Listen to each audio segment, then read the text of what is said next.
Let me ask you a question first. You open your eyes and discover you've become a corrupt official who was just beaten to death by an angry mob. The whole town wants your blood. If it were you, what would you do? My name is Su Huayan. In the days to come, this name would echo across the entire Yuan dynasty. But at the beginning of the story I'm about to tell you, these three characters were the most hated, most cursed name in all of Yunsha County. Let's rewind the camera to the deadliest moment of all. In front of the porridge stand, it was a sea of people. A man who had just eaten the meat porridge I'd cooked suddenly collapsed to the ground, his whole body convulsing, foam bubbling from his mouth. The crowd exploded. Su Huayan poisoned the porridge. The dog official is killing us. Kill him. Kill him. Hundreds of fists, hundreds of bloodshot eyes, all charging straight at me alone. I had barely a dozen constables at my side, forming a tight circle around me, swords already drawn, but facing us were over 1,000 people driven mad by hunger. And all of this happened just a little more than a day after I'd crossed over into this world. You're probably wondering how a perfectly ordinary modern guy ended up in such a mess. Hold on, let me lay it all out for you from the beginning. Rewind to one day earlier. I woke up on a hard wooden bed, every wound on my body throbbing with pain. When I opened my eyes, I was surrounded by old-fashioned furniture that looked straight out of a period drama set, all antique and strange, and I was wearing a baggy, oversized official's robe that didn't fit me at all. My mind was still stuck on the night before. I'd gone out with a coworker to get a relaxing massage. How did I wake up in this godforsaken place?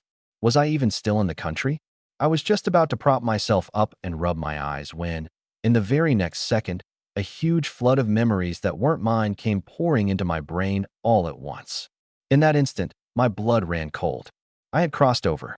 And worse, I'd landed in the body of a corrupt official who had just been beaten to death. The previous owner of this body was also named Su Huayan, the county magistrate of Yunsha County, Huayan Prefecture, in the Yuan dynasty, a rotten dog of an official, corrupt to the core. Here's what happened. Last autumn, a great flood struck during harvest season, turning good farmland into fields of mud. Not a single grain could be harvested. By now, the common folks' grain stores had long run dry, and they'd started gnawing on tree bark and eating clay just to survive, getting more desperate by the day. The imperial court had actually sent down disaster relief grain. But what did this previous Su Huayan do? He withheld most of that life-saving grain and turned around to sell it at sky-high prices to grain merchants, lining his own pockets to the brim while caring nothing for whether the people lived or died. Finally, the starving masses could take no more. They stormed the county office and beat him to death with clubs. I lay in that bed, every wound still aching, wanting to cry but with no tears left. Never in my wildest dreams would I have imagined that I, a regular office worker, could lose my life so senselessly, only to inherit this utterly ruined identity. Friends, cherish your lives, and stay far away from those massage parlors. But before I could even catch my breath, a chorus of curses suddenly erupted outside the door. Su Huayan, you corrupt dog, get out here. Su Huayan, give me back my hard-earned money. Give us back our money. My heart lurched, and my mind snapped clear in an instant. This was bad. Don't tell me the same mob that beat the previous owner to death had come back. I'd barely gotten this life back, hadn't even warmed up yet. Was I about to get beaten to death all over again? I was as anxious as an ant on a hot pan, cold sweat pouring down my back. But at that critical life-or-death moment, a cold, mechanical voice suddenly rang out in my head. Ding! Population wealth system has successfully bound to host. Current jurisdiction, Yunsha County, Huayan Prefecture, the Yuan dynasty. Registered permanent population, 9,527 people. System rule. Each day, silver will be issued based on the total jurisdiction population, 1 tael per person. Today's full amount has arrived, 9,527 taels of silver. Funds deposited into system space, unlimited storage, permanent preservation, withdraw anytime. I froze for half a second, then nearly leapt off the bed. Over 9,000 taels of silver a day? This was literally heaven itself, sending me a lifeline to save myself and turn everything around. Afraid I was hearing things, I quickly sat up straight and focused my mind. And with a swoosh, Several gleaming ingots of silver appeared out of thin air right before my eyes. It was real. It was really real. I was saved. I was goddamn saved. But no sooner had I finished celebrating than the footsteps outside grew closer and closer. I took a deep breath and forced down the excitement surging inside me. I stared at that door, my mind racing. How did the previous owner die? Greed, harming the people, beaten to death. So if I wanted to live now, it came down to one thing: do the exact opposite. I put the silver back into the system, cleared my throat, and shouted toward the door. What's all the shouting about? If you've got the guts, come in here and talk. The words had barely left my mouth. Bang! The door was kicked wide open with a single, thunderous crash. A dozen or so burly men in constables' uniforms, faces full of menace, each shouldering a wooden club, came charging in aggressively, glaring coldly at me on the bed. I sucked in a sharp breath. Wait, that's not right. Judging by their uniforms, weren't these all my own constables? Why were they, just like the starving mob outside, coming after me with weapons? I quickly searched through the previous owner's memories and soon figured out this bunch's temperament. Classic bullies who cowered before the strong and pushed around the weak. In a moment like this, if I showed even a hint of fear, I'd likely get beaten to death for no clear reason. I steeled myself, slammed my hand down on the bed, and barked sharply. How dare you? Are you all trying to rebel? The effect was surprisingly good. That single shout, and all their earlier arrogance instantly deflated. They looked at each other, then, unbelievably, started shoving one another backward. Seeing an opening, I struck while the iron was hot. I asked you a question. Have you all gone mute? Or are your ears deaf? These men were probably all thinking the same thing. Had this dog official lost his mind today? Why was he acting so tough? At that moment, an especially tall and sturdy man stepped forward and shot back at me without a hint of courtesy. You corrupt dog. You're practically dead already, and you still dare to act so high and mighty. I searched my memories and recognized him. His name was Lou Beeching, an upright, hard-boned man of principle. Unfortunately, he'd served the wrong master. He'd been suppressed at every turn by the previous owner, sidelined and made to suffer endlessly. I fixed my gaze on him and lowered my voice. What's that supposed to mean? Come forward and say it to my face. Lou Beeching was 1,000 times unwilling, but with the crowd behind him shoving and pushing, he was forced right up in front of me. I looked at him coldly. Lou Beeching, you're quite unhappy with me, aren't you? Having come this far, Lou Beeching threw caution to the wind and stiffened his neck. So what if I am? Good, good, good. I said the word 3 times, then slowly swept my gaze across every face in the room, finally locking my eyes on him. You'd all better give me a reasonable explanation. Otherwise, not one of you here today gets away. Every single one of you gets 50 strokes of the heavy paddle. 50 strokes? That was a death sentence number.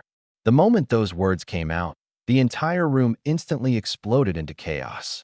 Damn it. Only then did I realize I'd overdone it. These men had only come to scare me a little, to force me to cough up the wages I owed them. But by opening my mouth and threatening 50 strokes, I'd basically cornered them into a life-or-death fight. I watched, helpless, as those constables who'd been hesitating just moments ago all turned red-eyed and joined the ranks of those wanting to beat me. I quickly changed my tune, forcing a smile to smooth things over. Gentlemen, don't get worked up. Let's talk this out nicely. But it was too late. Their tempers had already boiled over, and in a flash they surrounded me, clubs raised high, just short of bringing them straight down on my skull. Just as the situation spun completely out of control, at that critical moment, it was Lou Beeching who rushed forward and threw himself in front of me. Everyone calm down. Listen to me, he shouted at the crowd. We came here to demand the wages we're owed. If you actually beat him to death, who are you going to collect that money from? Wages? A bell went ding in my head. Right, how could I have forgotten about that? That bastard previous owner didn't just skim off the imperial relief grain. He'd even withheld half a year's wages from the very constables who'd been working themselves to the bone for him. I cursed inwardly. This previous owner really was a piece of garbage. But this bunch's tempers were still flaring hot, deaf to good words and bad alike. I figured, well, things were already this bad, so I might as well go all in. I gathered up my breath and roared. Everyone shut up. That single shout actually managed to press down all the noise in the room. Everyone froze in place, dead silent. Isn't it just about wages? Riding the momentum, I sprang to my feet and swept my arm through the air. I'll pay. Right now. Lou Beeching swallowed hard and asked tentatively, My lord, are you serious? I clasped my hands behind my back and put on an air of profound mystery. Of course. I'm not just going to make up everything I owe. I'll pay you 3 times over. 3 times? The whole room fell into dead silence. These men would have been thanking the heavens just to recover a month or 2 of back wages. Never in their wildest dreams did they imagine I'd not only pay in full but triple it. A big man named Wang Dahu started slapping himself across the face. Smack, smack. The people beside him jumped. Wang Dahu, what are you hitting yourself for? He clutched his face, trembling with excitement. It hurts. It's real. Wonderful, I'm not dreaming. Watching this bunch weeping tears of joy, I didn't know whether to laugh or be exasperated. Fine, so it seems this money really does the trick. I knew full well in my heart that even though these men were shouting so loudly, they didn't necessarily believe I'd truly turned over a new leaf. After all, prejudice is like a mountain. You can't level it just by tossing around a bit of silver. But no matter what, after this little episode, the attitude toward me throughout the county office had indeed softened quite a bit. Oh, right. Speaking of which, I need to give you a heads up. When I called people over to settle accounts, I named one clerk Song, who, according to the memories, was the previous owner's most loyal lackey. But the very moment I called his name, I saw clearly that he secretly tossed the wooden club in his hand behind his back. Well, so even you wanted to beat me. This score, I'm marking down for now. That day, I finally made it through in one piece. But what really forced me to make up my mind about disaster relief was that single ding the next morning. Today's full amount has arrived, 9,451 taels of silver. Huh, I bolted upright in bed.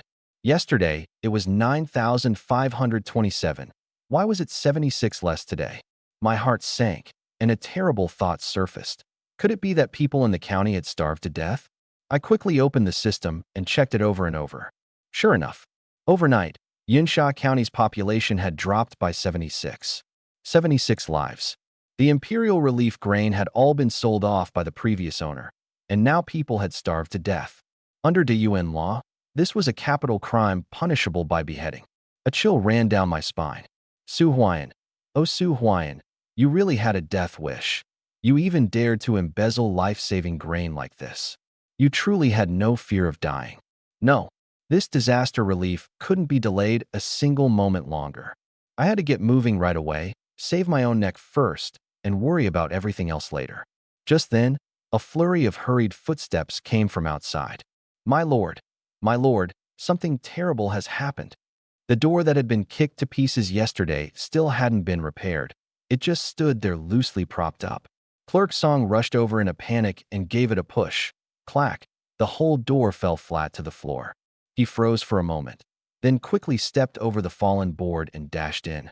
My lord, something major has happened.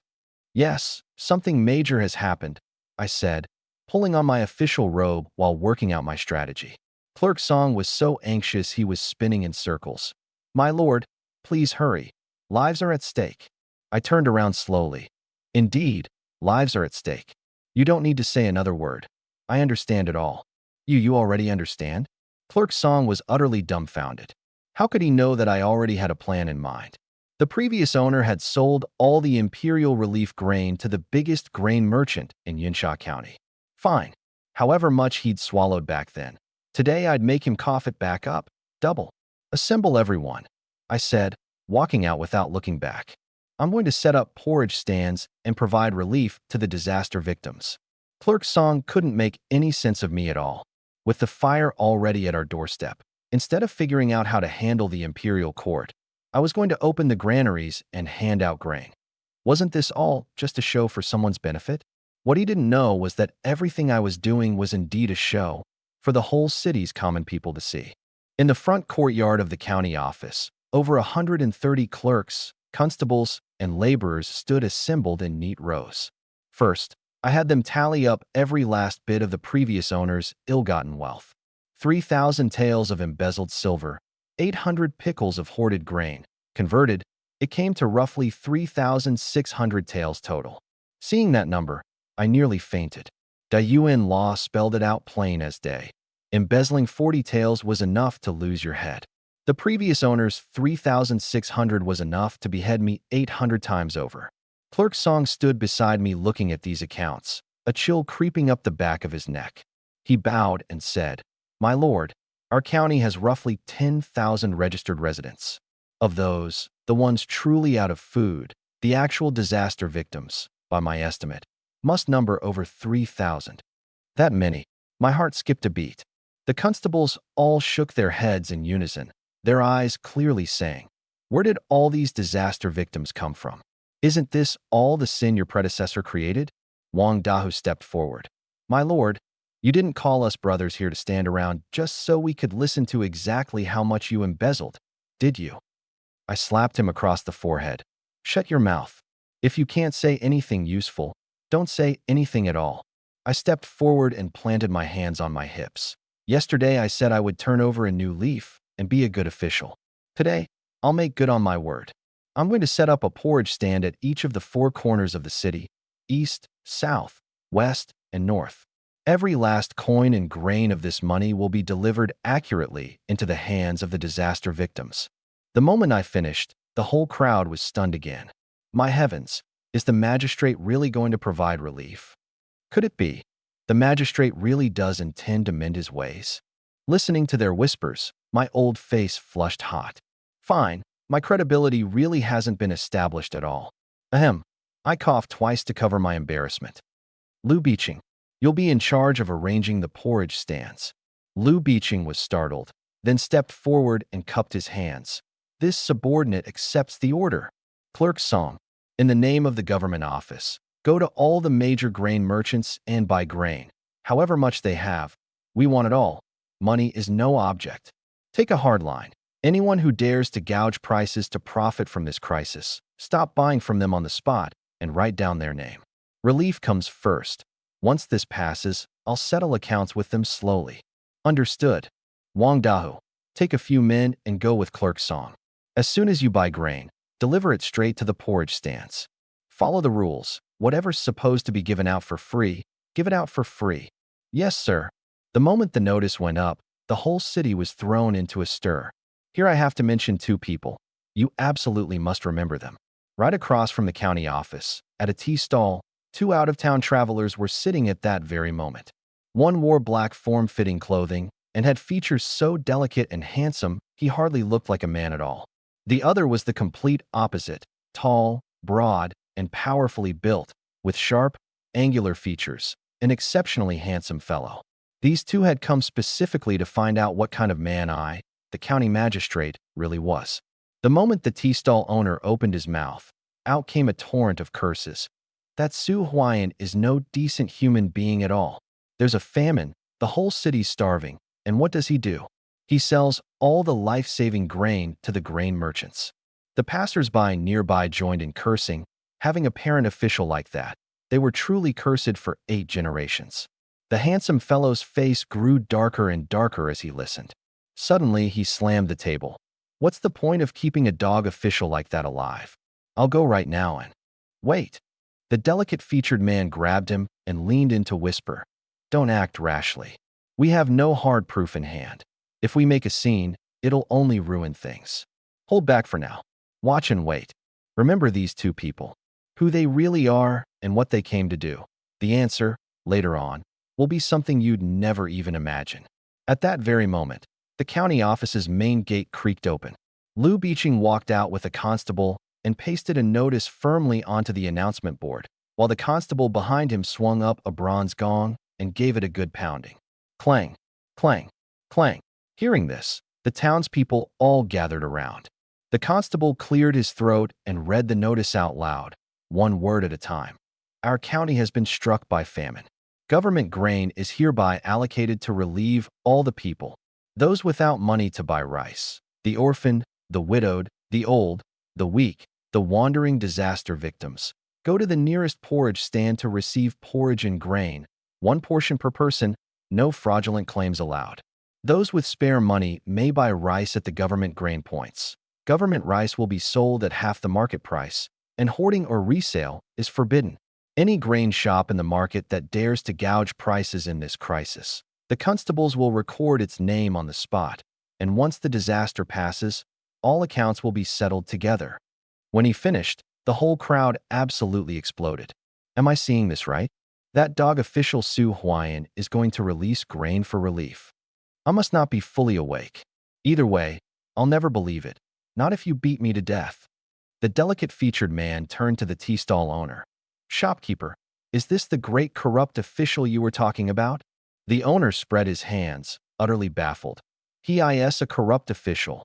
That's absolutely true. Then how do you explain this? How would I know what's gotten into him? Maybe, perhaps, his conscience finally kicked in. At this point, Lu Biqing called out loudly, "Fellow townsfolk, Magistrate Su sincerely intends to provide disaster relief. Those who don't believe it, follow me." He led the crowd through 2 streets to an open intersection. There, beneath a white cloth banner, stood a great pot half a man tall, gleaming in the light, steam rising all around its edges, wafting out the fragrant scent of white rice porridge. Look, there really is a big pot. Heaven has opened its eyes. The dog official actually wasn't lying this time. The crowd surged forward with a roar. Seeing chaos about to break out again, Lu Biqing leapt forward and shouted at the top of his lungs. Magistrate Su has set up porridge stands at all 4 intersections: east, south, west, and north. Everyone split up and go to the nearest one. There's plenty of porridge. The old, weak, women, and children go first. The young and strong line up behind. The moment these words came out, the chaotic crowd sorted itself into a long, orderly line in no time. And I was crouched in an alley at the corner of the street, silently watching it all. This Lu Biqing really does have some skill. Just a few words, and he had order established. Clerk Song stood beside me, looking helpless. "My lord, giving out porridge is a good thing, but why are you hiding here? It makes us look like we're up to no good, like thieves." "What do you know?" I shot him a glare. "You think a single bowl of porridge can win back the hearts we've lost? Bet you anything. In a little while someone's going to jump out and challenge me." Over there, someone in line had just gotten their first bowl of porridge.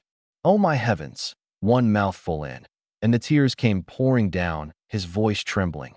This is meat porridge." The moment those 3 words came out, the crowd erupted. If he truly had this kind of heart, how could he ever have? Just as everyone was getting emotional, a gaunt, sallow-faced young man in coarse short garments suddenly pushed his way out and sneered in a mocking tone. "Humph, drink up all you want. Who knows if that dog official Su Huayan poisoned the porridge, just waiting to poison you all to death." The moment these words came out, the atmosphere that had just warmed up instantly went cold again. In the alley, Clerk Song gave me a thumbs up. "My lord, you really do predict things like a prophet." "Naturally," I said with a smug smile, then furrowed my brow. "Hey, Clerk Song, do I have some kind of grudge with this guy? Do you know him? Whether you have a grudge with him, this subordinate wouldn't know. All I know is—" "Know what? I don't know him. Never seen him before." My vision went black. Sometimes I really wanted to launch this whole bunch of useless idiots under my command straight into the sky, one by one. The young man's antics grew wilder. He rushed forward and knocked the bowl right out of the hands of someone who'd just received their porridge. "This porridge is poisoned. Nobody drink it." With that, the label, "troublemaker who came looking for a fight," was practically nailed to him. Over at the tea stall, the handsome fellow asked in a low voice, "Should we step in?" The delicate-featured man watched coldly. "No need. That dog official Su Huayan hasn't even shown his face yet. It wouldn't be appropriate for us to get involved." And I, in the alley, had actually anticipated this whole scene long ago. The sins the previous owner created deserved their reckoning. But what I wanted to do was completely turn around the whole city's opinion of me. This hot-headed kid jumping out, far from being a bad thing, was actually the perfect opportunity for me to turn the tables. Over there, Lu Biqing had reached the end of his patience. "Xing." He drew his waist saber and pressed it against the young man's neck. Insulting an official appointed by the imperial court is itself a capital crime. And yet you keep pushing your luck, insisting on defying your superiors. so don't blame me for showing no mercy. Watching from the alley, cold sweat broke out on my forehead. Good grief, has this Lou Beeching always been this fierce? The handsome fellow in the crowd let out a cold laugh and looked about to draw his own blade and intervene. I couldn't sit still any longer and rushed out of the alley in a single bound. Stop! The moment the people saw it was me, they dropped to their knees in a wave. Lou Beeching turned back, startled. My lord, why are you here?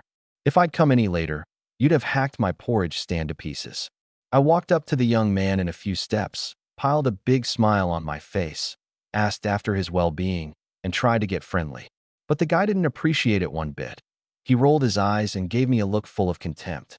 Honestly, I'd originally intended to hold on to my modern guy composure and talk with him nicely. But after this warm face met a cold shoulder, I stopped humoring him entirely. What was my status now? County Magistrate of Yinsha, the parent official of this whole region. What audacity, insulting me in front of everyone. Boy, state your name. The young man wasn't the least bit intimidated. He stiffened his neck. A real man doesn't change his name or hide his surname. My surname is Zhao, and my given name is a single character. Chuan. Zhao Shou Chuan, is it?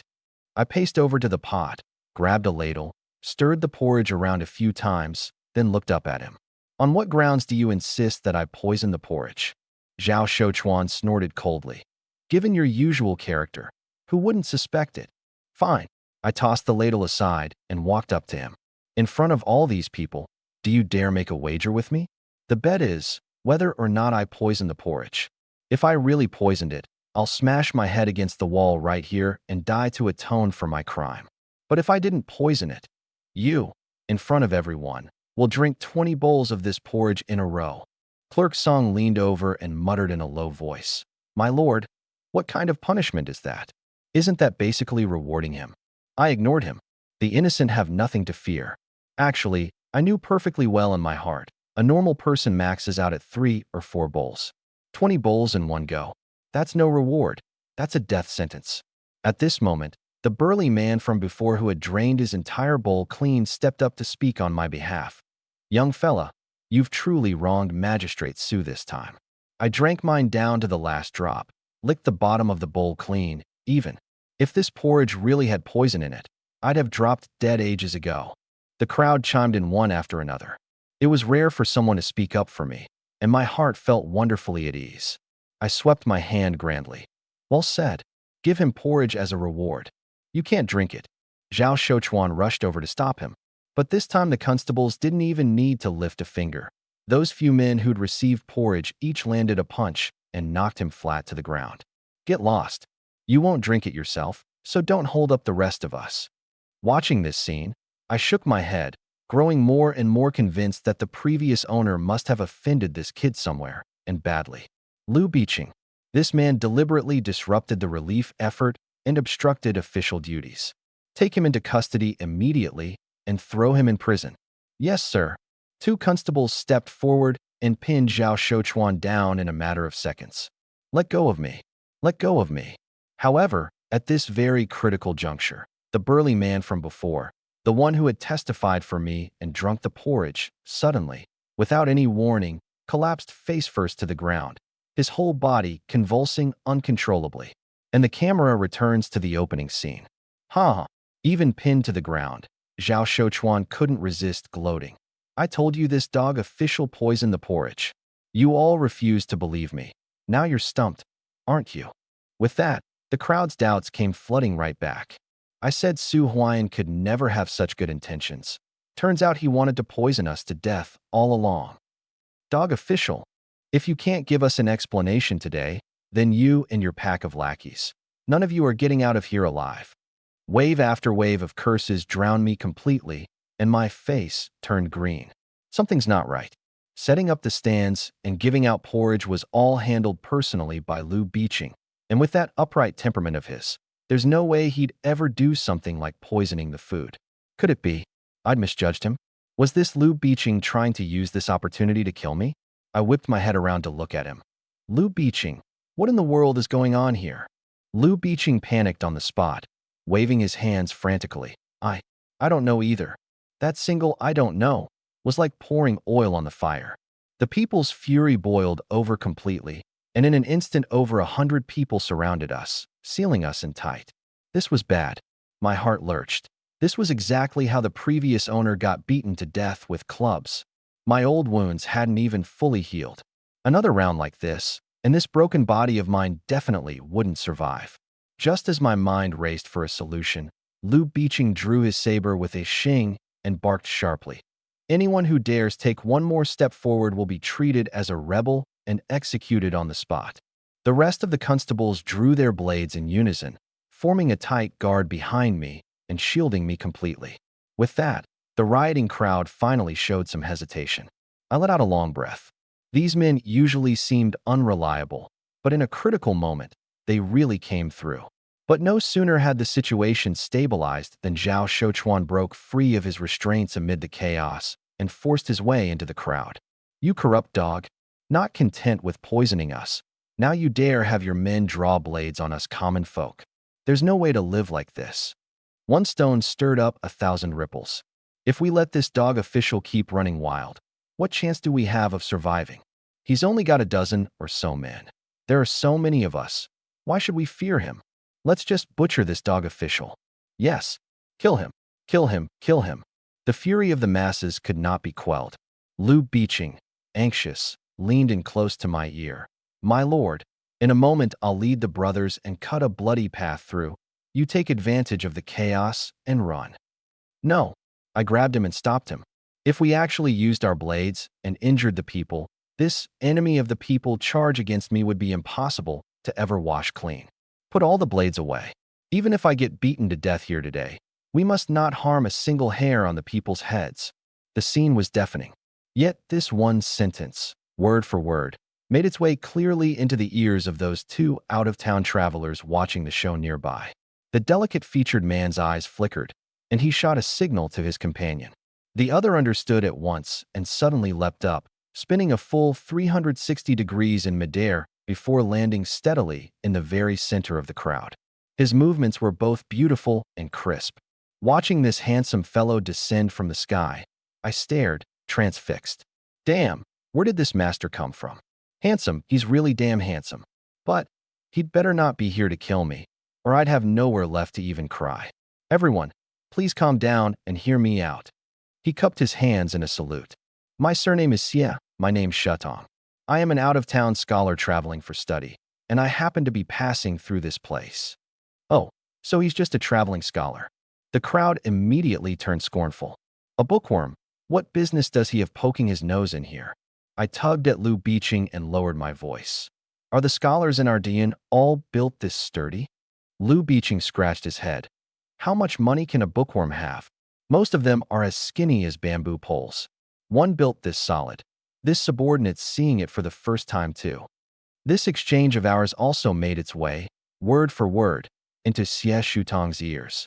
The corner of his mouth twitched. Is now really the time to be worrying about that? Ahem. Xie Shutong put on a serious expression. Although Magistrate Su has a poor reputation, today he set up stands and gave out porridge. That was truly a good-hearted act. I make bold to say a few fair words on Magistrate Su's behalf.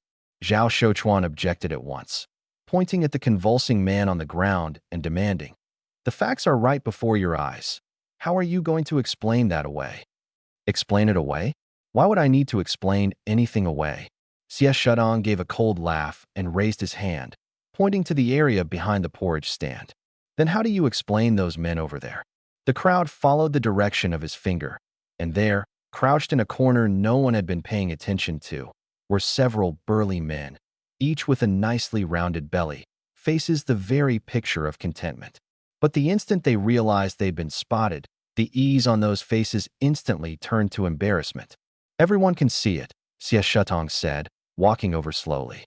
"These men have been secretly drinking porridge from the pot while no one was watching. They've drunk so much, and yet, far from being poisoned to death, they're all alive and perfectly well." The men grinned sheepishly. "We only snuck a little extra after we drank some and saw nothing was wrong. My lord, you won't hold it against us, will you?" The facts were laid bare, and the rumor collapsed on its own. I laughed heartily. No blame at all. Consider it a reward for you." The men dropped to their knees with a thud and kowtowed.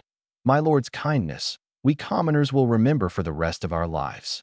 In that moment, my standing in the people's hearts shot up all at once.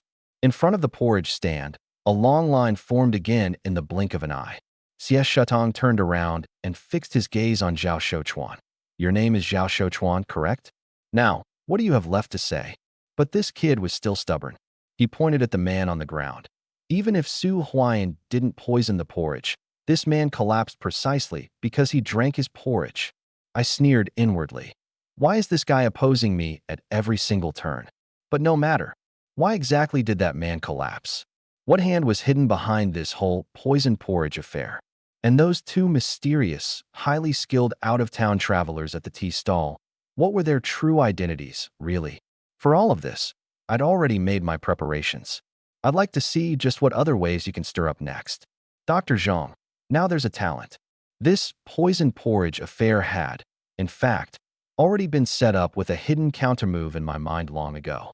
The moment that burly man suddenly collapsed and started convulsing, the whole crowd exploded.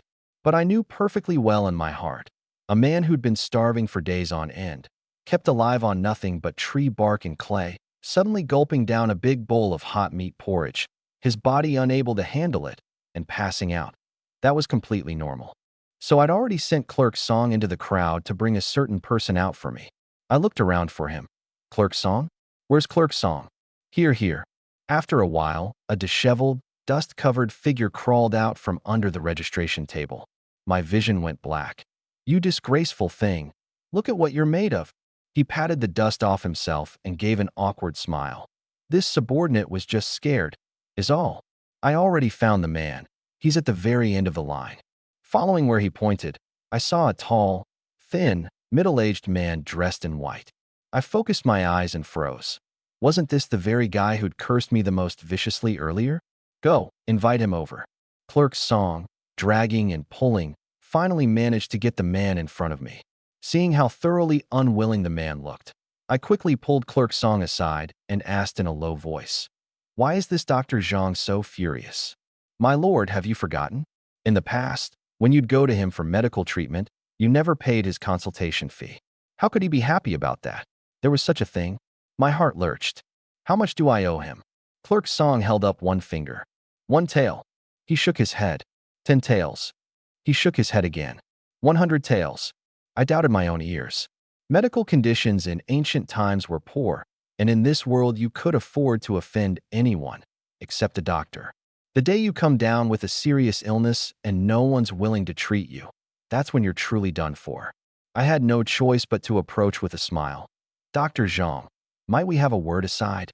Zhang Zhixing wanted to refuse, but the several constables at my side all shot him a friendly glance in unison, and he could only resign himself to it. The three of us stood with our backs to the crowd, and I lowered my posture. I merely wished to ask the divine skills of a great physician like yourself, Dr. Zhang, to help me examine what exactly is wrong with that man. Even if I, Zhang Zhixing, starved to death out in the streets, I'd never do any work for a dog official like you. He turned his head away, radiating pride from head to toe. I'd anticipated this. Without a word, I pulled out a 100-tael banknote. He caught it in the corner of his eye and grew even more scornful. You can mock me for being poor, mock me for being ugly, but the one thing you may never do is insult my integrity. I said nothing. I just gave a light flick with 2 fingers, and 1 note became 2. Zhang Zhixing's whole body gave a jolt, and his eyes began to gleam. I flicked again, and 2 notes became 5. Heh, my lord truly has a sharp eye for people. He reached out to grab them, but I suddenly pulled my hand back. Ah, Dr. Zhang, where's that physician's dignity of yours? Where's all that pride? How could you bend your back for a paltry 500 taels? His face darkened. Su Huayan, are you toying with me? What's the rush? I changed my tone and started painting a rosy picture. I want you to set up a stall in the city and treat the common people for free. All the money paid by the government office, settled daily, never delayed. If you won't do it, I'll find someone else. The moment these words came out, Zhang Zhixing's whole demeanor instantly transformed. He grew all coy and bashful, gave my chest a light little punch, and said in a pinched, simpering voice, My lord, you're just awful. I never said I wouldn't agree. Clerk Song and I were so horrified our faces twisted up on the spot, and we took half a step back. I quickly clarified, Dr. Zhang, agreeing is a good thing, but my sexual orientation is perfectly normal. I don't have any proclivities like that. But then Clerk Song, who knows what got into him, actually started imitating the doctor, wrapping himself around my arm and simpering. Perhaps not, my lord. Maybe you just haven't met the type you like. Why not see whether this subordinate might suit you? Suit you, my ass. I drove a fist right into his forehead. Back at the crowd, Zhang Zhixing fetched a burning piece of kindling from the porridge stand, took out a set of silver needles, roasted them over the flame, then crouched down and inserted a few into the unconscious man. In no more than a dozen breaths, the man came slowly back to his senses. The whole crowd was stunned. Amazing. Dr. Zhang truly lives up to his name. The man looked around in a daze, finally settling on Zhang Zhixing's face. What happened to me? You've been starving for a long time, kept alive on nothing but tree bark and clay. Suddenly eating so much hot food, your body couldn't take it, and you fainted. That's all. This. Zhao Shouchuan's face went deathly pale, and his legs gave out as he sank to the ground. Could it be that he really didn't poison it, and I wrongly accused him? I turned around and looked at him coldly. You may doubt me, but surely you can't doubt Dr. Zhang's medical skill. Now, I'll give you two choices. 1.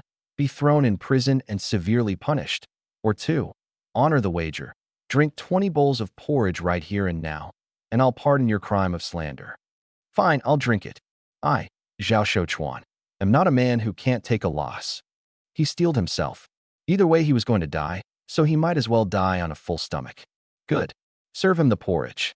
The first bowl was brought out, steam rising off it.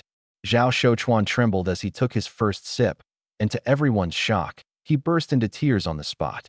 The reason? The porridge was just that delicious. Then he started wolfing it down, one bowl after another, and nobody could stop him. Clerk Song leaned in and whispered in my ear, My lord, he's not going to drink himself to death, is he? What are you worried about? Old Zhang's here. Even if he really does drink himself to death, word getting out would only make people praise me. Huh. He looked completely lost. Don't be dense. Our county's a disaster zone. People starving to death is normal. But this guy wouldn't be dying of starvation. He'd be dying of being too full. And what does that tell people? It tells them that under my rule, there's plenty of food to go around. Wouldn't that earn me some serious praise? Clerk Song slapped his thigh.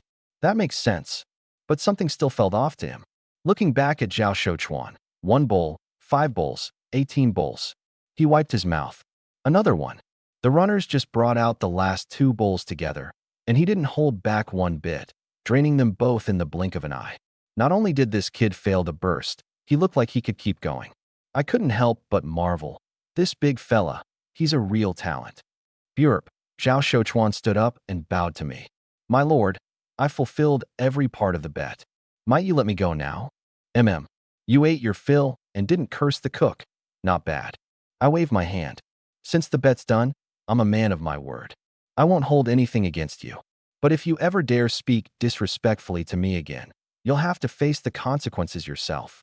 He gritted his teeth and nodded, then turned to leave. Wait. Zhao Shouchuan froze mid-step. Just as he'd figured, this corrupt official wouldn't let him off that easily. He steeled himself and turned back around. I shot Liu Beeching a look, and without a word Liu Beeching hauled over a sack of grain and dropped it at Zhao Shouchuan's feet. The way you eat, no amount of grain at home would survive you. Take it and get out of my sight. I paused, then added, I'm not a petty man. If you run into hard times down the road, come to the porridge stand for food and grain anytime. That last bit ground what little dignity he had left into dust. Zhao Shouchuan clenched his fists, but in the end reality crushed him. He dropped to both knees and kowtowed 3 times, his forehead thudding against the ground. Thank you, my lord. Then he picked up the grain and walked off in silence. I watched his retreating back and let out a long sigh. This whole spectacle wouldn't completely turn the whole town's opinion of me around, but it beat getting screamed at and chased with fists every time I stepped outside, living worse off than a rat everyone wants to squash. Just as I was lost in thought, Xie Shutong came over with his refined-looking companion and bowed. This humble one greets you, my lord. Thanks to Brother Xie's help today, a crisis was averted. I quickly helped the two of them up. This handsome fellow was skilled in both scholarship and combat, and modest to boot. I admired him from the bottom of my heart. If only I could win him over to my side. Then I turned to size up the delicate-featured man, and something fell off. He was almost too pretty. If not for the men's clothes, I'd have mistaken him for a woman. And this is... The refined man cupped his hands. Forgive me, Lord Su. My surname is Li, given name Xiaoging. I'm Brother Xie's fellow student. Seeing that it was getting late, I extended an invitation. You two have come a long way. Do you have a place to stay? If not, come settle in at the county office. Xie Shudong was about to decline, but Li Xiaoging secretly pinched him, so he immediately changed his tune. Then we'll trouble you, my lord. I had Lu Beeching escort them back to the county office. Once they were out of earshot, Clerk Song sidled up. My lord, these two came out of nowhere. Is it really wise to just let them into the county office? That's exactly why I want them right under my nose where I can watch them. I sighed. Just from the way those two carried themselves, they were clearly no ordinary commoners. Even thinking with my backside, I could tell their backgrounds weren't simple.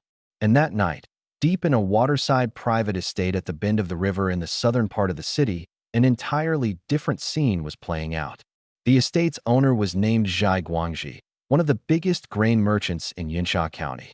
While the common folk outside were starving, he lay sprawled across a grand carved armchair, sipping wine and listening to music, a group of dancing girls posing seductively before him. With pickled greens and stir-fried tofu, even the emperor's got nothing on me. He took a satisfied swig of wine.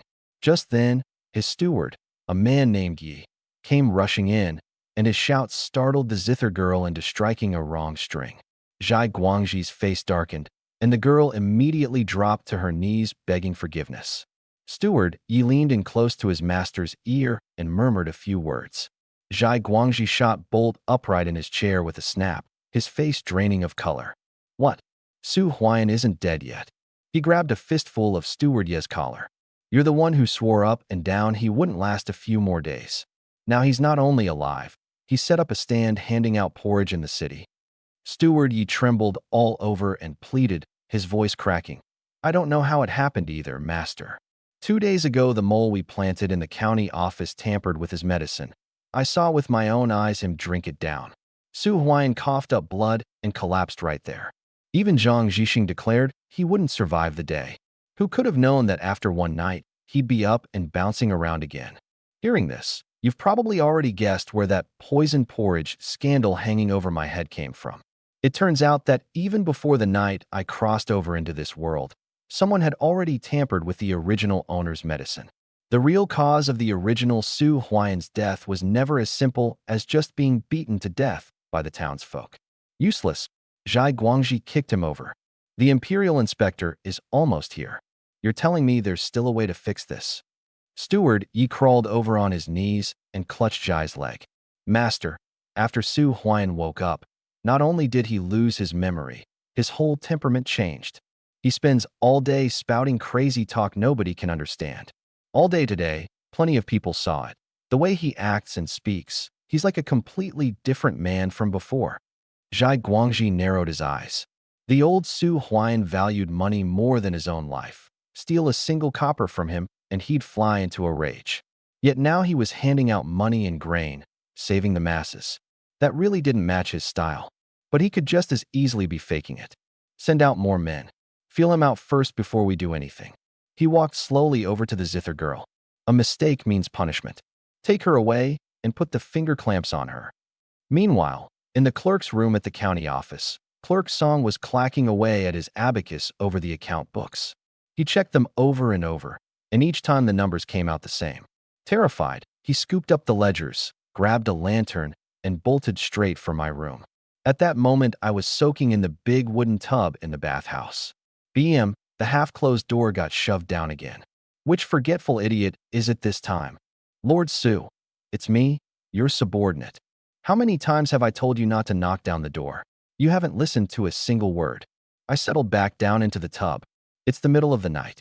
What are you doing barging into my room? He flipped open the ledger and read aloud.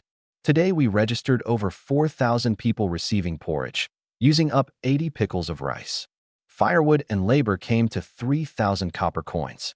We paid Zhang Zhixing 500 taels of silver in medical fees and purchased another 1,000 pickles of grain.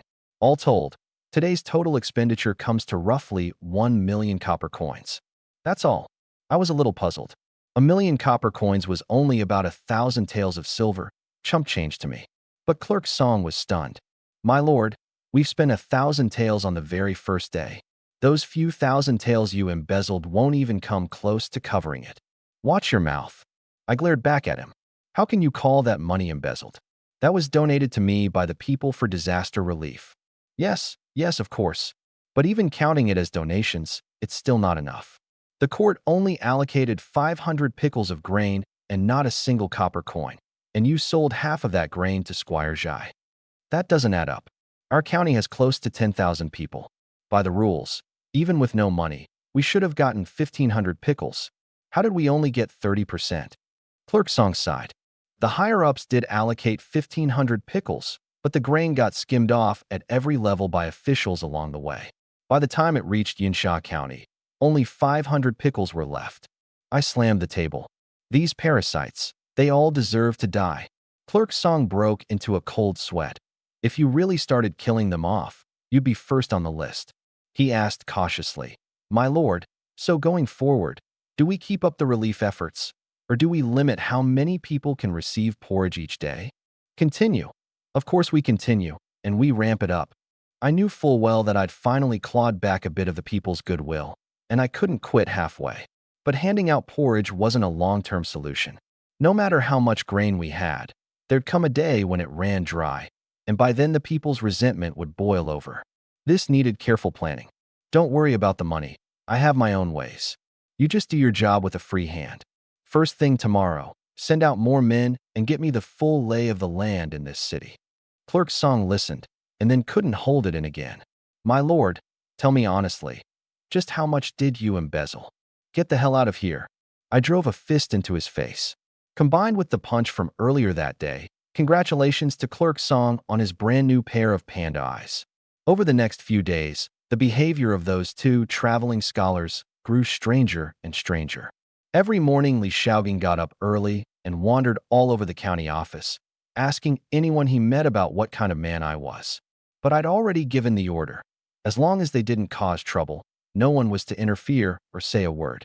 So whatever he asked, all he got was don't know, not sure, no idea, can't say. For kinds of nothing to every question. Frustrated, he started pulling out silver. He grabbed a lone runner and pressed a tael into his hand. Officer, what's your county magistrate really like as a person? The runner was very firm. That's our honored magistrate. You think 1 tael of silver's enough to buy me off? Just as Li Shaoging was marveling at how loyal the people were under Su Huayan's rule, the runner's next line left him speechless. You'll need to add more. Li Shaoging laughed in exasperation and pressed another 5 taels on him before finally getting some answers. Then he burned through more than 50 taels in one go, questioning 10 people. The answers were remarkably consistent. Su Huayan was a corrupt official. All that effort just to confirm a conclusion everyone already knew. I've got my witnesses. Now I just need the physical evidence. Meanwhile, on the other side, Xie Shutong seized the chance when Clerk Song left the study clutching his ledgers and snuck in, rummaging through everything looking for something. Just as he was about to give up, his eye caught it. The very ledger he was after, sitting right there in plain sight on the desk. He'd just reached for it when footsteps suddenly sounded outside the door. In his panic, he braced against a corner and leapt up onto the roof beams. In walked Clerk Song, who doubled back, searching around the desk. Strange, I could have sworn I put it right here. Oh, found it. He grabbed the ledger and walked off, completely oblivious to the living man sprawled above his head. Xie Shutong dropped back down and slapped his thigh in frustration. Of all the ledgers, he took the exact one I wanted most. He had no choice but to grab some other files at random and slink off with his tail between his legs. The next day the sun was already high and I was still sleeping in. This time Clerk Song had learned his lesson and didn't knock. He just pushed the door frame open and walked right in, calling my name several times. I rolled over. Quiet down. Let me sleep a little longer. Out of options, he pulled a dirty trick. He turned around and brought in a few carpenters, pointing at the door. Fix this door for me. The scraping, grinding sound of planing would immediately filled the room.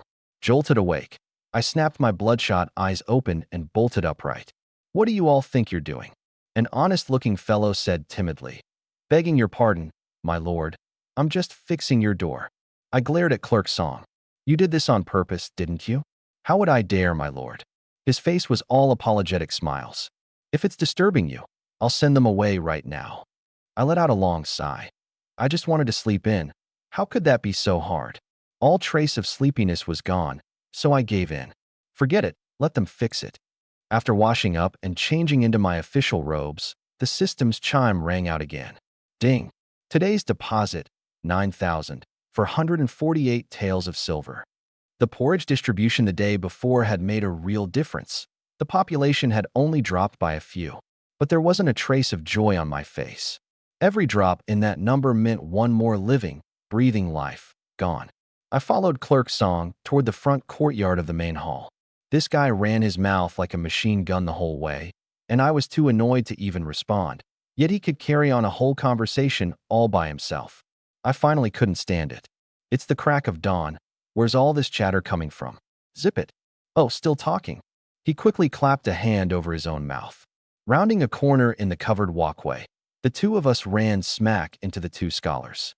The moment they saw me, their expressions clearly flickered with panic, and they looked flustered, like a pair of kittens caught stealing food. Did the two of you sleep comfortably last night? Li Xiaogang forced out an awkward smile. Comfortably, very comfortably indeed. I couldn't be bothered to dig into it. I still have official business to attend to. Please make yourselves at home. Just as I was about to leave, Li Xiaogang suddenly called out. Wait. We actually do have something. On our travels we came here and saw the people of Yunsha County without enough clothing or food, and it moved us to pity. So, we'd like to lend a hand. Xie Shutong's eyes went wide. Since when did he know anything about this? Wonderful. I agreed without a second thought. Donating money, or grain? Li Xiaogang hadn't expected me to accept so readily. He hesitated a moment, then said meekly, We're just poor scholars, with barely any money in our pockets. Could we donate ourselves instead? The two of us can handle hard work, and we've got plenty of strength. Donate themselves? Give me a break. The one thing Yunsha County had in surplus was people. I didn't mince words. It's not that I look down on you too, but you scholars never lift a finger. You can't even farm a field. Where would you get the ability to do hard labor? Says who? Li Xiaogang reached over and pinched Xie Shutong. Xie Shutong winced through gritted teeth and quickly played along. Right, Lord Su. That's an outdated notion. Who says scholars can't work the fields? The two of us are out there in the dirt every day, busy from morning till night. I didn't believe a single word of that. People who actually work the fields don't have skin so fair and tender you could practically wring water out of it. But then again, thinking about it, Yunsha County had no shortage of people. It was strong, able-bodied workers who were scarce. Figuring I might as well give it a shot, I said, Fine, then come along with me. That's great, Shutong, the Lord agreed. Joy spread across Li Xiaogang's face. Off to the side, Clerk Song shook his head, thinking this fellow must be some kind of fool.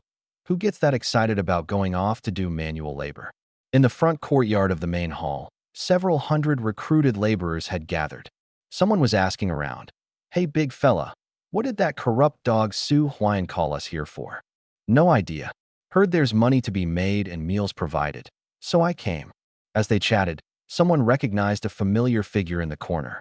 Look, isn't that the guy who mouthed off to Lord Su at the porridge stand yesterday? How does he have the nerve to show up here?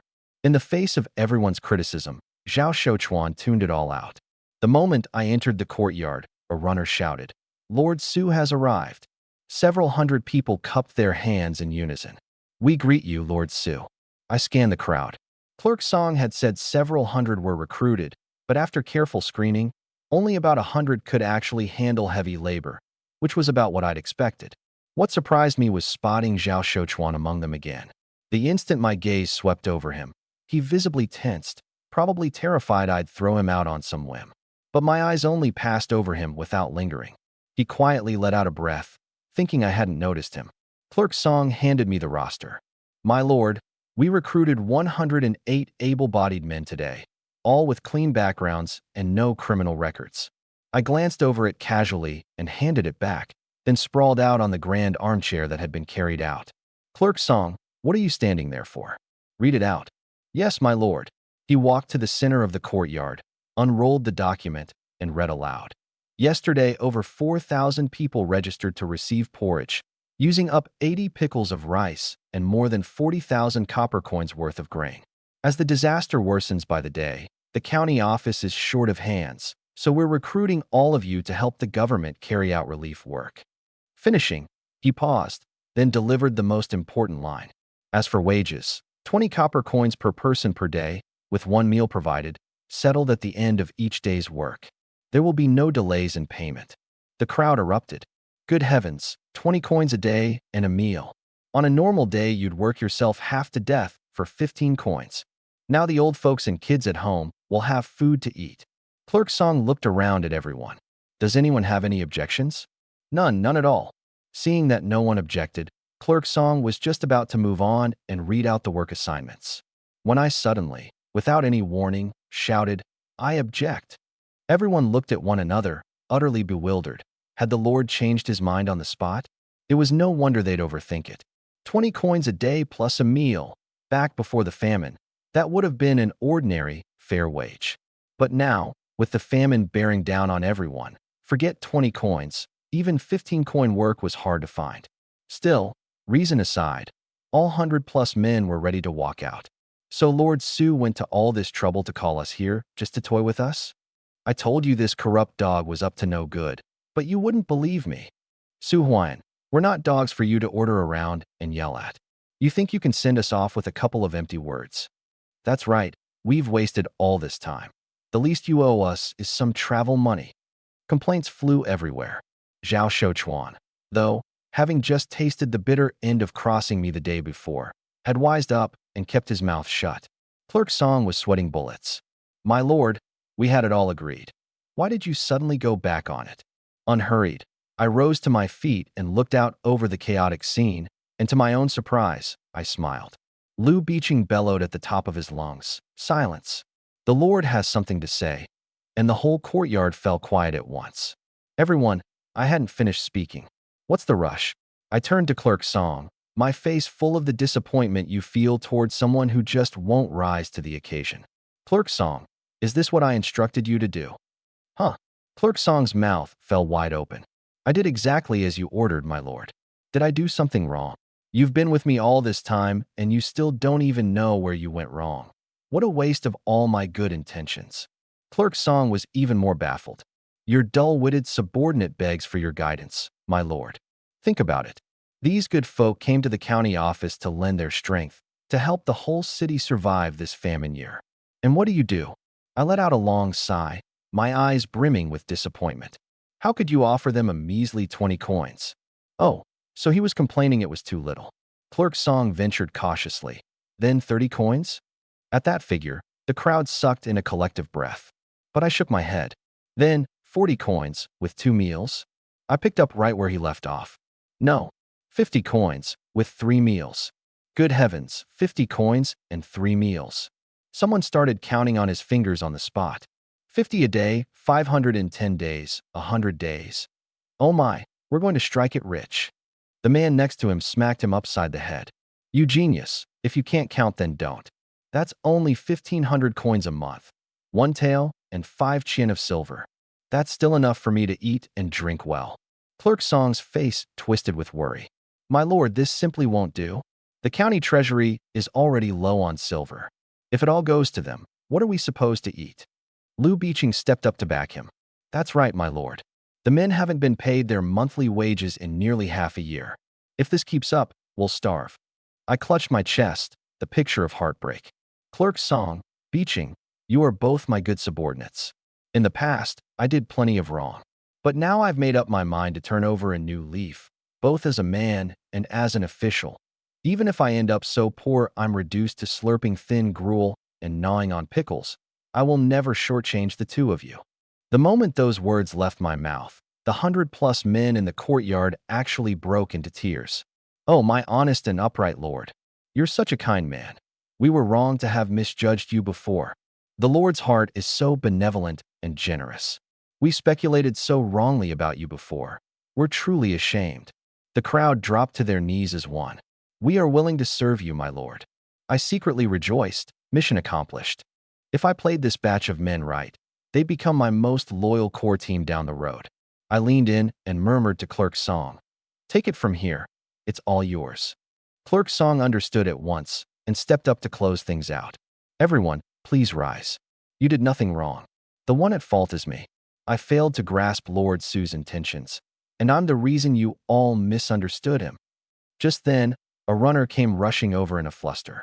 "My lord, we've got a problem. Too many people came for porridge today. The kitchen simply can't keep up." The words had barely left his mouth when the crowd started eagerly volunteering. "My lord, I can help." "Me too.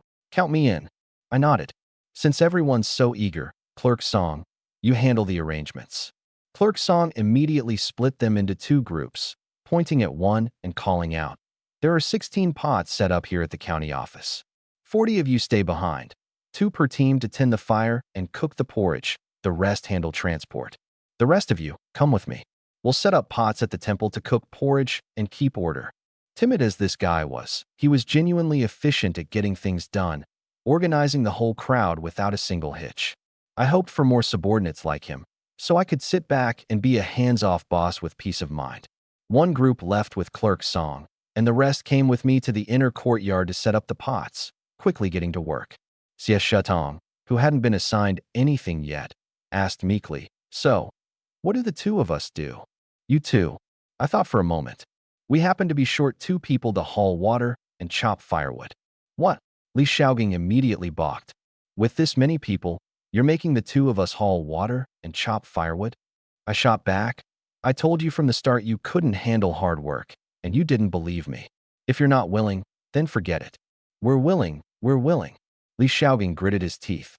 "It's just hauling water and chopping wood. We'll get it done." "Good. Then get to it." With that, I turned and walked off.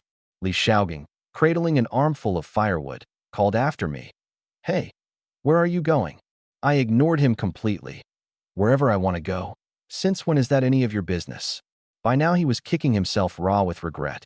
He'd meant to use this chance to get closer to me and worm out some information, but instead he dropped the rock right on his own foot. I headed back to my bedroom to catch up on sleep, but the carpenters were still banging away fixing the door, too noisy to rest. So I moved to the seal office, the place where the original Su Huan usually worked, and sat there dozing. I dozed until noon before Wang Dahu suddenly burst in. "My lord, we've got a problem. That batch we recruited today has broken into a fight, and we can't pull them apart." Jolted awake several times in one day, my temper flared instantly. "What's all the shouting about? Can't you see I'm resting?" Wang Dahu looked wronged. "My lord, that new batch we recruited has started fighting. If you don't step in, there'll be no porridge distributed today. You're bothering me over a trifle like this? What are you all good for? But you're the one who said we should love the people like our own children, that we can't just hit and scold and punish them at the drop of a hat." The more he said, the more aggrieved he looked. That's exactly why the men don't know how to handle it.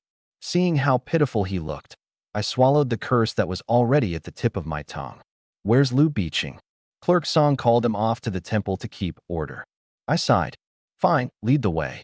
When I got to the inner courtyard, the first thing I spotted was Zhao Shouchuan, surrounded and getting pummeled by a dozen men, yet somehow still holding his own. Now I understood why he could put away so much food the day before.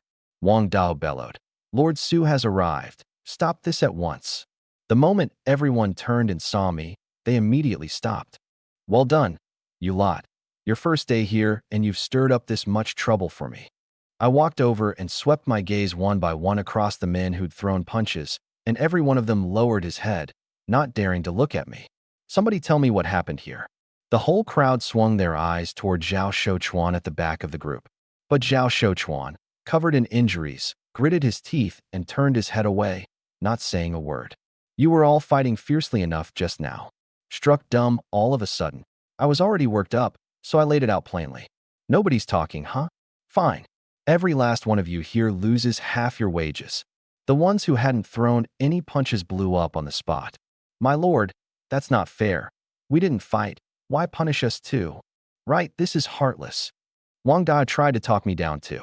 My lord, this doesn't seem right. Nearly forgot about you lot. I turned and glared at the runners. You can't even handle a little matter like this. Incompetent. Half a month's salary docked from each of you. As a warning to the rest. Every one of the runners bowed his head, not daring to make another sound. Wang Dahu was mortified. Had he known, he'd never have walked into the line of fire at a moment like this. I looked at the crowd again. You didn't throw punches, but since you all work at the county office, your colleagues, you saw trouble brewing and just stood by, not lifting a finger to stop it. That's tacit encouragement. Shouldn't that be punished? The crowd had nothing to say and could only accept it. To root out this kind of thing for good, I laid down the hard line. From now on, everyone keeps watch on everyone else. Anyone who causes trouble again or delays my relief efforts gets thrown out of the county office and blacklisted for good. No one dared voice a word of protest. They all bowed in unison and agreed. Everyone went back to their stations to work. I shot a glance at the two scholars off to the side who'd been watching the show, then turned and called out to Zhao Shouchuan. Zhao Shouchuan, come with me. Then I casually picked out Wang Da too. You come along as well. No help for it. About to talk one-on-one with a man who could take on 10 at once, I genuinely feel uneasy without backup. Besides, this Zhao Shouchuan seemed to have some grudge against the original Su Huayan. Otherwise, he wouldn't have gone after me so hard the day before. Back in the seal office, I sat down at the edge of the desk and fixed him with a cold stare. Being stared at like that, Zhao Shouchuan's heart pounded. This is it. Is this corrupt dog going to kick me out of the county office? Then what about my sister's medicine money? No, whatever he says next, I have to find a way to stay. The thought flashed through his mind, and he dropped to his knees with a thud. My lord, I was wrong.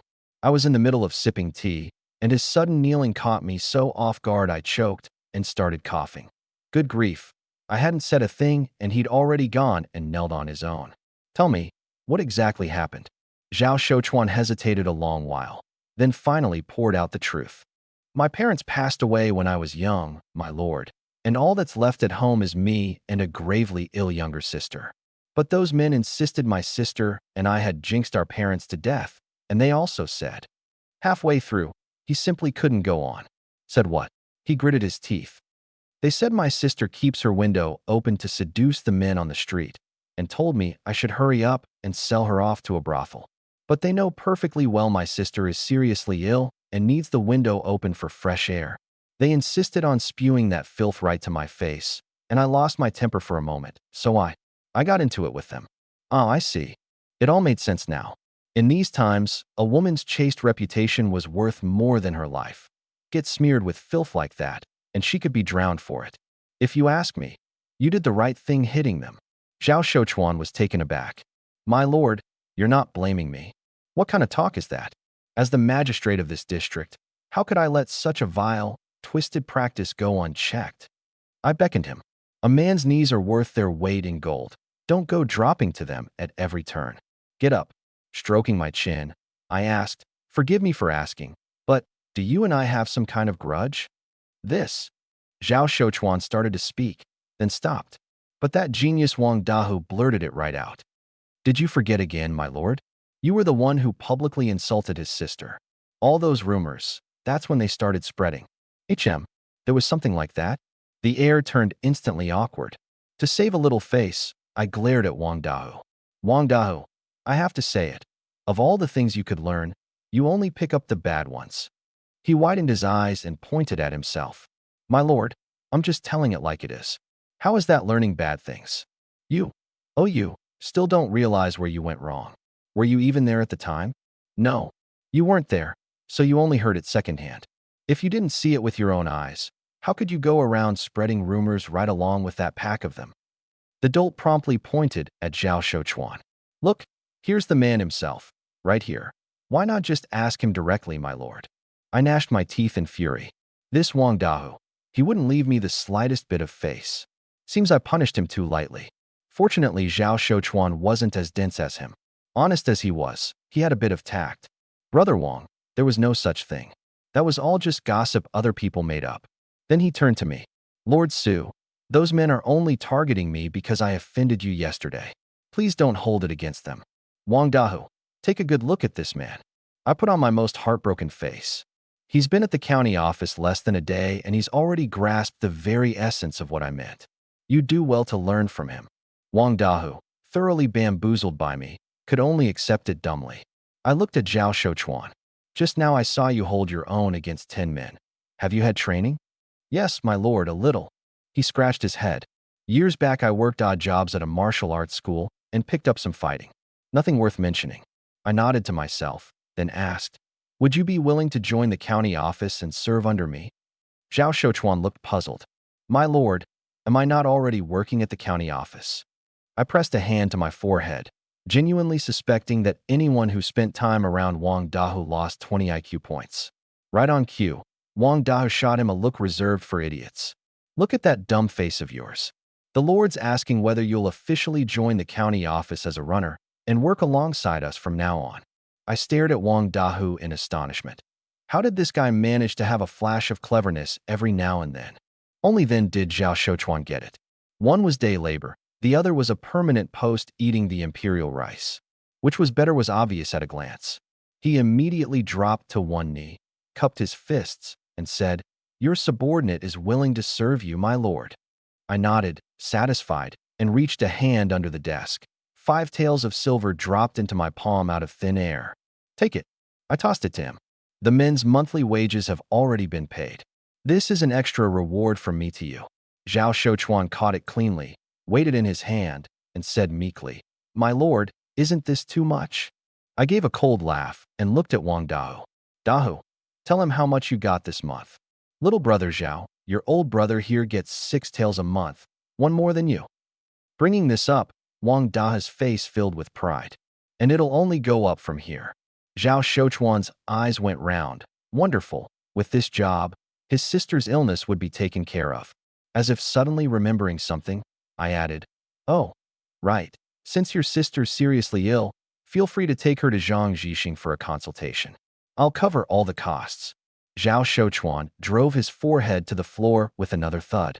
My lord, your great kindness and generosity. I'll never forget it as long as I live. From now on I'll harbor no second thoughts, and I'm yours to command. All right. Kneeling this way and that all day, where's the dignity in that? Get up. I stretched and rose, heading out. First I led Zhao Shouchuan to the workshop to get him a runner's uniform and a saber. Once he'd changed into the outfit, his whole bearing transformed.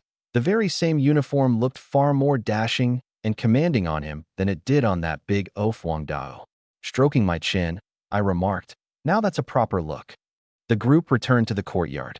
Everyone had assumed that my pulling Zhao Shouchuan aside meant a severe punishment, but to their surprise he'd been transformed into a runner. The few who'd thrown punches earlier were secretly groaning. What if he came looking for payback now?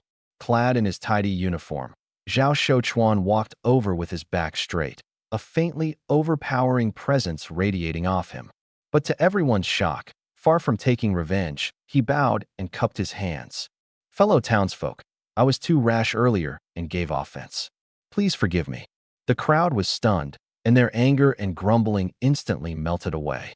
Smiling apologetically, they said, you go too far, officer. We were plenty out of line ourselves earlier. I nodded in satisfaction and wrapped it up. Both sides have apologized. This matter's closed. From here on, everyone behave. Not far off, Li Shaogang watched and clicked his tongue a couple of times. He had to admit, when it came to managing his subordinates, Su Huayan really did have a knack for it. All right, it's mealtime. Serve the food. Everyone got their porridge and sat down. I waited until they'd all been served before walking up to the stove and ladling out a bowl of steaming plain porridge with my own hands. The common folk had just lifted their coarse bowls to eat when they saw me sit down with the same plain porridge and some pickles, and every one of them set down their chopsticks. My lord, you're a man of noble station. How can you eat this coarse food alongside us? Noble station, my foot. I waved a hand. There are still so many people starving outside the city. If you all can eat this, what makes me too good for it? Stop staring. Pretend I'm not here. The whole crowd was taken aback, and no one tried to talk me out of it. but the way they looked at me now held a touch more genuine feeling. I took a sip. This porridge was so bland it could bore the birds out of the sky. Sure enough, ancient times couldn't compare to modern ones. I stood up and called out to everyone, "This porridge is too bland. When you've eaten your fill, add more salt. Don't go pinching pennies on my account." "Yes, my lord," they answered, then bent back to their food. I'd just finished eating when a runner hurried over and bowed. "My lord, the seed grain we ordered yesterday has arrived. They're unloading it right outside the gate." Over on his side, Zhao Shouchuan had already downed several big bowls. I'd specifically told him to eat all he wanted, but this porridge was, after all, for disaster relief, and now that he had a proper job, he felt too embarrassed to keep eating. He stopped after only half filling himself.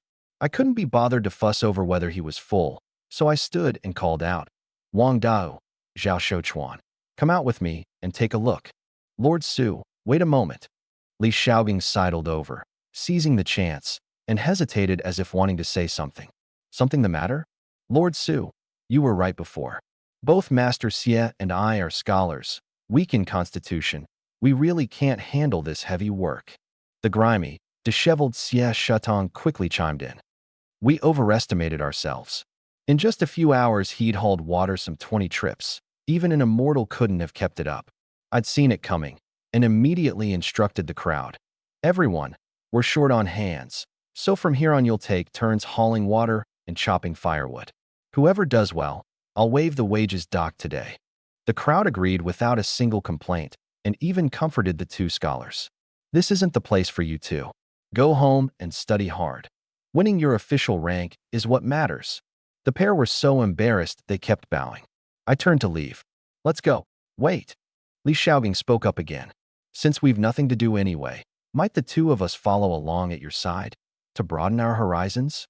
I gave him a long, hard look, suspicious, extremely suspicious. These two had gone to such lengths to get close to me. They clearly had an ulterior motive. Revenge? But they'd stepped in to help me out of a jam the day before, so that didn't fit. Not knowing what they were after left me uneasy. Turning it over in my mind, I decided that keeping them right under my nose was the fastest way to figure out their game. I could hardly haul them off to prison and torture them for answers without cause, could I? "Fine, then you two come along." "Wonderful." Li Xiaogang looked delighted on the surface, but inside he was scheming. "Once I catch ironclad proof of Su Huaiyan's corruption, I'll make sure he gets a taste of hauling water and chopping wood himself." Xie Shutong, on the other hand, stood off to the side looking utterly lifeless, silently cursing that this Li Xiaogang was always cooking up one whim after another, working a man to death. Before long, the whole group filed out the main gate of the county office. As far as the eye could see, cart after cart stretched out in a long line with no end in sight. All grain collected from the various grain merchants in the city. In the middle of the long street stood several grain merchants, each dressed in faded, washed-out coarse cloth garments and plain cloth head wraps. They looked plain enough, but every one of them had a fat, greasy face and rolls of blubber, their clothes practically bursting at the seams, not a trace of the poor and destitute about them. When Wang Dao bellowed, "Magistrate Su has arrived," the men spun around and bowed low. "We common folk greet the magistrate." I let my eyes move over them one by one, saying nothing. The merchants stayed bent at the waist, heads down, and when I still hadn't told them to rise after a good long while, their hearts started pounding. They shot each other furtive glances, wondering if they'd done something wrong, or whether this crooked official, seeing so much grain, was cooking up some excuse to seize it all for free without paying a single copper. In those brief moments, they'd imagined 7 or 8 different scenarios. Truth be told, they were overthinking it. I was simply borrowing the original owner's memories, trying to place each of their identities one by one. An older grain merchant finally worked up the nerve to speak. "My lord, we're getting on in years, and standing this long is more than we can bear. We beg your understanding." I snapped back to attention and raised a hand with an apologetic smile. "My apologies, gentlemen, I got lost in thought. Please rise." The men straightened up and sized me up and down. Word had it that Su Huaiyan had been beaten half to death by rioters, and that he'd changed completely after waking up. Now, seeing it firsthand, they realized the rumors were true. The old Su Huaiyan would never have been this courteous. The four great grain merchants of Yinsha County went by the surnames Chun, Qian, Sun, and Zhai. The original owners' memories were hazy, but these men were easy enough to recognize. The one before me was named Sun Dongyang. In terms of wealth, he ranked last among the four, but he had the most seniority and the loudest voice. Beside him stood two middle-aged men. The tall, heavy-set one was Chun Fuxian, and the short, skinny one was Qian Zhengfeng. As for Zhai Guangji of the Zhai family, who hadn't shown up, that man had the shifty, beady-eyed look of a swindler written all over his face. The rest of the unfamiliar faces were probably just small-time grain dealers. I looked at Sun Dongyang. How many carts arrived today? Reporting to my lord, this delivery brought 50 carts of grain, plus 1 cart of seed grain. Coarse and fine grain together total 800 pickles, with 15 pickles of seed grain. The rest will rush over as soon as we can. He stepped forward and drew 2 rolled-up ledgers from his sleeve, presenting them with both hands. Here are the accounts for today's delivery, along with the manifest of what's still to come. Please review and verify them, my lord. Why only 1 cart of seed grain? I flipped open the ledger and gave it a couple of casual glances. Sun Dongyang cupped his hands and smiled bitterly. The moment the clerk passed down your orders, we scrambled to gather everything we could. But the recent floods rotted or sprouted most of the seed grain we had in storage. It can't be planted. We turned our warehouses inside out, and in the end this 15 pickles was all we could muster. I let the smile drop from my face, my expression turning cold. Clearly, I didn't buy a word of it. Whenever disaster strikes, no one profits more than these grain merchants lining their own pockets. As long as the famine lasts, they'll keep hoarding grain and jacking up prices, raking in a fortune. Taking away a man's money is like killing his parents. Getting them to willingly hand over their hidden grain and seed stock? Fat chance. But what they didn't know was that I'd come prepared. To keep from tipping my hand, I stayed cool and invited them to sit inside the county office. This is a large sum, and it'll take some time to gather the silver. You've all traveled a long way. Why not rest inside while you wait? The merchants had no objections and readily agreed. Li Shaogang, however, wasn't having it. He'd snuck a look at the ledger earlier, and the figures on it were wildly off from reality. They didn't add up at all. Yet here I was, giving it just a couple of casual glances without even tallying the numbers. Wasn't I setting myself up to be fleeced? Hold on. He stepped in front of the group. I've got a question. The merchant stared at this unfamiliar face. My lord, who is this? Before I could answer, Li Shaogang introduced himself.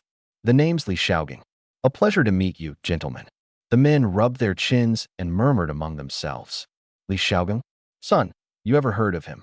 Never. If none of you have heard of him, then there's no way I have. Stop guessing. Like Xie Shutong here at my side. He's a scholar traveling from afar to study. The merchants' faces shifted at once to a look of relief mixed with contempt. TCH, and here I thought he was somebody. Turns out he's just a scholar. Sun Dongyang asked in a low voice. And what question might young Li have? I took a glance at the ledger just now. Li Shaogang turned to look at me, his voice full of conviction. Magistrate Su, forgive my boldness, but there's something wrong with these accounts. The merchants flew into a panic on the spot. How dare you, boy? Watch your tongue. We've done business here for years, with connections among officials and locals alike. Who are you, an outsider, to go stirring up trouble? Qian Zhengfeng seized the chance to put me on the spot. Magistrate Su personally examined the ledger and found no fault. You, a scholar from who knows where, suddenly claimed to spot an error? Are you suggesting the magistrate can't even read a set of accounts? Dragging me into it now, are you? I glared at him. The truth was, Qian Zhengfeng's words hit a nerve.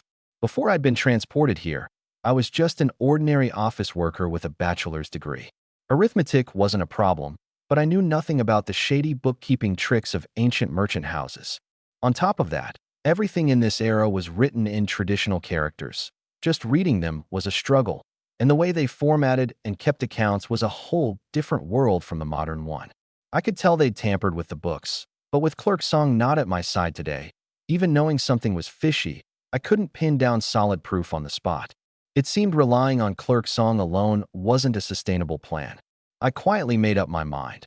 I needed to find a way to recruit talent, and fast. Li Shaogang wasn't about to back down. Whether these accounts are real or fake, We just verify them right here and now. Problem solved. This. The merchants hemmed and hawed. I had no idea what Li Shaogang was really after, but since he'd stuck his neck out to raise the challenge, I could use him as a blade to give these unscrupulous swindlers a good hard blow. Lu Biqing, go verify the numbers. I handed over the ledger. Yes, sir. Lu Biqing took it and started off with a few constables to count everything. Hey, hey, hey. Seeing that I meant business, the merchants' faces changed in an instant, and they rushed to block the way. Magistrate Su, are you really going to investigate? Why wouldn't I? I raised an eyebrow. Unless it's just as Brotherly said, the accounts you submitted don't match the actual goods? My lord, think carefully. Can't you see this man is being deliberately obstructive, trying to drive a wedge between us? A wedge? I sneered. What's between us to begin with? Nothing but ordinary dealings between an official and merchants, strictly business. Every one of them turned to look at Sun Donyang, their eyes clearly pleading. Son, do something quick. Sun Donyang let out a long sigh, his gaze turning dark. My lord, are you really going to take this scoundrel's slander to heart? And what if I am? I refuse to give an inch. If the accounts and goods are all in order, down to the last grain, why fear an inspection?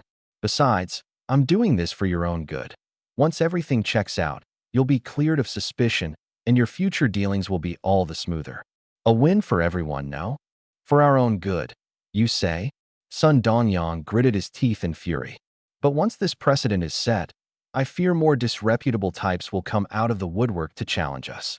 By then, every time we do business, we'll have to fret over proving our innocence, hamstrung at every turn. Where's the security in that? Li Shaogang clenched his fists. The old codger had just called him disreputable. I sensed he was about to blow up, so I cut in first. Wouldn't that be perfect? If you gentlemen have clear consciences with nothing to hide, how much time could a little proof of innocence possibly cost? Li Shaogang shot me an admiring look. Anyone who could deliver a line that airtight, he'd read right, all right. The merchants were left speechless. All they could do was toss out a few angry parting words. Utter nonsense. Magistrate Su clearly has no intention of doing honest business. We're leaving. On the surface, I stayed impassive, but inside I was smirking. This was exactly the situation I wanted. Just as they were about to storm off in a blind rage, Sun Donyang suddenly stepped forward. Wait. The merchants froze. Only then did Sun Donyang say, unhurried, since Magistrate Su insists on investigating, then by all means, go ahead. Son, have you lost your mind? Son, I'd rather lose this deal than be falsely accused for nothing. The more Sun Donyang heard, the more irritated he grew, and he snapped. I said, let them investigate. Are you all deaf? At that shout, none of the merchants dared make another sound. I quickly urged Lu Biqing on. What are you standing around for? Get to it. Yes, sir. Afraid the merchants might change their minds, he took his men and set off to count immediately. An instant's time later, Lu Biqing finished tallying every item, and the result was just as I'd expected. What was written in the ledger didn't match what had actually arrived. He hurried back to report. Reporting to my lord, there is indeed a problem with the accounts. Then, halfway through, he stopped. See? I told you there was something wrong with those books. Li Shaogang sneered, stepped forward, and looked down his nose at the guilty-faced merchants. Now, how do you explain this? I picked up the thread. Out with it. Is this grain shipment short on weight, or did they mix in sand? But Lu Biqing stammered out. In neither. There's actually one cart of grain too many. You hear that? He said. Li Shaogang started to jump right in, only to catch the meaning a beat later and give a start. What? Not only is it not short, there's an extra cart of grain. I frowned too, and pressed him again. Lu Biqing, are you sure you didn't miscount? Reporting to my lord, my men and I counted it 3 times over, and we even randomly weighed carts at spot checks. The numbers match exactly, down to the last bit. There's no mistake. I mulled it over for a moment, then turned to Sun Donyang. Merchant's son, how do you explain this extra cart of grain? Sun Donyang turned to the side and gestured toward the carts of grain, his face full of earnestness. Yinsha County has suffered terribly from famine. That you, Magistrate Su, take the people to heart, setting up shelters and distributing porridge, shows true devotion. Given how hard you toil day after day, This extra cart is one we several families pooled together to donate for your relief efforts, a small token of our sincerity." At those words, all the merchants breathed a sigh of relief, and the looks they gave Old Sun filled with even more admiration. Brilliant, truly brilliant. Leave it to Old Sun. Let's see what that brat has to say now. Magistrate Sue, we can all attest that every word Old Sun spoke is true. That's right. We raised this cart of grain and donated it to help Yunsha County weather the crisis. Watching them trade sly glances, I let out a long sigh. That answer was airtight. Catching these swindlers red-handed really wasn't going to be easy, so I cupped my hands and bowed. Thanks to your generous support, gentlemen, I thank you on behalf of the people of Yunsha County. The merchants returned the courtesy with fake smiles. Magistrate Sue, you flatter us. What's taken from the people is used for the people. It's simply our duty. Sun Dongyang stroked his beard, sneering to himself. Where the devil had this greenhorn sprung from, nearly ruining his whole scheme? Luckily, he'd kept a card up his sleeve. Worried that Su Huan might only be putting on a show, he deliberately prepared an extra cart of grain that went off the books. If this crooked dog was still the same corrupt official underneath, that cart would serve as a bribe. If he was genuinely doing relief work, it'd be handed over under the guise of a donation. Either way, he figured a corrupt official who only knew how to chase women and drink wouldn't see through anything. Watching the smugness Sun Dongyang couldn't quite hide, it finally dawned on me. So this whole crew had come to test me. But what I couldn't figure out was, what did they stand to gain by going to all this trouble to test me? Since there's no problem, then, gentlemen, follow me inside to collect your silver. Impossible. There's definitely something shady about that ledger. Li Shaogang still wouldn't let it go, leaping out to challenge them again and again, which enraged the merchants. Insolence. The magistrate already sent men to verify it. How dare you keep questioning? Magistrate Sue, this man has been scheming to smear our name from the start. He clearly means to sow discord between you and us. If you ask me, throw him out of the county office at once. Enough. I raised a hand to cut them off, took the ledger back from Lu Biqing, and shoved it into Li Shaogang's hands. Since you think there's a problem, go verify it yourself. Fine, I will. Li Shaogang snatched it up and stormed off in a huff. I watched his retreating figure, then turned to Xie Shutong. Brother Xie, you go along with him too. You need me too? Xie Shutong blinked, pointing at himself in bewilderment. I patted him on the shoulder and said, with great feeling, do a good job.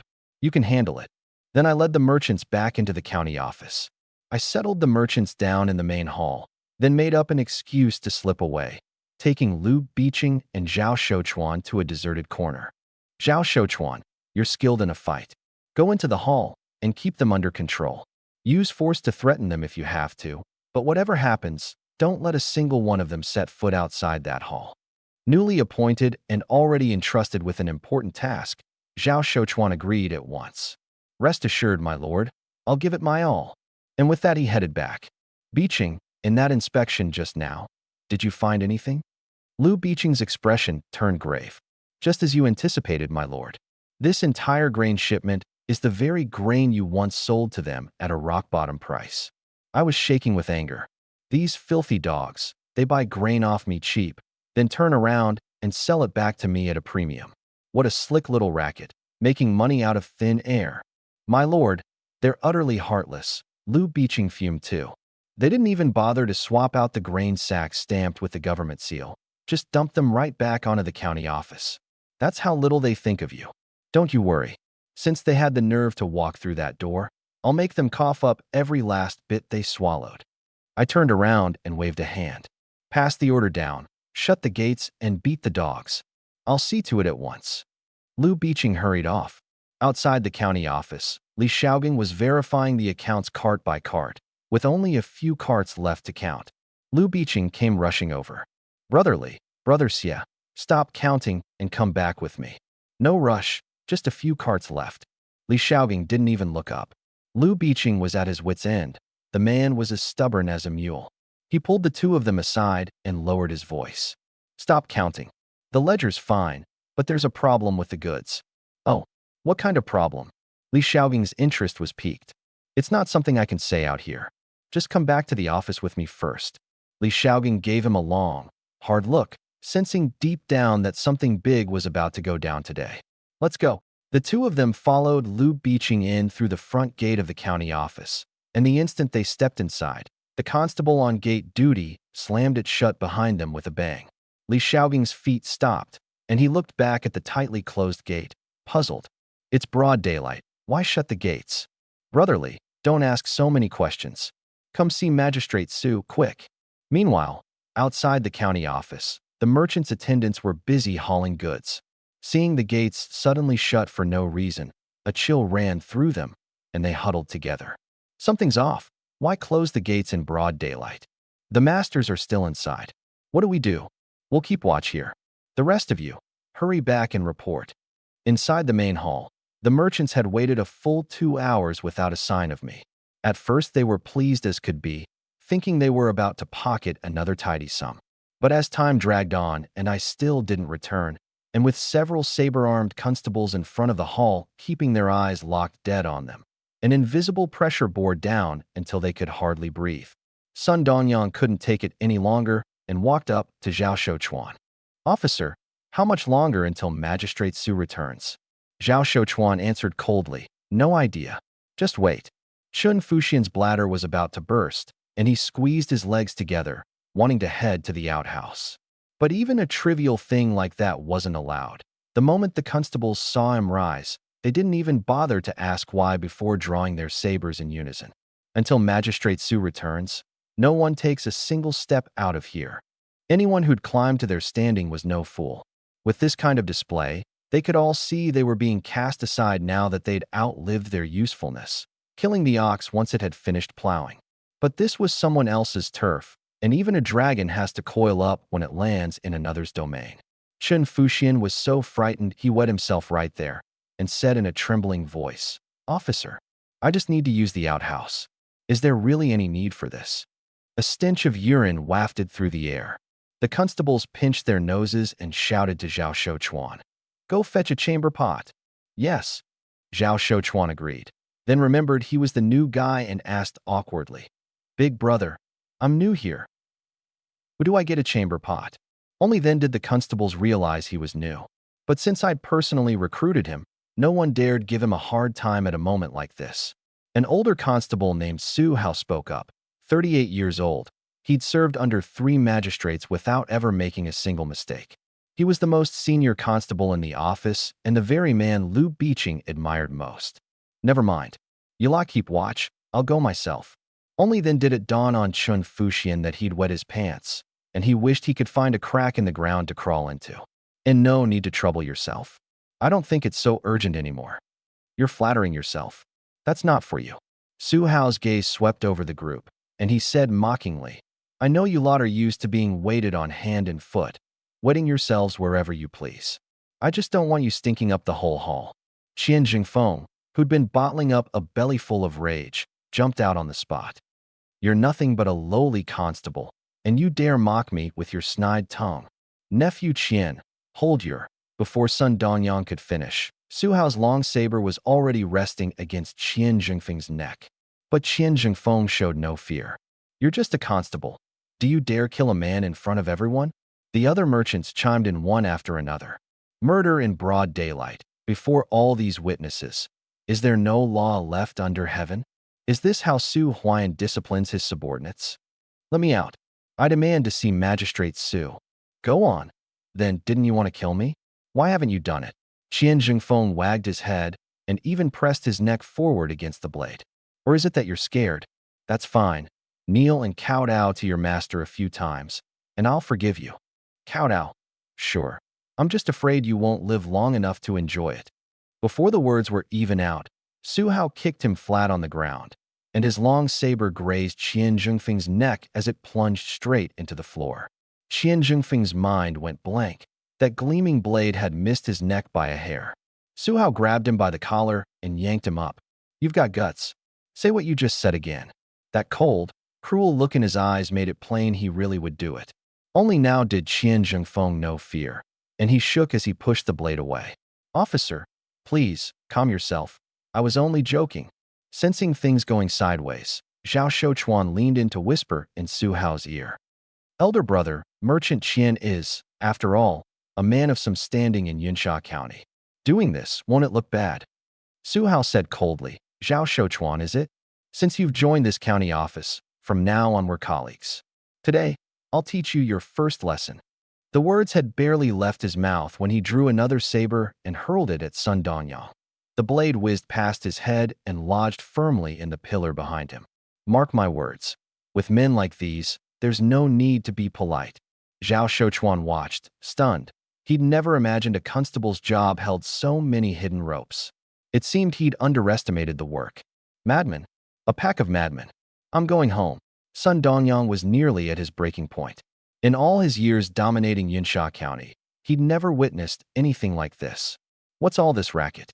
I could hear you carrying on from way off. Do you never let up? I strode into the main hall, and one look at the scene stopped me dead in my tracks. Well now, I'd only told them to keep an eye on the man. I never expected it to end up like this. All I can say is, nicely done. I feigned outrage. Su Hao, release him at once. Su Hao gave a cold snort and let go, and only then could Qian Zhengfeng gulp down greedy mouthfuls of air. The moment Sun Donyang saw me, he rushed forward and clasped my hand, sobbing. My lord, you've finally come. Calm yourself. Old Sunday, tell me exactly what happened, in detail, and I'll see justice done for you.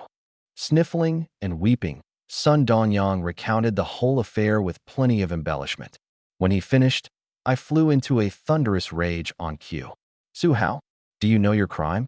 Without a moment's hesitation, Su Hao dropped to both knees. I know my crime, and I'll gladly accept my punishment. Beside him, Zhao Shouchuan's eyes went wide with bewilderment. The man knew he'd be punished, so why go through with it? Sun Donyang sneered inwardly. Just as I thought, this crooked dog never changes his stripes. But no one saw it coming when I said, with the utmost nonchalance, since you've confessed your fault, I'll dock 3 months' salary and add a month of cleaning the outhouses. Any objections, gentlemen? What? Humiliating local grain merchants like this in front of everyone, and the punishment is just 3 months' pay and outhouse duty? How is that any different from no punishment at all? Sun Donyang leaped up at once. I object. Oh, I raised an eyebrow. And what objection does Merchant Sun have? I, this common man. In his agitation, Sun Donyang had jumped out, but when actually pressed for a reason, he found himself at a loss for words. Still, there was always some bright spark ready to argue on his behalf. After all, they were all in the same boat, sinking or swimming together. Bad enough that your constable ignores the rules, but to draw his blade and wound a man for no reason, that's a failure of your discipline, Magistrate Su. Hearing this, Sun Dongyang's heart sank halfway. It's over, my lifelong reputation, ruined by this pack of fools. I was in no hurry to reply. I walked slowly to the center of the hall, let my gaze sweep across them, and said coldly, you buy grain off me at a rock-bottom price, and now that the government's in a bind, you turn around and sell it back to me at a premium. Do you really take me for a fool? This. The merchants stammered, able only to bluster their way through a defense. What does that have to do with today's affair? Good. The more flustered they got, the more it showed they'd lost their composure. Well, ask. I pressed in step by step. With famine ravaging the city, you grain merchants don't sell your grain at fair prices. Instead, you hoard it, drive up the price, and reap obscene profits, leaving the people seething with resentment. On that count alone, I could sentence every one of you to a serious crime. And rather than repent, you now have the gall to deceive your superior and make a fool of this county. Your old crime's still unsettled, and you've piled on new ones. I spread my hands. Old son, out of respect for your years, why don't you tell me? What should I do with you all? Ha! Sun Donyang burst out laughing and dropped all pretense. The people seething with resentment. Wasn't that entirely of your own making, Magistrate Su? Now that catastrophe is bearing down, you want to wash your hands of it and pin all the blame on us. Where in the world is there such a sweet deal? The first half I'll grant him. But the second half, what did he mean, catastrophe bearing down? I didn't dwell on it and shot back. You eat my food and take my goods. We'll set that aside for now. Now that I want to revive farming and buy your seed grain at a premium, you make excuse after excuse. Why is that? So all this beating around the bush was about the seed grain. Magistrate Su, a man of your stature truly is forgetful. Sun Dongyang's face didn't so much as twitch. I already said it at the gate. Most of every family's seed grain was rotted or sprouted by the floodwaters. It can't be planted. Oh, is that so? I folded my arms and stared coldly at the old scoundrel. Under my unblinking gaze, Sun Dongyang didn't panic in the slightest. As long as he clamped his mouth shut and stuck to his story, let's see what I could do to him. Just then, Lu Biqing hurried over with Li Shaogang and the others, carrying a bundle of ledgers in his arms, which he handed to me. I held them up in front of me and looked at Sun Dongyang. Old Sun, care to guess what these are? The moment Sun Dongyang saw them, a bad feeling rose within him. Aren't they just ledgers? Wrong. These aren't just ledgers. They're the proof of the bribes you all offered me. I flung the ledgers down in front of them. Take a good look for yourselves. The merchants panicked and bent to pick them up and flip through them. Written plainly inside was exactly which year, which month, which hour, who had given how much money and what gifts. Well played, Su Huan. You'd expose your own crimes just to pry the seed grain out of our hands. Sun Dongyang forced down his fury. The Imperial Inspector's investigation is imminent. Exposing yourself like this, aren't you afraid of bringing disaster down on your own head? Those words struck me like a bolt of lightning. I stood frozen in place, my mind a total blank. Beside me, Li Shaogang sneered.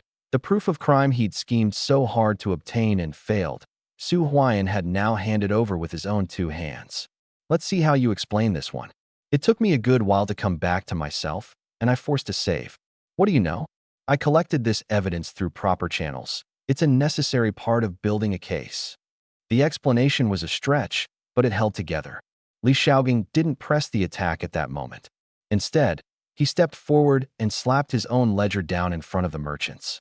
And these are the ironclad proof that you secretly took your thugs into the countryside, falsely claimed to have the magistrate's written orders, and forcibly bought, or outright stole, the villagers' rice and wheat seed. Trembling, Sun Dongyang picked it up, and with a single glance his legs gave out, and he fainted dead away. Hey, why'd he faint? I shot Su Hao a look. Wake him up. Su Hao stepped forward and pinched hard at the point beneath his nose, and in moments Sun Dongyang slowly came to. He knew full well that this time he'd completely lost his bargaining chips. Help me up. Supported by the others, Sun Dongyang rose and looked at me weakly. It's just seed grain you want, isn't it? Then it's yours. Just the seed grain was nowhere near enough. I gave a slight shake of my head. Sun Dongyang drew a deep breath and said through gritted teeth, starting tomorrow, every family will return all the seed grain we seized by force. Not only that, we'll release our stored grain for sale at fair prices and fund the purchase of seed grain from other regions to relieve the disaster victims. Magistrate Su, does that satisfy you? I still wasn't satisfied and added one more condition. No need to wait until tomorrow. Start today. Shrewd as he was, Sun Dongyang caught my meaning at once and quickly added, Magistrate Su is absolutely right. Today's delivery, along with all the grain yet to be sent, will be sold to you at fair price. Now that's more like it. I nodded, satisfied. While you gentlemen are all here, let's settle the accounts right now, and I'll send someone to fetch the silver at once. What a ruthless heart. He means to bleed us dry. But things had come to this, and to save their own skins, they had no choice. After a quick huddle to discuss it, they could only nod. Once done tallying, they reported. Reporting to my lord, the original price was 2 taels per pickle. Now, at the fair price of 800 coppers per pickle, 800 pickles of grain come to 640 taels, with that extra cart of seed grain gifted to you. That sum meant nothing to me, but it didn't mean I'd let myself be cheated either. I didn't rush to agree. Instead, I looked at Li Shaogang, who was also working his abacus, and waited for him to finish before asking. All calculated? That's right. 640 taels exactly. I immediately called to Lu Biqing. Biqing, pay them. The merchants took their silver and hurried off without even counting it. They didn't want to spend another moment in that county office. As I watched them leave, Li Shaogang turned and asked me, Magistrate Su, there's one thing I don't understand. I was already fretting over the Imperial Inspector's imminent visit, and his question made me recall the scene when these two had first appeared the day before. Their origins unclear, their bearing and vision far beyond ordinary folk. Could I now reasonably suspect that these two were the imperial inspectors, traveling incognito? If I were the inspector, investigating local corruption, I'd never announce it to my target with a great fanfare. I'd disguise myself and blend into the crowd, quietly gathering evidence, and finally net them all in one sweep. It all fits. No wonder these two had gone to such lengths to get close to me. I broke out in a cold sweat and asked cautiously, "What is it that puzzles Brotherly? Now that we have both witnesses and evidence, why doesn't Magistrate Sue simply throw this whole pack of swindlers into prison?" What did he mean by that? A test? I thought for a moment, then turned it back on him. Why doesn't Brotherly take a guess? If I really detained them right now, what would happen? Li Xiaoging paced back and forth, murmuring to himself. The bulk of the county's circulating grain and stored seed is in these men's hands.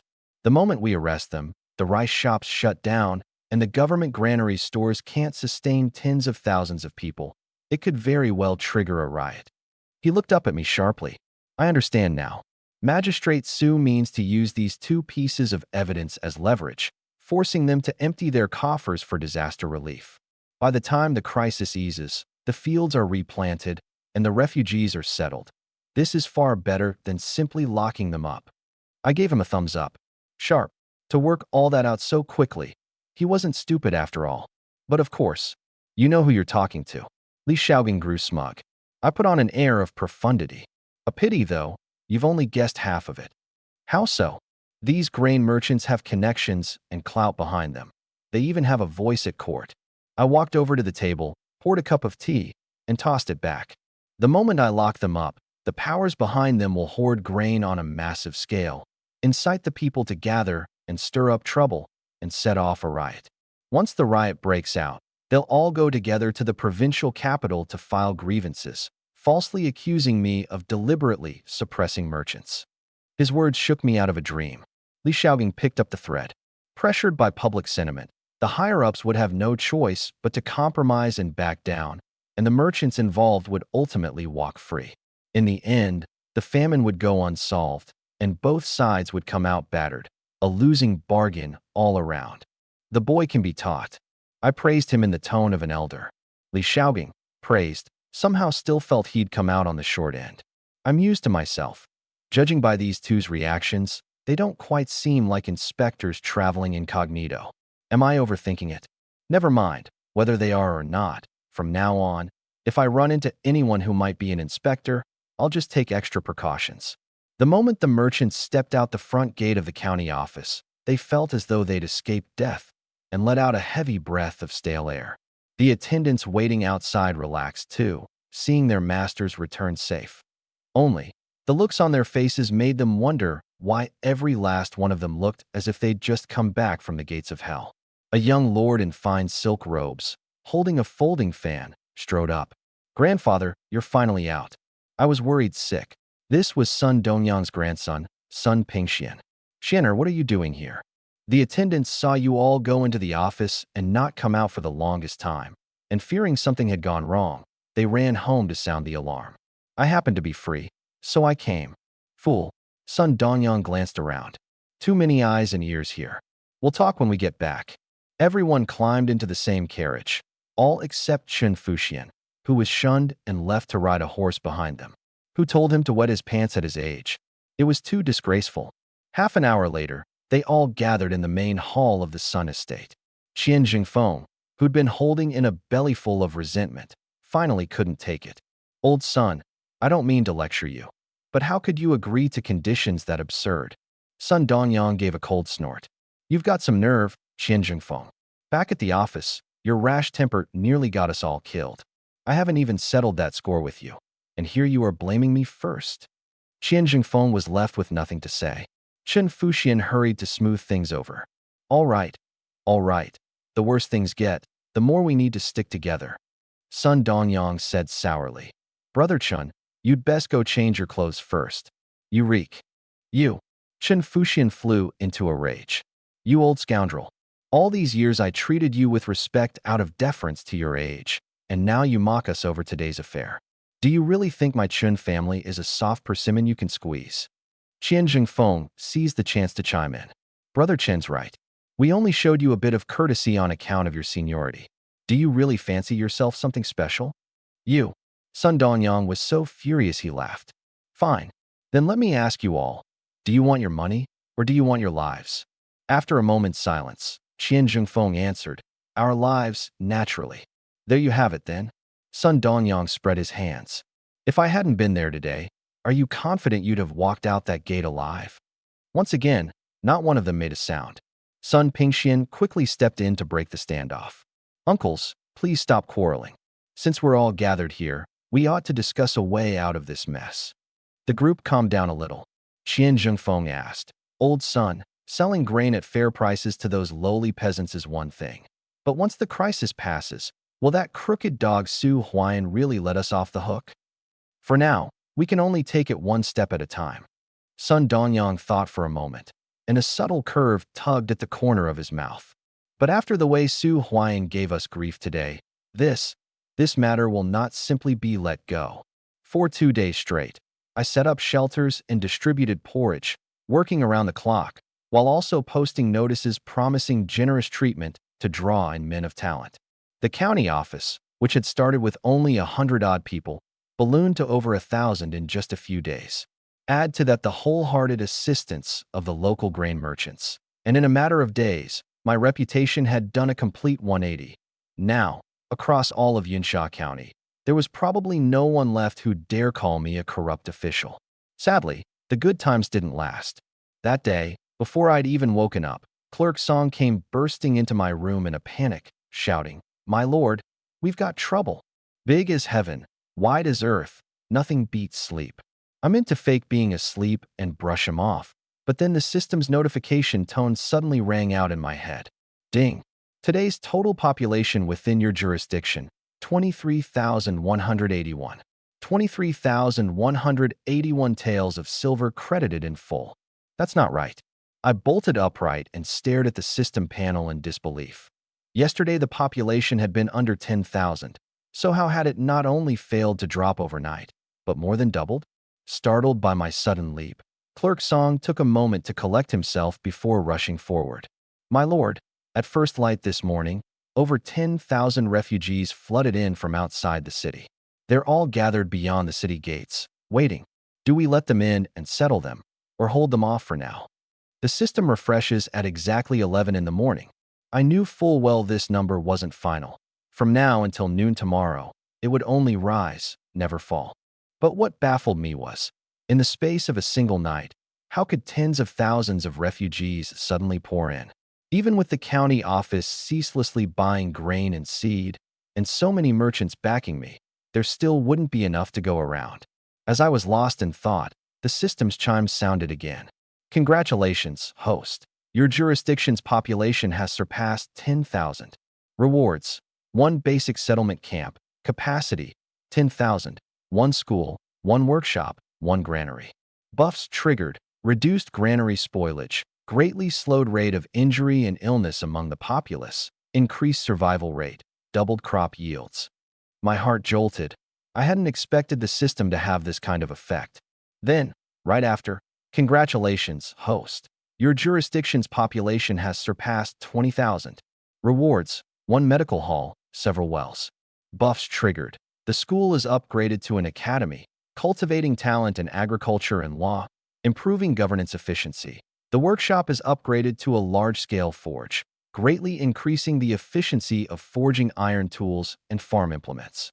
Well, talk about a pillow arriving just as you're getting sleepy. These weren't refugees at all. They were my walking pots of gold. Pass the order down. Effective immediately, the refugees are to enter the city, and no one is to stand in their way. This.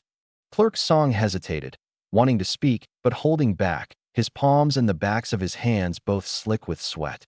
It's just letting some people in. Why are you so frightened?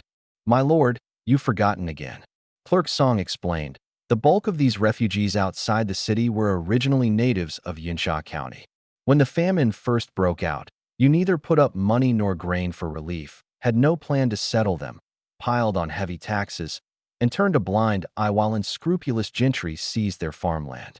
With no other choice, They abandoned their fields and fled to the neighboring prefectures to scrape out a living.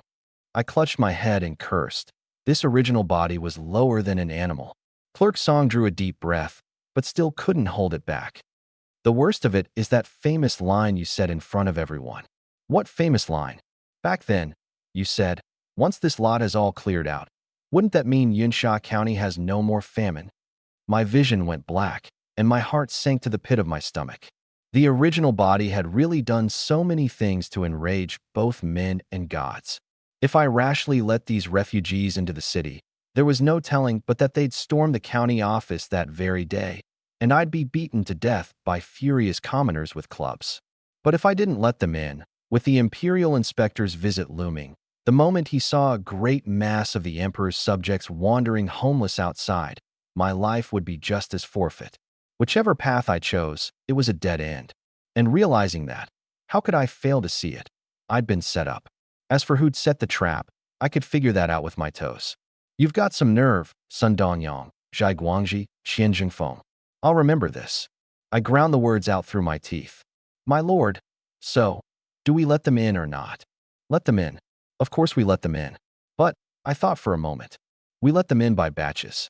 The old, the weak, the women, the children, and the disabled enter the city first, and the rest set up camp right where they are outside the walls, with the county office providing supplies and keeping order.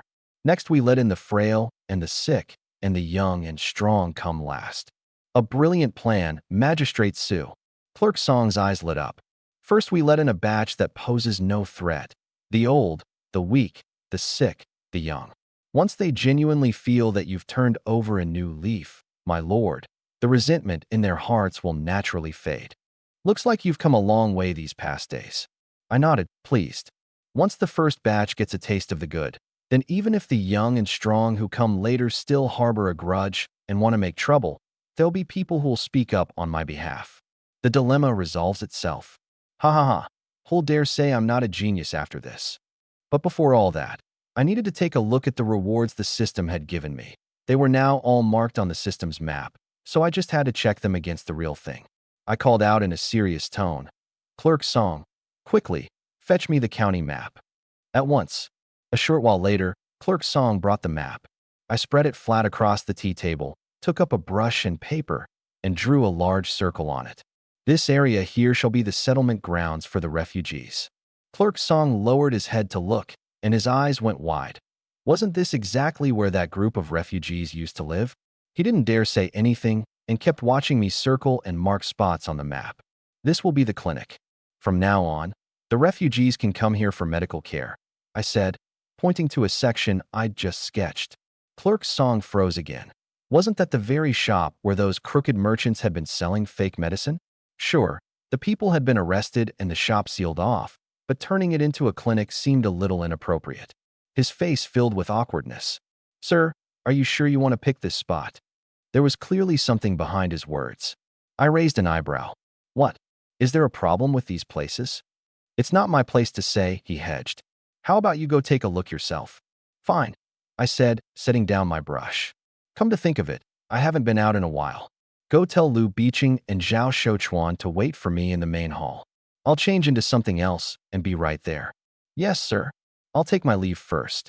Outside the city, it was already a sea of people.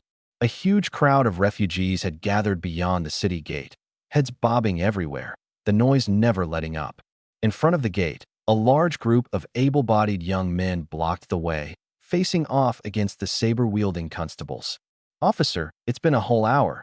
Why won't you let us in? If you ask me, that Su Huan never planned to let us in at all. Officer, have some mercy. I've got an 80-year-old mother at home and a 3-year-old daughter crying for food. Even if you won't let us into the city, at least spare us a bite to eat.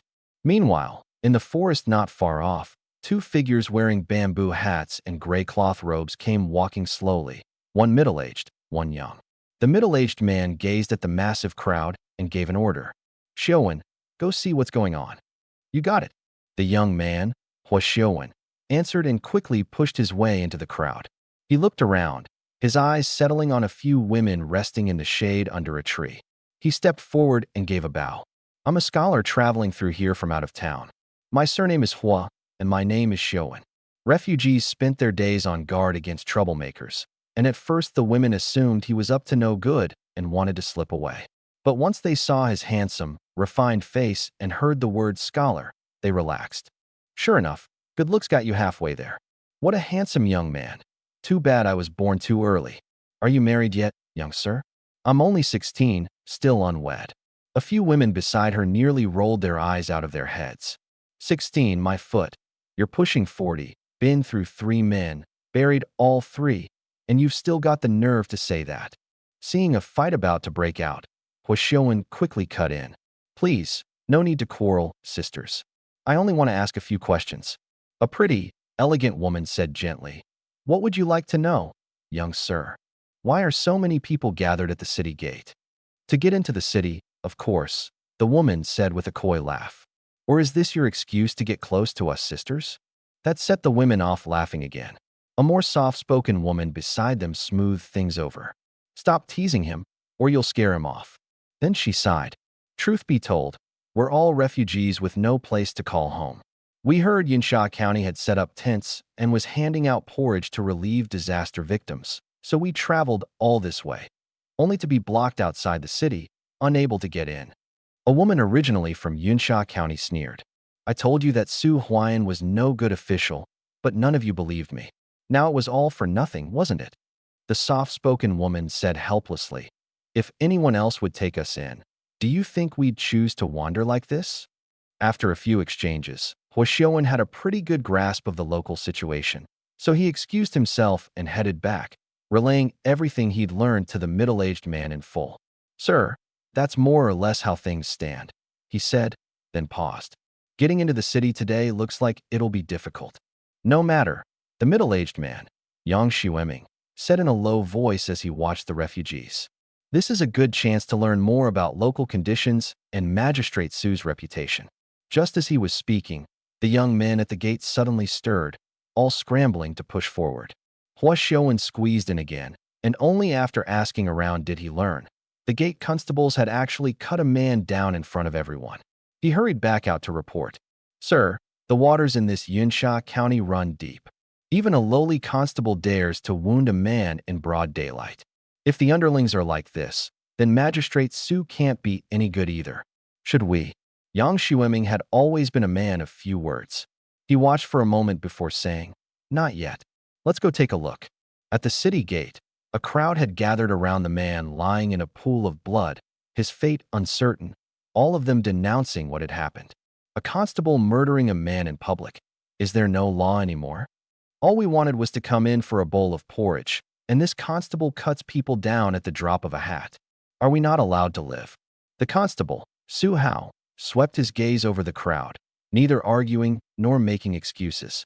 He simply drew his bloody saber and drove it into the man on the ground once more, finishing him off. The crowd shrank back in terror, no one daring to make a sound. This is outrageous. Yang Xueming, who had finally pushed his way through, pointed right at Su Hao's nose and let loose. You vicious lackey, how dare you kill a man in public? Su Hao sheathed his blade, unhurried. Who are you? The government is conducting its business. Since when does that concern you? I am. Yang Xueming's momentum went cold, and he quickly changed his words. I'm surnamed Yang, given name Xueming, a schoolteacher traveling through from out of town. And here I thought you were someone important. Just a broken-down schoolteacher? Su Hao scoffed. What's there to be so high and mighty about? Yang Xueming was so furious smoke practically came out of his ears, and he was about to reveal his identity to put these people in their place.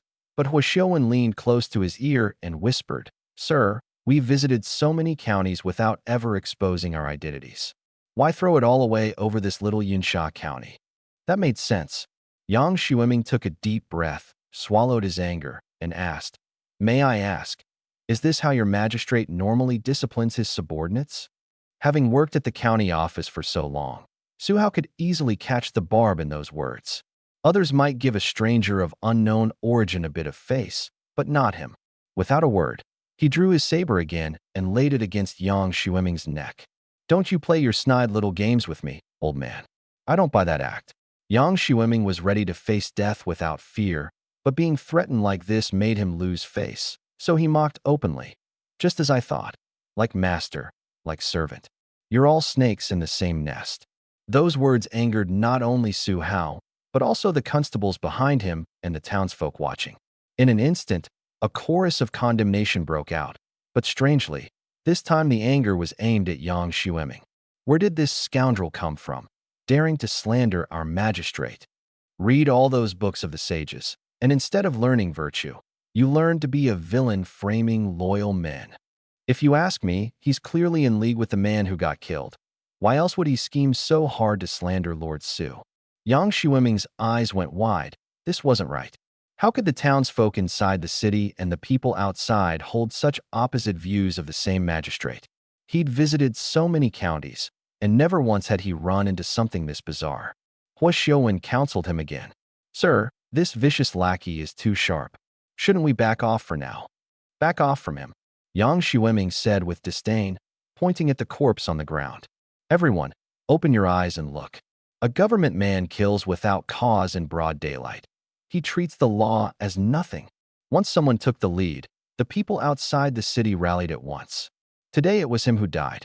Tomorrow it might be us. Those people inside living so comfortably. Turns out they're all ruthless people who'd eat you alive. The townsfolk inside weren't about to back down either. Bull. If he's a subordinate Lord Su trusts, he'd never harm someone for no reason. This man must have done something. Brother Su wouldn't have acted otherwise. The standoff between the two sides grew fiercer, with the faint threat of a riot brewing. Su Hao looked at Yang Xueming with a cold smile. Happy now. Even Yang Xueming hadn't expected things to spiral like this, and he was trying to figure out how to defuse the situation. Lord Su has arrived. A booming announcement, and the quarreling stopped in an instant. The townsfolk cleared a path on their own, and I walked out at a measured pace, brows furrowed, displeasure written all over my face. The gate constables and militiamen all bowed. We greet you, my lord. Rise, all of you. I waved a hand casually and turned toward the gate, saying impatiently, What's all this shouting? Do you want into the city or not? That one line, and the momentum of the crowd outside deflated by more than half. Quite a few of them looked troubled and didn't dare make another sound. Su Hao leaned close to my ear, worried. My lord, is it wise for you to come out at a moment like this? If something were to happen to you, what would become of the townsfolk? I sneered inwardly. Was he joking? Given my standing in the city these days, if those refugees outside actually dared to make a move, the townsfolk would be the first to refuse to allow it. Besides, after all these days of recovery, the people inside had long since regained their strength and vigor. What match were those refugees living hand-to-mouth outside? Sure enough, the moment I appeared, the townsfolk were already secretly cracking their knuckles, just waiting for the refugees to make the slightest wrong move so they could rush forward and protect me with their lives. No matter. I looked at the corpse on the ground. Speak. What exactly happened here? One moment, my lord. I'll be right back.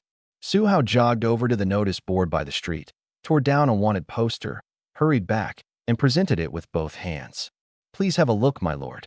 I took it, and, comparing the portrait to the corpse, read aloud. Wang Chong, alias Ghost-Faced Buddha, of Yunsha County. In the 8th year of Yongning, committed 8 cases of murder, 15 lives taken. I didn't recognize the characters after that and couldn't be bothered to read on, so I handed the poster back to him. Su Hao took it and used the moment to report. I noticed this man was skulking around with a vicious look on his face, and he seemed familiar, so I ordered my men to check him against the wanted notices at the gate. Sure enough, he was a fugitive wanted for serious crimes. I meant to capture him quietly, but he sensed it in advance, and he had a concealed weapon on him. He held the poster up before the crowd outside the gate. Fearing he'd harm the people, I had no choice but to cut him down on the spot. When the crowd heard he was a wanted fugitive, they all jumped in fright, and only after collecting themselves did they dare step forward to compare the portrait with the corpse. This scar, this nose bridge, it all matches. Heavens, he really was a fugitive. What were we all just doing? Cleared of suspicion, Su Hao turned and cupped his hands toward me. Reporting, my lord. He pointed at the teacher and his student. These two provoked trouble for no reason, stirred up the crowd with their words, and nearly caused a full-blown riot. I beg you to arrest them at once and interrogate them thoroughly. I sized up the two of them. They gave off an air of righteousness, so why were they doing such disgraceful things? Could they be sent by that gang of grain merchants to cause trouble? I was already in a foul mood. Whether or not that was the case, I'd arrest them and interrogate them first. The disaster is severe right now, and yet someone still dares to sow discord and turn the people against one another. Their intentions deserve punishment. I looked at Su Hao. I'll leave these two to you. You can't. Hua Xiaowen immediately threw his arms out and blocked Su Hao's path. Do you have any idea who we are? TCH. Su Hao scoffed. Just a couple of traveling scholars from out of town? We keep two of that sort at the county office ourselves. Nothing special. Men, take them at once. Wait. I raised a hand to stop the constables, then pinched my chin and studied the two of them closely for a few moments. Yang Xueming's heart clenched. Why did he keep staring at us? Had he seen through something? No good. I've got to bluff my way past this. He stepped forward and bowed. My lord, my student and I didn't know that man was a wanted fugitive, and we misunderstood the officers. Surely there's no need to throw us in jail over a small matter like this. As he spoke, he shot Hua Xiaowen a look. Hua Xiaowen caught on. It wasn't just the two of us questioning and denouncing him. Why is it, my lord, that you're fixated on us alone? Yang Xueming picked it up. Exactly. On what grounds? I thought for a moment, dragging bystanders down with you just to save your own skin, that didn't seem like something an imperial inspector would do. Looked like I'd been overthinking it. On what grounds? I said coldly. On the grounds that you two started this, incited a public disturbance, and nearly caused a serious disaster. That alone is enough for me to charge you. You. Yang Xueming wanted to curse, but stopped himself. This whole thing really was their fault, so he had no choice but to swallow it in silence. Nothing more to say? I waved my hand. Men, imprison them at once and interrogate them thoroughly. Su Hao looked at the two of them with a cold smile. That's what you get for being so arrogant. Serves you right. Once that was settled, I turned to Clerk Song, who was crouching in a corner enjoying the show. Clerk Song, how long do you plan to keep watching? He hurried over. What are your orders, my lord? Tell the people outside the city what we decided today. Clerk Song walked to the very front, took out the document he'd prepared in advance, and read from it. As the famine grows worse and refugees flock here in droves, Lord Su, in his compassion for the suffering of the people, has ordered the city gates thrown wide open. Whether local villagers or refugees from afar, all will be brought into the city and given shelter. When the refugees outside heard this, they were moved to tears of gratitude. Wonderful, we're saved. Heavens, we finally don't have to keep wandering. Quiet. Clerk Song waited for them to settle before continuing. But there are far too many of you, and if everyone rushes in at once, there could be a stampede or fights. So you'll be admitted in batches, 3,000 people per day, with the old, the weak, the sick, and children first, and the able-bodied afterward. Once inside, you must follow the rules of Yunsha County. No brawling, no lawbreaking. Temporary porridge tents and straw shelters have been set up outside the city, and rations and daily necessities will be handed out each day. Those who can't get in yet, please wait patiently. When he finished, he had his men post the document at the gate.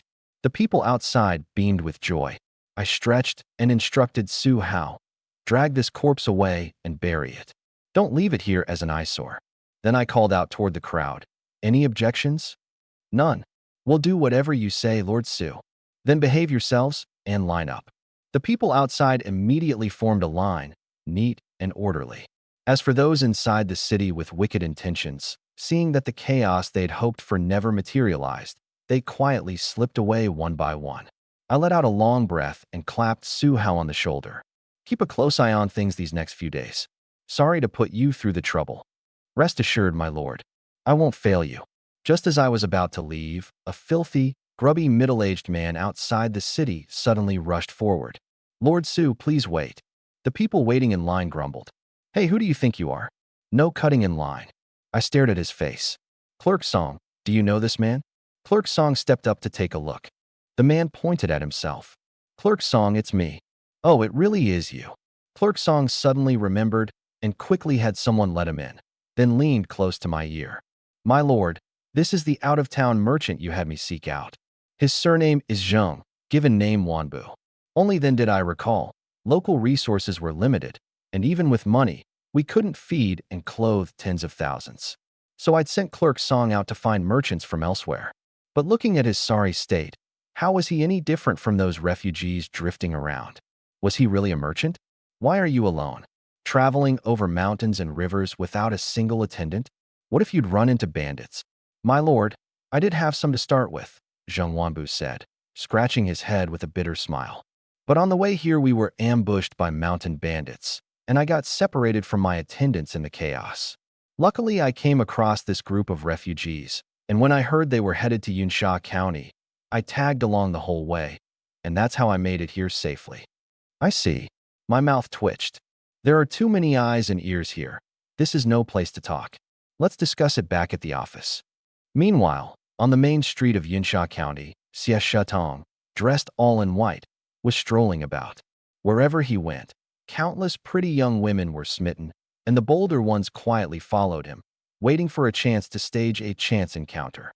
Along the way, the same scene played out 7 or 8 times. Young master, what a coincidence, running into you again. The young men who passed by all sighed to themselves. Some drown in it, while others die of thirst. Out of the corner of his eye, Xie Shetong spotted Li Shaogang glaring daggers at him. So he hurriedly made an excuse to shoo the women away, pulled Li Shaogang into a quiet corner, and said helplessly, "What exactly did I do to you? You've had a face like thunder all day. You still have the nerve to ask?" Li Shaogang rolled his eyes. "I told you to keep a close watch on Su Huayan, and what happened? Not only did you fail to keep an eye on him, you let him slip out of the office, and now no one knows where he is." "That's not on me." Xie Shetong spread his hands. "I clearly saw him have Liu Biqing and Zhao Shouchuan wait in the main hall. Who knew he'd turn right around and slip out a side door with Clerk Song? I don't care, it's all your fault." Yes, it's my fault, all right." But Li Shaogang wouldn't let it go. "Xie Shetong, what's with that attitude? Why are you raising your voice at me?" Xie Shetong was completely dumbfounded. "So no matter what, it's my fault." He just shut up and said nothing. To his surprise, that only made Li Shaogang angrier. "Why aren't you saying anything now? Guilty conscience. Or do you think I'm being unreasonable?" Xie Shetong honestly wanted to drop dead on the spot. Having vented, Li Shaogang finally felt a little better. "Fine, I'll let you off the hook." He pinched his chin. "Shetong, do you think Su Huayan has figured out who we really are? Why else would he be so on guard against us these past few days?" Xie Shetong muttered inwardly. "How would I know?" But out loud he pinned it on Su Huayan. Maybe, perhaps. Li Shaogang thought it over carefully. If we'd really been found out, Su Huayan would never keep us at the county office. More likely he suspects, but hasn't confirmed anything. Then he suddenly slapped his hand. "I've got it. It must be that after those grain merchants spread word that an imperial inspector was coming to investigate corruption, Su Huayan started getting cautious. He must have mistaken the two of us for the inspectors. One moment it was their identities, the next it was inspectors." Xie Shetong was more and more unable to follow his train of thought. The more Li Shaogang thought about it, the more excited he got, and without realizing it, he'd walked right into the middle of the road. At that very moment, a group of imperial inspectors was escorting a prisoner toward the county office, paying no attention at all to Li Shaogang, who suddenly darted out. The two groups collided. The constables assumed someone was trying to rescue the prisoner and drew their sabers with a clatter to block the way. Who goes there? One more step, and this blade shows no mercy. "Oh no." Xie Shetong hurried forward. "Officers, please stay your blades. It's us." "Oh, it's you too. We thought you were bandits." The constables put away their sabers. The one in charge gave the rope a tug and warned, "There are a lot of refugees outside the city lately. You two should stay off the streets, or you might fall victim to some ruffian." Yang Xueming, who'd been knocked to the ground, was silently cursing these snide constables when he suddenly realized that voice from a moment ago sounded awfully familiar. "Sir, let me help you up." Hua Xiuwen reached out to steady him. But why did this voice sound so familiar too? Xie Shetong and Li Shaogang had been about to take their leave, but hearing those voices, they froze as well. The teacher and student climbed to their feet, and their eyes met the two men across from them. In that instant, both sides gave a start, and at the same moment pointed at each other and blurted out, "What are you doing here?" The lead constable raised an eyebrow. "What? You know each other. We can't blow our cover." Yang Xueming reacted lightning fast. "No, we don't. We just crossed paths once while traveling. Li Xiaogang also forced an awkward smile. That's right, just strangers who happened to meet. We don't really know each other. The constable didn't press the matter, only adding one more word of caution. These two are prisoners now. From now on, keep your eyes open and steer clear of people like them. Xie Shutong stepped forward. If I may be so bold, what crime did they commit? I won't keep it from you. These two sowed discord among the people and nearly caused a riot. And they even accused our Lord Su in public of failing to discipline his men. Every charge is serious. Don't you follow their example? Yes, yes.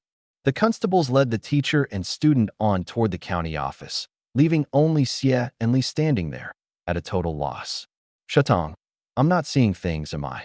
Su Huayan arrested the imperial inspectors sent by the court. Li Xiaogang reached out to feel his own forehead, then Xie Shutong's.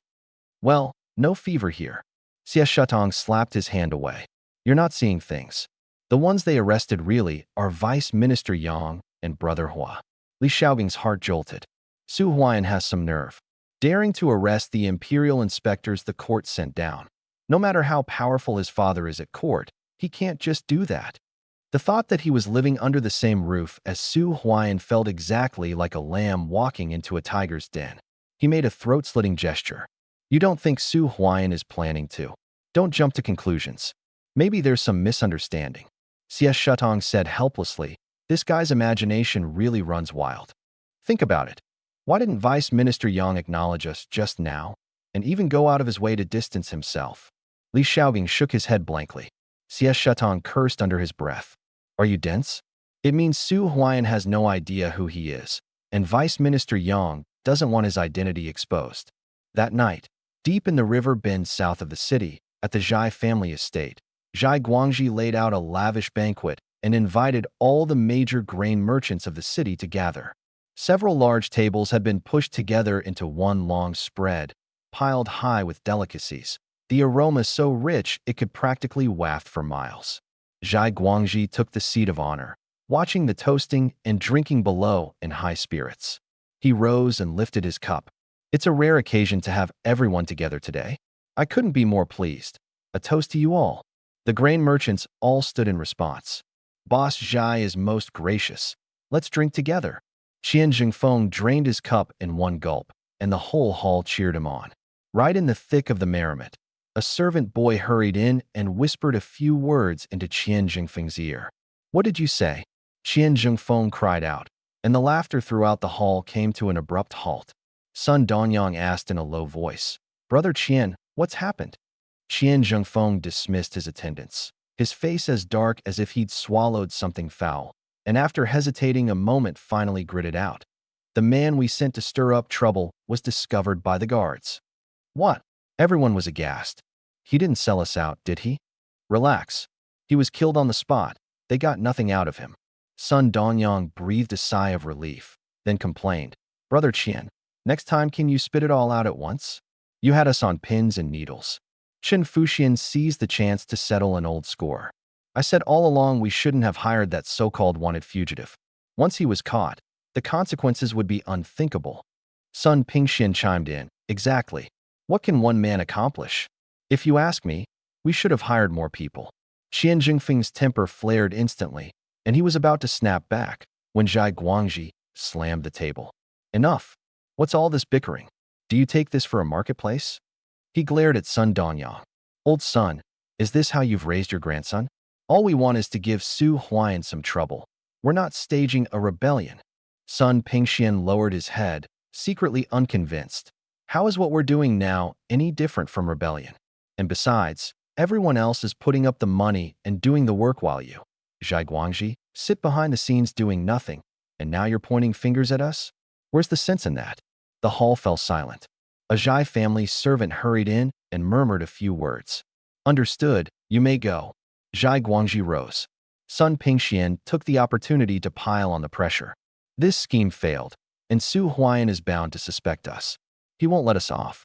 Uncle Zhai, what do we do next? You've got some nerve, Sun Pingxian, trying to pressure me. You're still too green for that. Look how frightened you all are. Zhai Guangji sneered. The man is dead now, the evidence is gone. Even if Su Huayan suspects us, what can he actually do to us?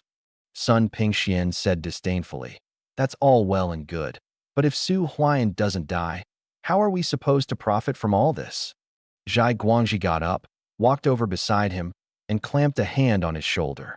Oh, my dear nephew, the Imperial Inspector is almost at Yunsha, and at a critical moment like this, instead of thinking about saving your own skin, you're fixated on squeezing a few coppers out of a bunch of beggars? You truly have no fear of death. Can none of you see it? The reason Su Huayan has been acting so strangely lately is that he's cutting off his own arm to save himself. His fingers pressed down harder and harder until Sun Pingxian yelped in pain. Uncle Zhai, I was wrong. Let go. You're hurting me. Boss Zhai, why let an elder like you squabble with a junior? Sun Dongyang couldn't stand to watch anymore. Enough. Whatever you say goes. Just let go of my grandson first. I've just gotten word that Su Huayan plans to move all those tens of thousands of refugees outside the city into the city itself. Zhai Guangji released his grip. If we let him keep setting up tents, handing out porridge, and winning over the people's hearts, then all the money we've paid out will turn into a blade aimed straight at ourselves. We understand the logic, Sun Donyang pressed. So what do we do next? Zhai Guangji returned to his seat and gave a slight smile. Simple. Whatever Su Huayan does, we do too, only better. Think about it. The grain Su Huayan hands out to the refugees is old, spoiled, coarse stuff that's hard to swallow. But if each of our families brings out our finest grain and sets up tents outside the city to hand out porridge free of charge, then compared side by side, the people's hearts will naturally turn to us. And then we use his stored ledgers against him, declaring to the world that all of it was Su Huayan forcing his fellow townsmen, extorting them by force. Wouldn't the situation then turn in our favor? The grain merchants exchanged glances. Wasn't this just asking them to dig into their own pockets? That was more painful than killing them. Seeing no one speak up, Zhai Guangji threw out one last line. Your wealth or your lives, you choose. Through gritted teeth, they answered. Our lives, of course. There's nothing else to be done now. Zhai Guangji nodded, satisfied, and swore inwardly. Once this blows over, Su Huayan, I'll make sure you can neither live nor die. At the county office, a gentle breeze blew into the document room. Sitting there, I felt a chill run down my back and let out a sneeze. Achoo! What scoundrel is talking behind my back and cursing me? At that very moment, Li Xiaogang and Xie Shatong, who were lying on the roof having lifted a tile to peek in, both started at the sound. Strange, were they spotted? The two exchanged a glance and looked back into the room, only to be relieved that I was just muttering to myself and hadn't noticed a thing. Xie Shatong leaned close to Li Xiaogang's ear. We've been watching all this time, and this Su Huayan has just been sitting there doing nothing. He hasn't even mentioned Vice Minister Yang. So what? So when can we go back? We've been sitting up here catching a draft all night. No backbone. Can't even take a little hardship. Li Xiaogang shot him a look. Fine. Doesn't seem like we'll hear anything useful anyway. Let's head back first. Just as the two were about to leave, they suddenly saw a shadowy figure sneaking up outside the door. Hold on, something's off. Li Xiaogang grabbed him to stop him. A moment later, the figure revealed itself. It was none other than Clerk Song. He crept up and knocked softly on the door, and when he heard a response from inside, he pushed it open, rubbing his hands together with a sly grin. My lord, everything's ready. We're just waiting on you. Ha ha ha. I shot to my feet, so excited I was practically rubbing my hands together like a fly. Lying on the roof tiles, Li Xiaogang's heart lurched. Why did that laugh sound so sinister? You dare curse me behind my back? If I don't skin you alive and roast you over the fire tonight, my name isn't Su. What? Li Xiaogang's face went pale, a chill shooting from the top of his head straight to his feet. Su Huayan not only plans to skin Vice Minister Yang alive, he's going to roast and eat him? That's downright twisted. Before he could recover, I had already followed Clerk Song out the door. Come on, follow them. Li Xiaogang called to Xie Shatong, and they quietly tailed us. They watched as Clerk Song and I glanced around furtively, moving stealthily all the way into a secluded corner of the back garden. The two of them were about to creep closer when footsteps sounded suddenly behind them, so startling them that they dove headfirst into the bushes nearby. A moment later, Lu Biqing and Wang Dahu came carrying a blood-stained sack. Whatever was inside made your skin crawl just to look at it. Li Xiaogang nearly lost it. It's over. Su Huayan is bold enough to murder an imperial inspector. That's a heaven-shattering crime that could get 9 generations of a family executed. Xie Shutong's eyes reddened, and he suddenly drew a dagger from his sleeve. I never imagined Su Huayan was this bold and lawless. Don't try to stop me later. I'm going to avenge Vice Minister Yang. No. Li Xiaogang drew his blade too, a fierce glint in his eyes. I'm coming with you. The two gritted their teeth and, without a sound, crept up behind me, hiding behind a rockery. My lord, I've brought the goods. Lu Biqing tossed the blood-stained sack onto the ground. Get the fire going, get the fire going, hurry, hurry. I can hardly wait. I rubbed my hands together in excitement. After so many days here, eating nothing but pickled vegetables and bran porridge every single meal, tonight I could finally eat my fill and treat myself properly. The two behind the rockery watched, their hearts turning to ice. Xie Shutong gritted his teeth. Killing a man is one thing, but roasting and eating him too? That's worse than an animal. Li Xiaogang gave him a look. I can't take it anymore. While he's off guard, let's kill this beast. The two held their breath, hid their daggers behind their backs, and inched their way up behind me. I was bent over untying the rope on the sack, utterly unaware that death was closing in. Just as the daggers were about to fall, "My lord," a voice called out from behind, so startling the two of them that they quickly hid their blades. Clerk Song came walking up carrying a tray, head down, muttering, "These spices are precious. Using them to cure pork is really a bit extravagant." Pork? The two froze, and only then did they notice that half a pig's head was poking out of the sack's opening. Clerk Song looked up and saw Li Xiaogang and Xie Shutong standing behind me. "What are you two doing here?" I turned to look and was so startled I dropped to the ground on my rear. When did two living, breathing people appear behind me? The two waved awkwardly. "You two, how's it going?" Grumbling, sneaking out in the dead of night to scare people. I quietly covered up the exposed pig's head, rather protective of my food. Only then did the two relax, glad that the darkness had hidden the way they'd stashed their daggers. Li Xiaogang changed the subject. "You two, what are you doing here?" I forced a smile. "Admiring the flowers and the moon, of course. Look how round and big the moon is." Unable to keep up the story, I could only shoot Clerk Song frantic looks. Clerk Song hid the tray behind his back. Right. We're admiring the flowers and moon." Just then, of all times, Lu Biqing popped out from one side. "My lord, the fire's ready. Is that pig cured yet?" Spotting the two, he even greeted them warmly. "Oh, you two are here? We're just about to make roast suckling pig. Want to have some?" My face contorted. I really wanted to give this fool a good thrashing. "Oh," Li Xiaogang pointed at me accusingly. "There are so many people out there who don't have enough to eat. And here you are making roast suckling pig. How would that look if word got out?" I was full of grievances. Right now I had to juggle 3 fronts. The imperial inspectors, the crooked merchants, and the common folk, running myself ragged all day long, without even a personal maid at my side, and I couldn't even eat something nice without getting scolded. I've been working day and night, running myself half to death, and I just want to eat something good. What's wrong with that? Clerk Song backed me up. Exactly. Look how thin Lord Su has gotten. I took the cue and pinched my waist, which had wasted away to almost nothing. And take a look at Lord Su's face. He's barely past 20. He ought to be bright-eyed and full of spirit. But from days on end of disaster relief and scrounging up grain, dealing with refugees and grain merchants, wrinkles have already gathered at the corners of his eyes. Have they?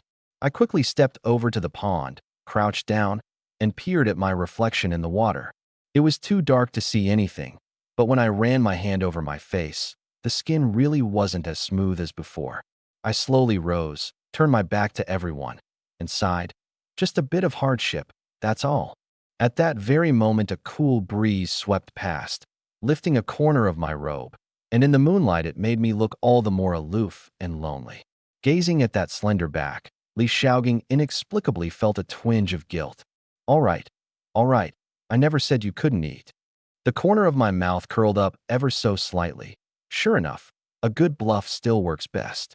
Honestly, if not for the worry that these two might be inspectors traveling incognito, I wouldn't have bothered wasting so many words on them.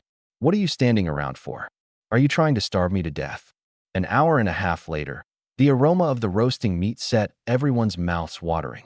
Lu Beeching brought his knife down and sliced off a foreleg, then carried it over and wafted it right under my nose. I'd already fallen fast asleep. I woke with a start at the scent. Is it done? It's done, my lord. Please, dig in. I picked up the plate and ate with gusto. My table manners were ugly, but the sight got everyone's appetite going. Li Shaogang and Xie Shutong kept swallowing their drool off to the side. It wasn't until Lu Beeching brought them a dish too that the two put up token resistance. There are so many people out there who can't get a bite to eat. We'd better not. Lu Beeching stared blankly as the two of them were soon eating with grease all over their mouths. How did they manage to eat and mouth those insincere words at the same time? Well, people are just too proud to admit it. Sure enough, no one escapes the "it's actually delicious" rule. Meanwhile, in the county jail, 6 hours had passed since Yang Xueming and Hua Xiuwen were thrown into this cold, foul-smelling cell. It was as if everyone had forgotten about them. No one came to question them, and not so much as a bite of food had been brought. Growling, Hua Xiuwen clutched his stomach and moaned. "Sir, I'm starving." Yang Xueming sat cross-legged with his eyes closed. "Move less. Save your energy." Hua Xiuwen weakly hugged his knees and crouched down. "Sir, why didn't you reveal your identity? Then we wouldn't have to suffer this imprisonment." Yang Xueming opened his eyes. "Stop complaining. I wanted to get thrown in here to check whether he abuses torture. It's part of gathering evidence against him. Then we've been in here so long. What have you found, sir?" "Found jack squat.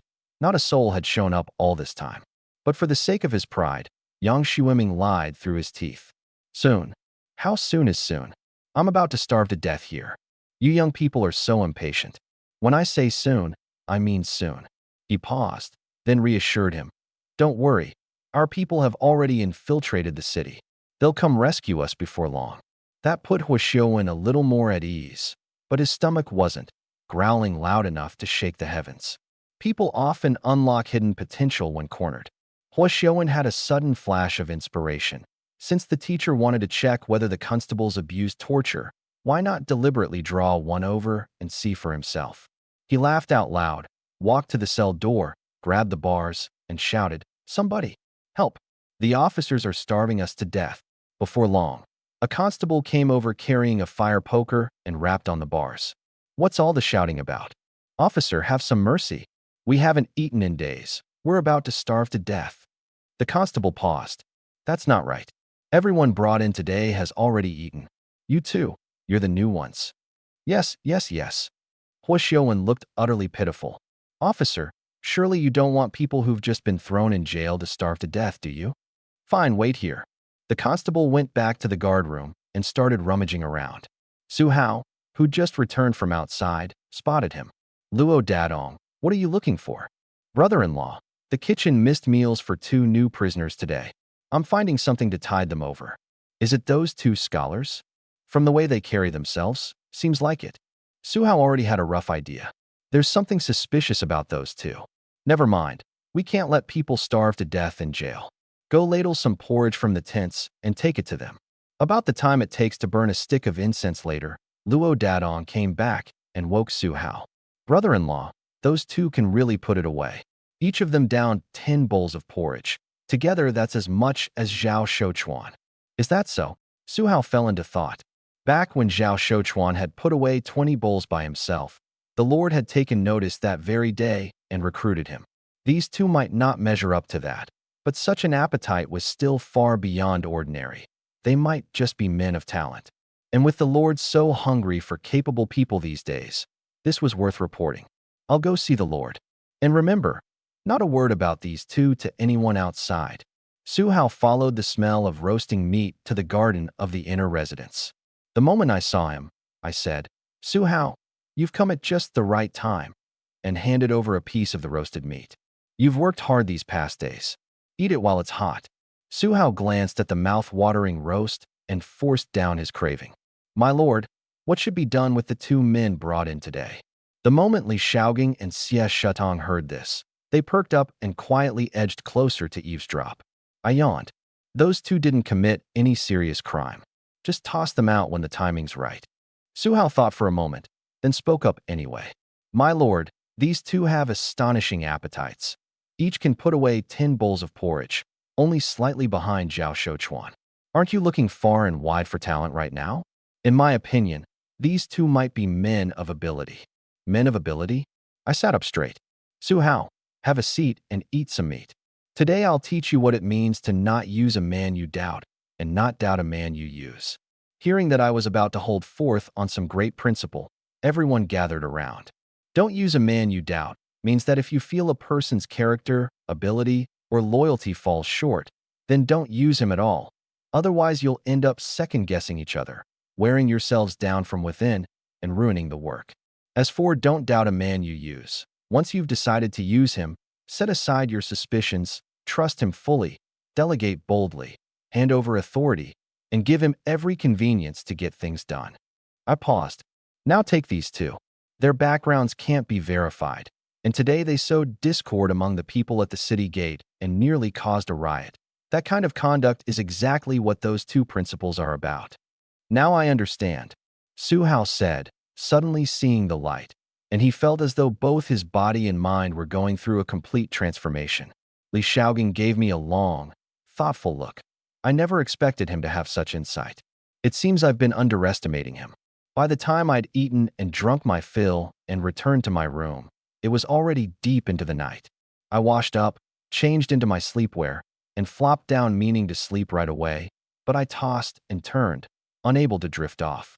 My mind was completely occupied with how to settle that group of refugees outside the city.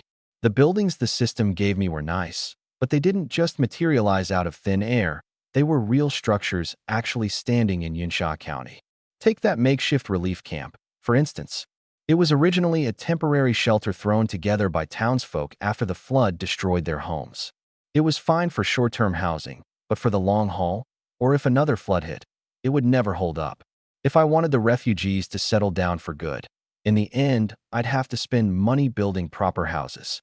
Luckily, that whole stretch was unclaimed wasteland, perfect for a work relief program, putting people to work on construction right there. And anyway, I had more money than I knew what to do with. The system might be a bit of a rip-off, but the results were undeniably real. Today I made a special trip to the county school. The moment I stepped into that room, thick with the scent of books and scholarship, my distracting thoughts vanished and my mind opened right up.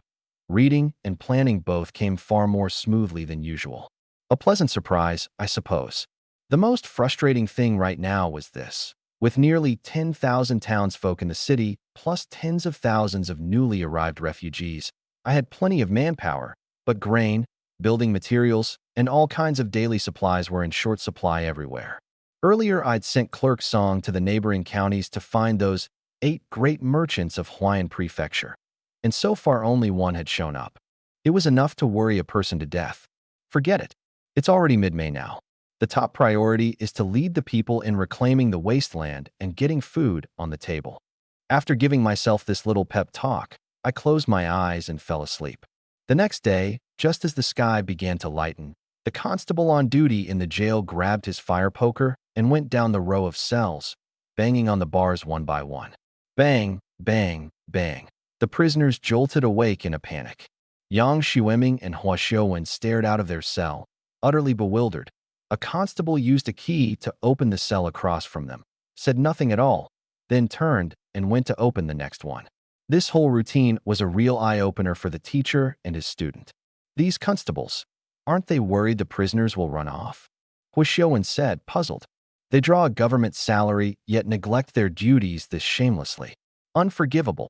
Yang Xueming exploded with rage. But the strange thing was, with no one watching, not a single prisoner tried to make a break for it.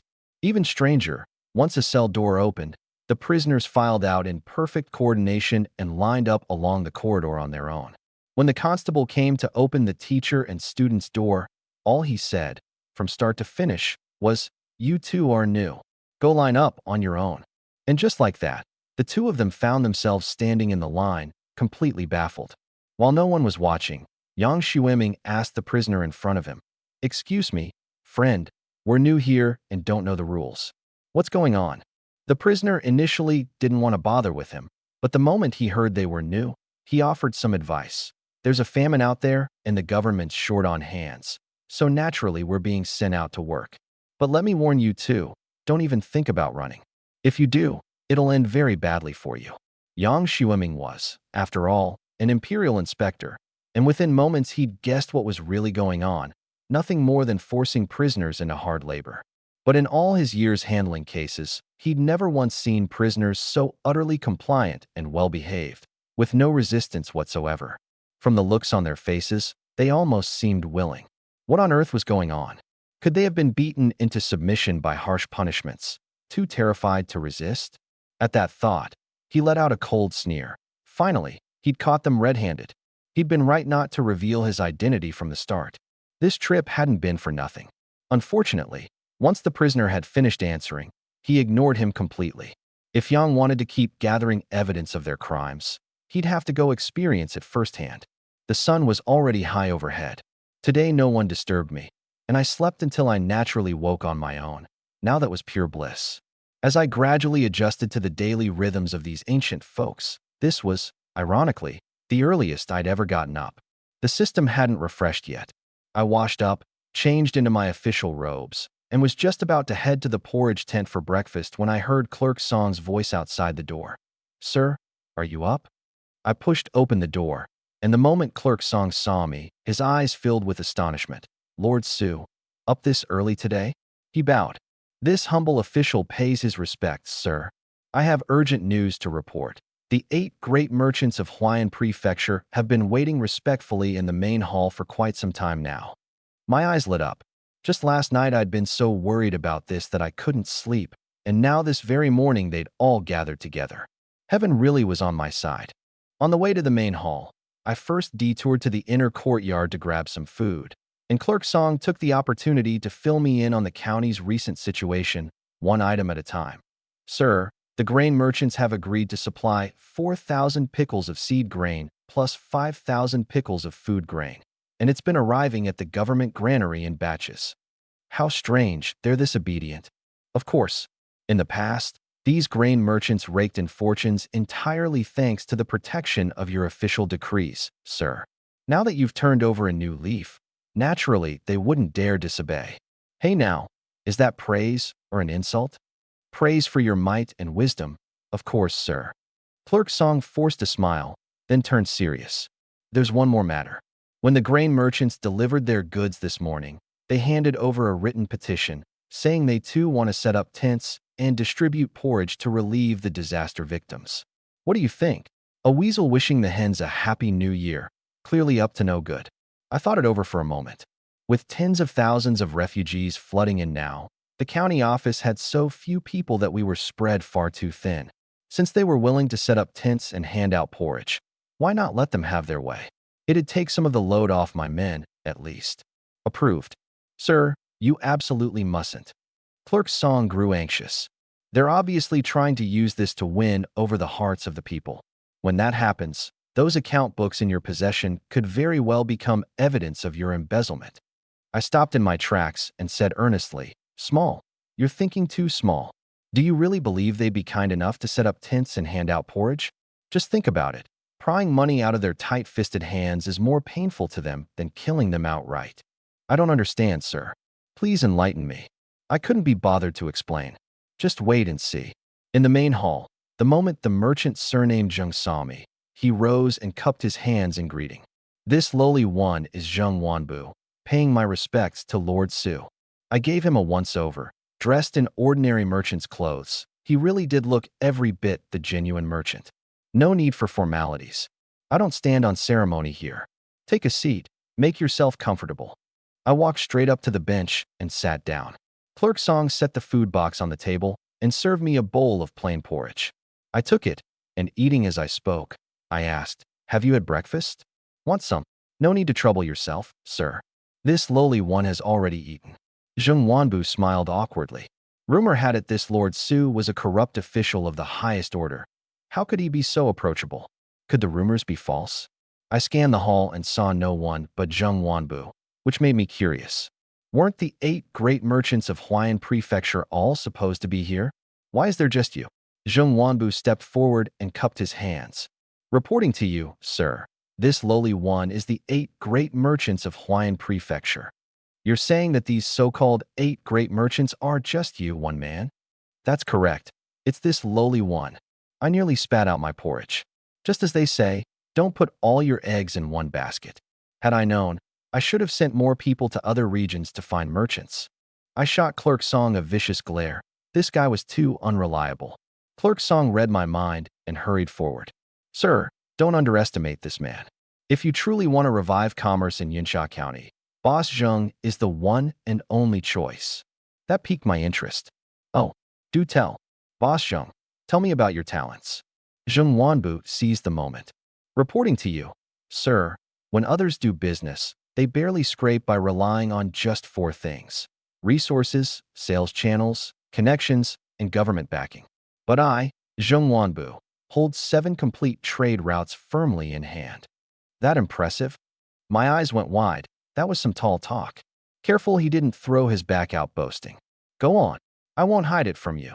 These 7 trade routes are local procurement and storage, established branch depots in other regions, waterway shipping, urban-rural distribution, external wholesale, cart and boat transport capacity, and guild-based credit lending. Zheng Wanbu smiled faintly. This is no boast from a humble commoner. With just a single word from you, sir, if I mobilize these 7 routes at full capacity, I can bring in all manner of grain and supplies, more than enough to provide for a population of 100,000. I sucked in a cold breath. This was no ordinary merchant. This was a regional commercial powerhouse. Even in the world I came from, a talent like this would be rare. I gave him a cool glance. For all your talk, Boss Zheng, if you have such abilities, why are you willing to come to my Yunsha County, ravaged by famine as it is? What did that mean? Was he testing me? Zheng Wanbu thought for a moment. It's shameful to say. I have everything: supply sources, warehouses, distribution, and my methods are hardly lacking either. But I've traveled through several neighboring counties, and everywhere there are checkpoints piled on top of each other, with more oppressive taxes and levies than you can count. Even the finest goods just won't sell. So when this humble commoner heard that Lord Su intended to implement a brand new tax policy, I came to try my luck. He hesitated, then with a foolish grin asked in a low voice, this lowly one dares to ask, Sir, how large a commercial tax do you intend to levy? 70%, I said flatly. 70%. Zheng Wanbu was dumbstruck on the spot. Ordinary counties took 10 or 20% for trade at most, and never more than 30. This Lord Su opened his mouth and demanded 70. How was that any different from outright robbery? Since you're not sincere about doing business, sir, you'd best find someone else. This deal is beyond what this lowly one can handle. With that, he turned to leave, not wanting to stay a moment longer. Hold on. My expression stayed calm, not a trace of panic. Zheng Wanbu's heart lurched, and he blurted out, Sir, if negotiations fail, do you mean to just rob me? The moment the words left his mouth, he regretted them, and his face fell as he silently lamented to himself. Mother, father, your son is unfilial. It looks like I won't be coming back to care for you too in your old age this time. What's the rush, Boss Zheng? I haven't even stated my terms, and you're already trying to leave. I slowly rose to my feet and spoke as I walked. With so little patience, I honestly wonder how you built your business up this big. May I ask what your terms are, sir? I'm not the kind to take by force. This 70% commercial tax is actually a one-time buyout of passage rights. I walked over to his side and patted his shoulder. Pay the silver in full, and I'll immediately issue you an exclusive transit permit. Carry this permit, and you'll be waived through every checkpoint across the entire region. No official will stop you for inspection, and you'll never again suffer layer upon layer of skimming or repeated taxation. Zheng Wanbu did the math in his head.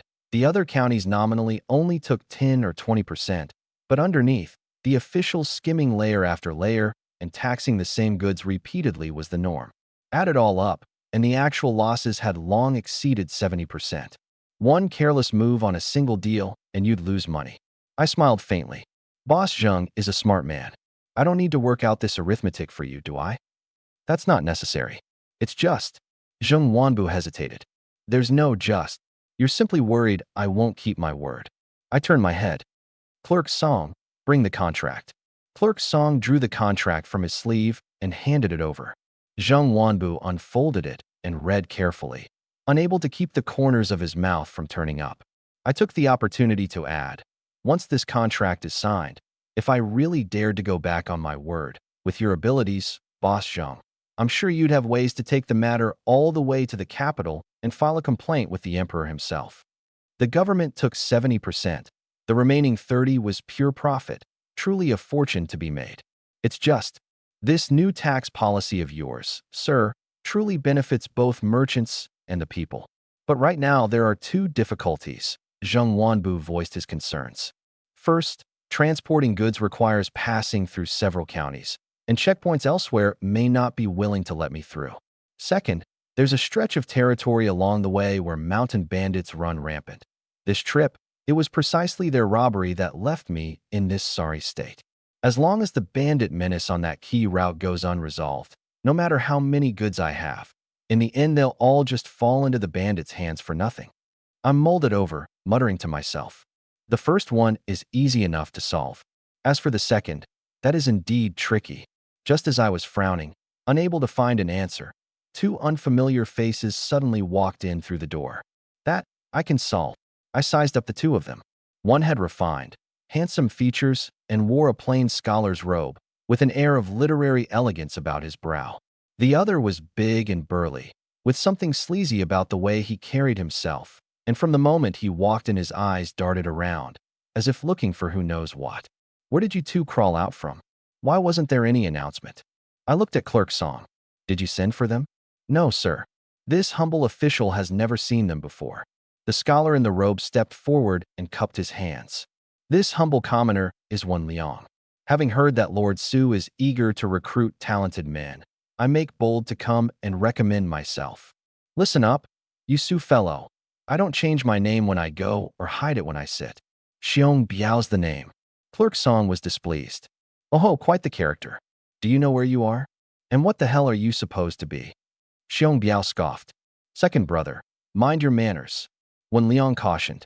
Zheng Wanbu had been staring at the two of them for a while, feeling they looked familiar, and suddenly he remembered where he'd seen them. Pointing at them, he could barely get his words out. Why you, sir? These two men, one's the second in command of Blackwind Stronghold, and the other's their strategist. They're the ones who robbed me back then. They nearly got me killed. How dare? How dare you? For some reason Clerk Song went off the rails too, stammering exactly like Zheng Wanbu, then shouting, what are those constables good for, letting bandits barge right into the county office? Guards. Xiong Biao sneered coldly. Save your breath. Those weaklings outside the door got flattened by me a long time ago. The men outside being useless has nothing to do with the men inside. Su Hao burst out from a side door, closing the distance in a few quick strides and drawing his blade, slashing straight at Wen Liang. Watch out, strategist. Xiong Biao yanked Wen Liang behind him, twisting sideways to dodge, then driving his elbow towards Su Hao in the same motion. Su Hao's strike had missed, and he was slightly surprised. Seeing the incoming elbow, he sprang up at once, planting both feet firmly on Xiong Biao's shoulders and using the leverage to backflip away, opening up the distance. Clap, clap, clap. I applauded. Excellent, truly excellent. Wait just a moment, sir. Let me subdue these two bandits. Su Hao made to charge again. Hold on. I raised my hand to stop him. Within moments, Zhao Shouchuan, Liu Biqing, and a whole crowd of constables came rushing in, packing the main hall wall to wall. Li Shaogang and his companion, arriving a step later, squeezed their way in. What happened? Two fists can't beat four hands. And with this many people here, no matter how godlike these two bandits' abilities might be, they'd be hacked to death. Strategist, what do we do? Xiong Biao lost his nerve. Wen Liang sighed helplessly. Before we came, I told you, be courteous with people, don't be rude. See what's happened now. What's all this? What's going on here? I barked at the crowd of constables. You all this free? Finished with your work, have you? They exchanged glances, all shaking their heads. Then what are you doing here? We were worried you might be in danger, sir, so we all came. Zhao Shouchuan scratched his head. Off with you, off with you. What kind of waves can these two possibly make? Zhao Shouchuan, Liu Biqing, Su Hao, stay. Everyone else, clear out. Wang Daha looked worried. Sir, This doesn't seem right. What if these two, whose backgrounds we don't even know, attack you? If something happens to you, sir, what becomes of us brothers? The rest of the constables chimed in one after another, urging me to just arrest the pair and throw them in jail. I studied them all. Are you lot trying to tell me how to do my job? We wouldn't dare, we wouldn't dare. Then off you go, and be quick about it. The crowd dispersed, but besides the ones I'd named to stay, 2 others who didn't know any better lingered without leaving. Li Xiaogang had wanted to ask what all this was about, but the moment the crowd cleared out, he spotted an unexpected acquaintance and hurriedly grabbed Xie Shatong, trying to slip away. Zheng Wanbu had spotted the 2 of them long ago and called out at once, "Hold it! Now what? Reporting to you, sir. This lowly one finds these 2 rather familiar." I quickly called out to the pair, "Brother Xie, if you know each other, why not step out and greet him?" Li Xiaogang turned around stiffly, his face full of embarrassment. Uncle, what a coincidence. What are you doing here?" "Uncle, Clerk Song," and I said in unison. Zheng Wanbu nodded. "Sir, I'll be honest. Besides responding to your invitation, I came on this trip for one more reason." He strode over to Li Xiaogang and grabbed him by the ear. "And that was to hunt down this fine nephew of mine, who ran away from home." "Uncle, let go, that hurts." Li Xiaogang flailed about. "So you do still know I'm your uncle? Just wait till I deal with you." Xie Shudong hurriedly interceded. "Uncle Zheng, please let go, look how much pain he's in. I nearly forgot about you, you little brat." Zheng Wanbu aimed to kick at him. It's one thing for him to run off and cause trouble, but why did you go along with it? Ahem. I faked a cough to cover the awkwardness. Since this is a family matter of Boss Zhang's, it wouldn't be proper for me to interfere, but I'll deal with you when we get back. Zheng Wanbu let go and turned to cup his hands at me. "My apologies, sir, for making you witness such a spectacle." Not at all. I let out a long breath. Thank goodness it hadn't gone on any longer. Otherwise, how could we have continued discussing this trade business? I pointed at Wen Liang. "You said your name is Wen Liang, right? This county office doesn't take just any stray cat or dog off the street. Since you've come to recommend yourself, you must think you have some outstanding ability. Let's hear it." The moment Clerk Song heard that I really intended to recruit this man, his palms broke out in a sweat. If I was willing to take on even desperate outlaws like mountain bandits, who knew what sort would turn up next? "My dear Lord Su, please stop putting us through this. I'm begging you." Wen Liang stepped forward and cupped his hands. "I am but a humble man. As Boss Zheng said, I am indeed a retainer of Blackwind Stronghold. Recently, hearing that Lord Su was broadly recruiting talent, I made bold to come, willing to serve under you, sir, as an advisor." A strategist? Now this was good. In the whole county office, the only people who could offer strategy and counsel were myself and Clerk Song. Since I'd been transported to this world, if I had to do everything myself, I'd work myself to death, recruit more talent, and become a hands-off boss. Then I could kick back and coast in peace. That said, being short on talent didn't mean I had to take just anyone. "Don't employ those you suspect. Don't suspect those you employ," I said leisurely. "Since you're a strategist, then you must have some outstanding wit?" Wen Liang's answer was crisp. "A good question, sir. It's not me bragging, but in all of Huayan Prefecture, there's only one person who can beat me in this regard." "TCH. I scoffed. "Then why wouldn't I go find that person instead of choosing you?" Wen Liang smiled faintly, staring straight at me. "Because that person is far away at the ends of the earth, yet right here before my eyes." Off to the side, Clerk Song silently gritted his teeth. He'd always thought himself unmatched under heaven at flattery and bootlicking, but he never expected to meet his match today. Truly, there's always someone better. On the surface I gave nothing away, but inside I was overjoyed. That flattery landed with a real thud. I hadn't misjudged him at all. This was a genuine talent.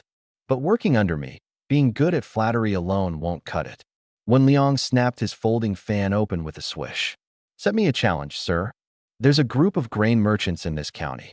They used to work against me at every turn, but now they've suddenly had a change of heart. Not only are they utterly obedient, they've even, for the first time ever, set up tents to distribute porridge and relieve the masses. Why is that? I'll give you the time it takes an incense stick to burn to think it over. If you can't answer, you'll bear the consequences yourself." No need for an incense stick. I'll answer right now. Wen Liang thought for just a moment. First, self-preservation. Second, they want to drag you down with them, sir. My eyes lit up. That answer aligned perfectly with my own thinking. Interesting. Go on. On the first point, I'll make bold to guess that you, sir, hold some leverage over them that they fear, forcing their compliance. On the second point, right now there are tens of thousands of refugees outside the city. If they all enter, the pressure on supplies is bound to spike. Yet they've chosen precisely this critical moment to set up tents and hand out porridge. On the surface, it's disaster relief, but in truth, it hides malicious intent. The food grain you use for relief, sir, is mostly coarse and hard to swallow, while they will bring out the finest polished rice for their porridge. Same relief effort, but put the two side by side and the difference is stark. What's more, they'll send people to blend in among the disaster victims and spread slander against you, sir. When that happens, the goodwill of the people you've worked so hard to build up will collapse in an instant. From then on, no matter what you do, sir, someone will find fault with it.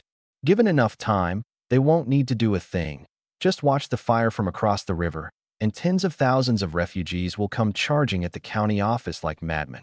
By that point, not even the gods could save you. Hearing all this, Clerk Song was so furious his nose nearly went crooked. Pointing at Wen Liang, he cursed him out. How dare you? Sir, you mustn't believe this scoundrel's slander. In this humble official's view, he's plainly trying to sow discord. Su Hao immediately drew his blade, the tip pointed straight at Wen Liang's throat. Utter nonsense. Sir, don't be taken in. Watch out, strategist. Xiong Biao lunged and planted himself in front of Wen Liang. I gave Wen Liang a long, hard look. Everything he'd said confirmed my own suspicions. But merely being able to point out the problem meant nothing. What mattered most was whether he had the ability to break the deadlock. By your account, then, if not even the gods can save the situation, can you? Seeing the moment was ripe, Wen Liang stopped holding back. I am but a humble man, but I do have a plan. He closed his fan and paced back and forth. You need only extend the duration of the relief effort, sir. Top-grade polished rice is extremely costly. The grain merchants can't sustain it for long. Before long, the quality of their porridge is bound to decline and the portions to shrink. And the people who've gotten a taste of the good stuff will naturally grow resentful, and that little bit of goodwill will evaporate at once. You need only carry out relief methodically, step by step, sir, and those rumors will fall apart on their own. Boiling a frog in warm water, huh? This method was passable enough, but it didn't achieve the effect I truly wanted. Still, his words did jolt me out of my own mental rut. Up until now, I'd been puzzled about why that group of grain merchants would take on such a deal that hurt others without benefiting themselves. Wen Liang's insight made it all clear, whether it was that group of grain merchants or this man before me who called himself the second cleverest in all of Huayan Prefecture. They were all convinced that the former corrupt official Su Huayan was doing disaster relief on a mere whim, and that dodging the imperial inspector's investigation was his real motive. But there was no way they could ever guess that everything I was doing now was purely to make money. As long as the population kept steadily rising, I'd have a steady stream of silver to spend. So until the seed grain was in the ground, I had no intention whatsoever of stopping the porridge distribution. That said, someone who'd actively supply aid to the enemy in times like these was truly a rare thing. The more of that kind, the better. Not bad. I'll say you barely passed. Wen Liang bowed at once. You flatter me, sir. Observing that your expression remained unchanged, sir, I'm sure you already had a foolproof plan in mind. My humble opinion was merely showing off with an axe at the master carpenter's door.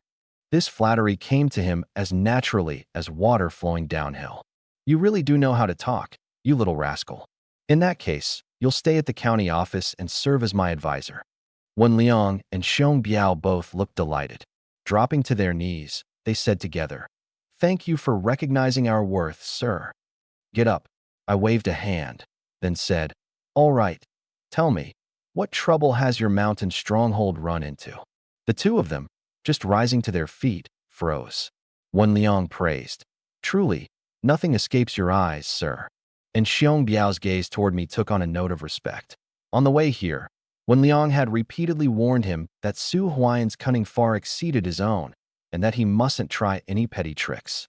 Xiong Biao hadn't bought it before, but now that he'd seen it with his own eyes, he realized every word had been true.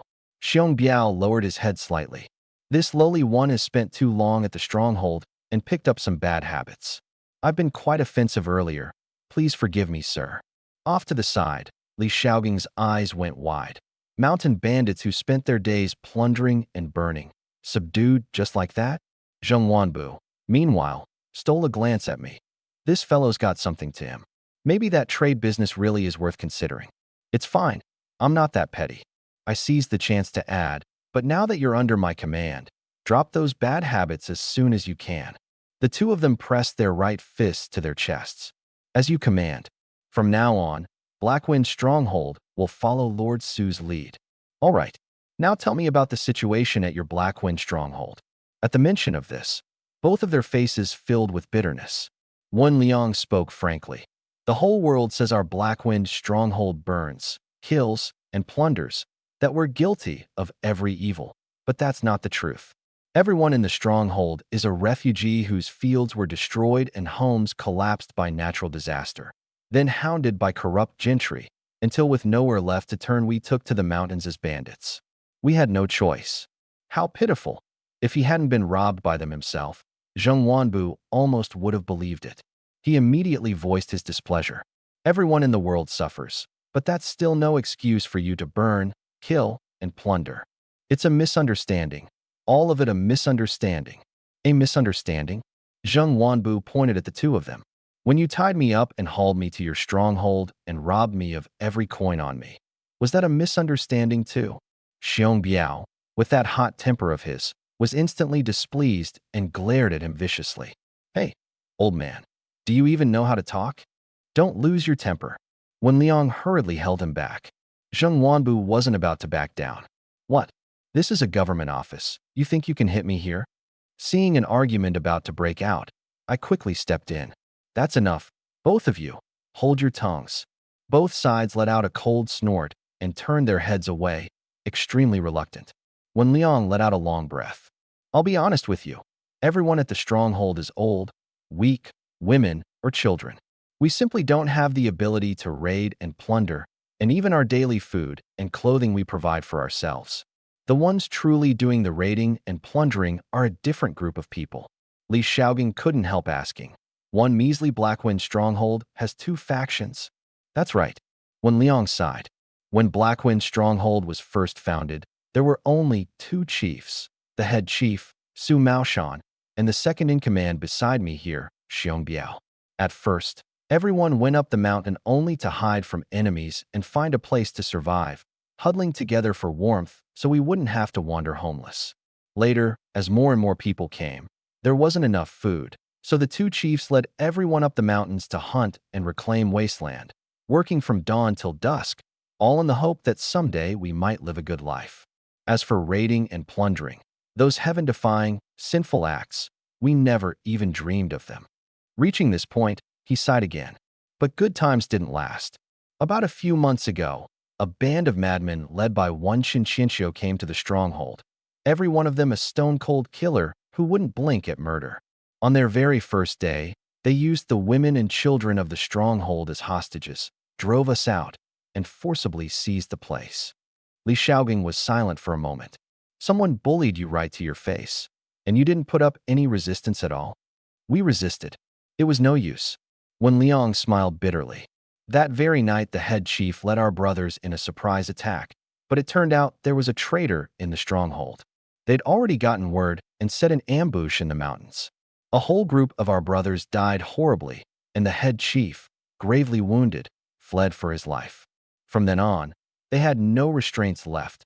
They simply raided and plundered under the banner of Blackwind Stronghold, doing whatever they pleased. Zheng Wanbu finally couldn't hold back. So the ones who secretly let me out of the stronghold that day, that was you? Xiong Biao laughed heartily. That's right, it was us. Hurry up and say thank you. I-oh. Zheng Wanbu smacked his own forehead and bowed with cupped hands. Brother Xiong Biao, I had eyes but failed to recognize Mount Tai. I wrongly blamed my own benefactors. My apologies, my apologies. What's all this, Boss Zheng? I, Xiong Biao, am not so petty. Please rise. Xiong Biao stepped forward and helped him up. I pinched my chin. So, you want me to step in and rescue Blackwind Stronghold? That's right. Wen Liang dropped to both knees. Our old people are all imprisoned now, beaten, cursed, and tormented day after day. Wen Liang implores you, sir, please step in and pull Blackwind Stronghold out of the fire and water it's drowning in. Xiong Biao knelt too, echoing the plea. Clerk Song leaned close to my ear.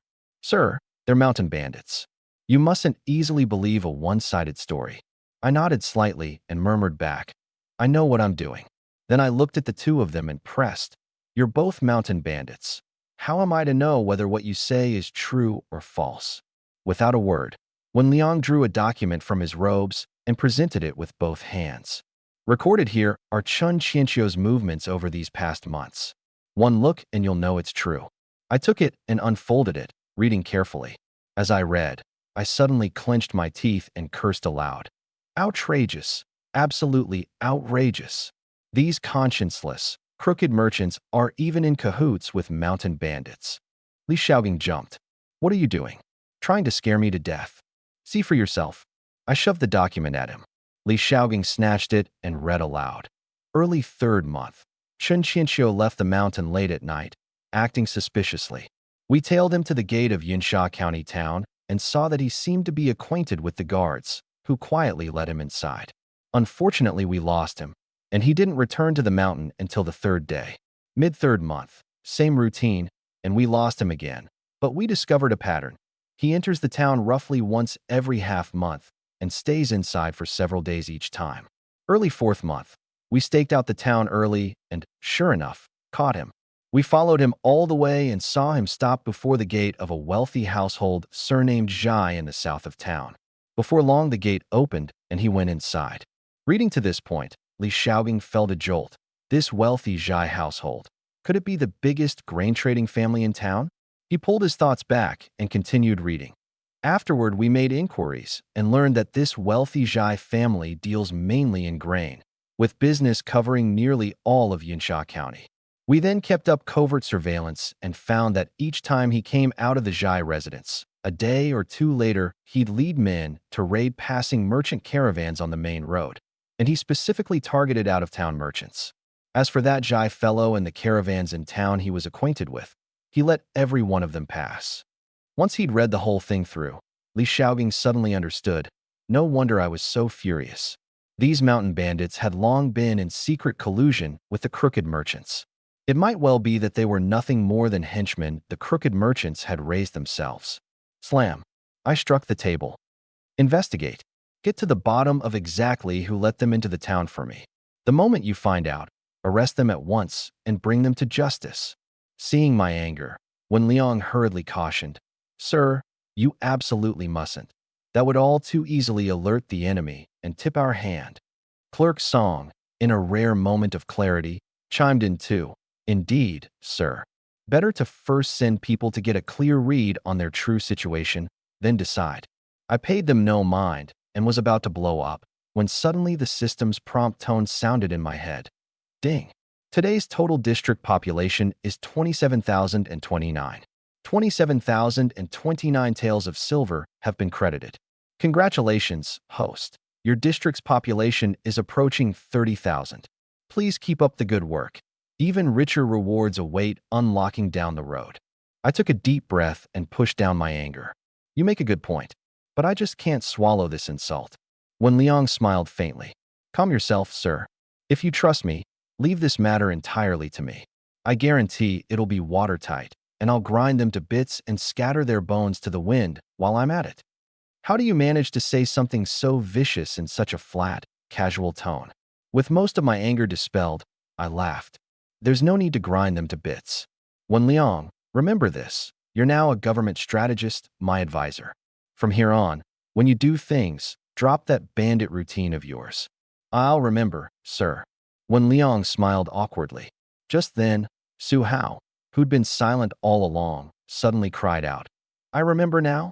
This Chun Qianqiu. He seems to be the very prisoner who escaped from our county jail a few months back. There's such a thing? Why didn't you say so earlier? I only just remembered, didn't I? Su Hao scratched his head. I put a hand to my forehead. 1 liang. Roughly how many men will you need? Reporting to you, sir. 30-odd will do. Ideally men with strong fighting skills. 30 men. Could they beat that gang of murdering, plundering bandits? Su Hao, Zhao Shouchuan, you two are skilled fighters. Take 100 men at once and give the strategist your full support. The two of them cupped their fists. As you command, sir. Wen Liang's face lit up with joy. He'd been worried that asking for help before he'd even formally taken his post might seem presumptuous, so he hadn't dared ask for many men. He never expected me to just hand him 100. He bowed respectfully. Thank you, sir. I turned to Clerk Song. The wasteland reclamation, how's it coming along? Reporting to you, sir. The workshop's output has doubled recently, and all the various farm tools we've forged have been distributed. There are now over 3,000 people reclaiming wasteland in the outskirts. Before long, we'll open up 10,000 mu of good farmland and get it planted in time. I frowned, not too satisfied with this progress. There are nearly 30,000 people inside and outside the city, and it'll only grow from here. A mere 10,000 mu simply won't cut it. Clerk Song got an ominous feeling. Then what do you mean to do, sir? I fell into thought. How did officials in ancient times usually handle famines? Unfortunately, that part of the original body's memories was nearly gone, so faced with something like this, I was completely at a loss. Think. I've got it. To restore farming, that group of refugees outside the city will of course have to take part too. I grabbed a brush and paper, about to write, then suddenly thought of something and handed the brush to Clerk Song instead. I'll dictate, you write. Clerk Song took it helplessly and waited for me to speak. Effective immediately, all refugees in the county are to report to the office to register. Anyone with no farmland to their name may apply to reclaim the unclaimed wasteland in the outskirts. Once registered, all corvée labor and land taxes are waived. Not a single coin will be levied for 3 years. The land obtained may only be farmed by the person themselves. Private sale or subletting is strictly forbidden. If claimed land lies fallow and untended for more than 2 years, the government will reclaim it at once and reassign it to landless people. As for any abandoned farmland, we'll first post notices summoning the original owners to return home and resume farming. If they fail to show up within the deadline, only then will the land be classified as government wasteland and distributed to the refugees. Having said all this, I secretly congratulated myself. With a 1-2 combination like this, how could I fail to solve the famine? I really am a genius. Wait, that's not right. Just as I was patting myself on the back, I noticed that everyone present was reacting with startling indifference. No cheers. No applause. This didn't add up at all. Zheng Wanbu stroked his beard and muttered to himself. In a chaotic situation like this, the conventional methods really are the most effective and quickest. Li Xiaogang agreed too. This method is about as conventional as it gets, but right now it's the most useful one available. What? The move I'd racked my brains to come up with. In this ancient dynasty, it was nothing more than a method so conventional it couldn't get any more conventional. Then why the hell was I even thinking so hard? Why not just ask? I could have cried without tears. It seemed I'd still underestimated the wisdom of the ancients. But so as not to give myself away and let them see I was a rookie in officialdom, I forced an air of nonchalance. Does anyone have any objections? Everyone answered in unison. You are wise, sir. This humble official has no objections. I nodded with satisfaction. Very good. Clerk Song, I'm putting you in full charge of this matter. Whether you need men or money, just come to me. But make sure you get it done. This humble official obeys. With those 2 matters arranged, only the last one remained. I looked at Zheng Wanbu and smiled faintly. Boss Zheng, that matter we discussed earlier, have you given it any thought? How'd he go and set his sights on me? Zheng Wanbu started, then forced a smile. Lord Su, this matter concerns my very fortune and life. It'd be better to hold off discussing it until the Blackwind stronghold business is settled. I knew this old fellow wasn't so easily fooled. I sighed, pulled him aside, and said in a low voice, Boss Zheng, I won't put you on the spot. Here's the deal. Under your name, first open a general goods store in Yunsha County, selling all sorts of daily necessities. Don't worry. I'll cover every coin of the cost to open the store. You just lend your name and sell on my behalf. You won't have to put up a single copper. Name your fee, whatever you like, and I'll agree to all of it. Wasn't this basically just being a shopkeeper? Making a big-time boss like him run someone else's business was really a waste of his talents. Zheng Wanbu looked troubled. Sir, you'd best think this through. Asking for my help. That comes real expensive. Expensive? How expensive could it be? I scoffed. Name your price. Before that, this lowly one would like to ask, how much do you intend to invest in opening this store, sir? I held up 5 fingers. 5,000. I shook my head and said flatly, 50,000. Zheng Wanbu's eyes went wide. 50,000 taels to open a single general goods store? Had this man gotten his head slammed in a door? The ways of the world decline. People's hearts aren't what they used to be. Some come to blows over a well of clean water. Some risk half their lives for a single full meal. And some, seeing the neighbor's boy get promoted and rich, burn up with jealousy. For all the hustle and bustle of the world, it comes down to just one word in the end: profit. Zheng Wanbu had been a merchant for many years and traveled north and south, seeing all manner of people and affairs. But he'd never once seen anyone like Su Huayan, someone who'd open a store out of his own pocket without the slightest thought of turning a profit. He stared at me wide-eyed, reached out with those rough, big hands, and gripped me tight. Sir, look me in the eye and say it again. What's gotten into this guy? With deep distaste, I pulled my hands back. You heard right. I intend to open a general goods store with 50,000. I'll bear all the losses, but you have to handle getting the goods, and everything must be sold at low prices. Can you do it or not? Give me a straight answer. Zheng Wanbu nodded like a chicken pecking rice, saying yes 3 times over. Rest assured, Lord Su. Apart from the Blackwind stronghold matter, which I can't help with, everything else, this lowly one guarantees I'll set up for you clear and proper. Now that's more like it. I nodded, satisfied. I'll have the clerk draw up the contract today. But let me say this up front. I'll only pay 50% in advance. The remaining 50% I'll pay in full once the goods are delivered and verified to be in order. 50%? When other people place orders, 30% is the absolute most they'll give. And this Su Huayan put down 50 in one go. If that wasn't a walking money tree, what was? What was there to hesitate about? Deal. Zheng Wanbu stuck out his hand and said with a chuckle, let's shake on it. I slapped my palm against his, but still feeling a little uneasy, I added, looking at the mug you've got on you right now, you're the spitting image of a crooked merchant. I'm not quite at ease here. Huh. Zheng Wanbu immediately stopped smiling and put on a serious face. What's that supposed to mean, Magistrate Su? Go ahead and ask around. I, Zheng Wanbu, may not have many talents in business, but when it comes to keeping my word, my yes means yes and my no means no. Or are you trying to back out? Yeah, right. When you're out and about, you can call yourself anything you want. I could claim I'm the Jade Emperor himself. I trust your character, Boss Zheng, but this is no small sum of money we're talking about. I thought for a moment and set my sights on Li Shaogang. How about this? You leave your nephew here with me, just to put my mind at ease. Zheng Wanbu didn't even hesitate. It's a deal. That easy. Then it's settled. The two of us exchanged a smile, our eyes landing on Li Shaogang in unison. Caught under those scheming stares, Li Shaogang shivered for no reason he could name. Strange. Why do I keep feeling like I've just been sold off? The deal done, I turned to the others. If there's nothing else, everyone go about your assigned duties. Wan Liang, you stay. Before long, only Wan Liang and I remained in the main hall. Wan Liang asked, You've kept me behind alone, my lord. Is there some important matter you need me to handle personally? I shook my head. I'll be honest with you. I don't yet fully trust you and your people. I knew it would be like this. Wan Liang smiled faintly. No matter. Time will prove everything. You're that confident? If I weren't, would I have dared to storm the gates of the county office? I had no comeback for that. In the end, I still laid down the cold, hard truth. Don't blame me for not trusting your lot. It's just that your identities are too unusual, too hard to verify.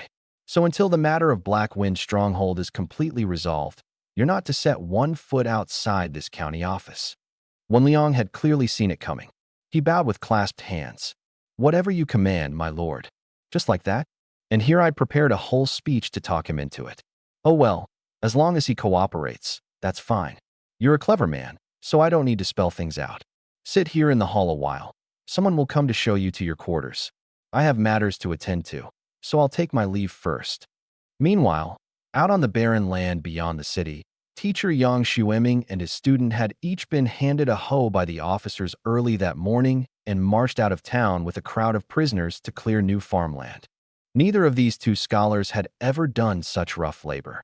Barely 15 minutes in the fields, and they were both gasping for breath. Luckily, the guards didn't push them too hard.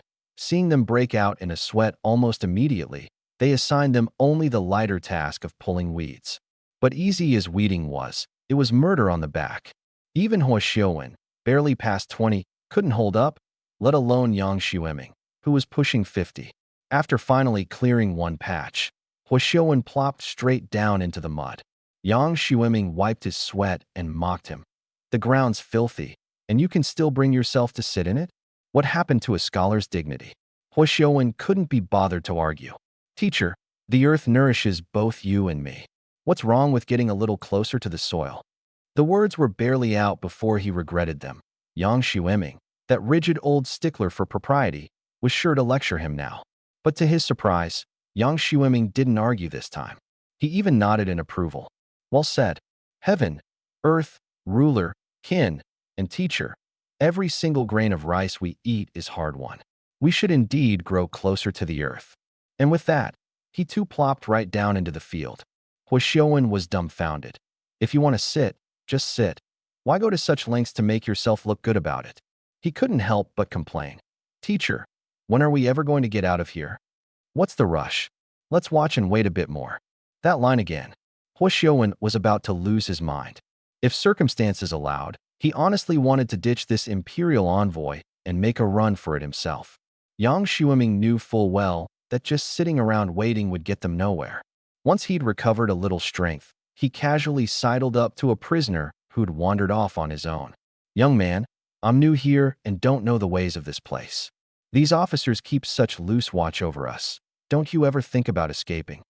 What fool would still be thinking about escape? The prisoner burst out laughing. "Escape? Take my advice and drop those crooked ideas of yours."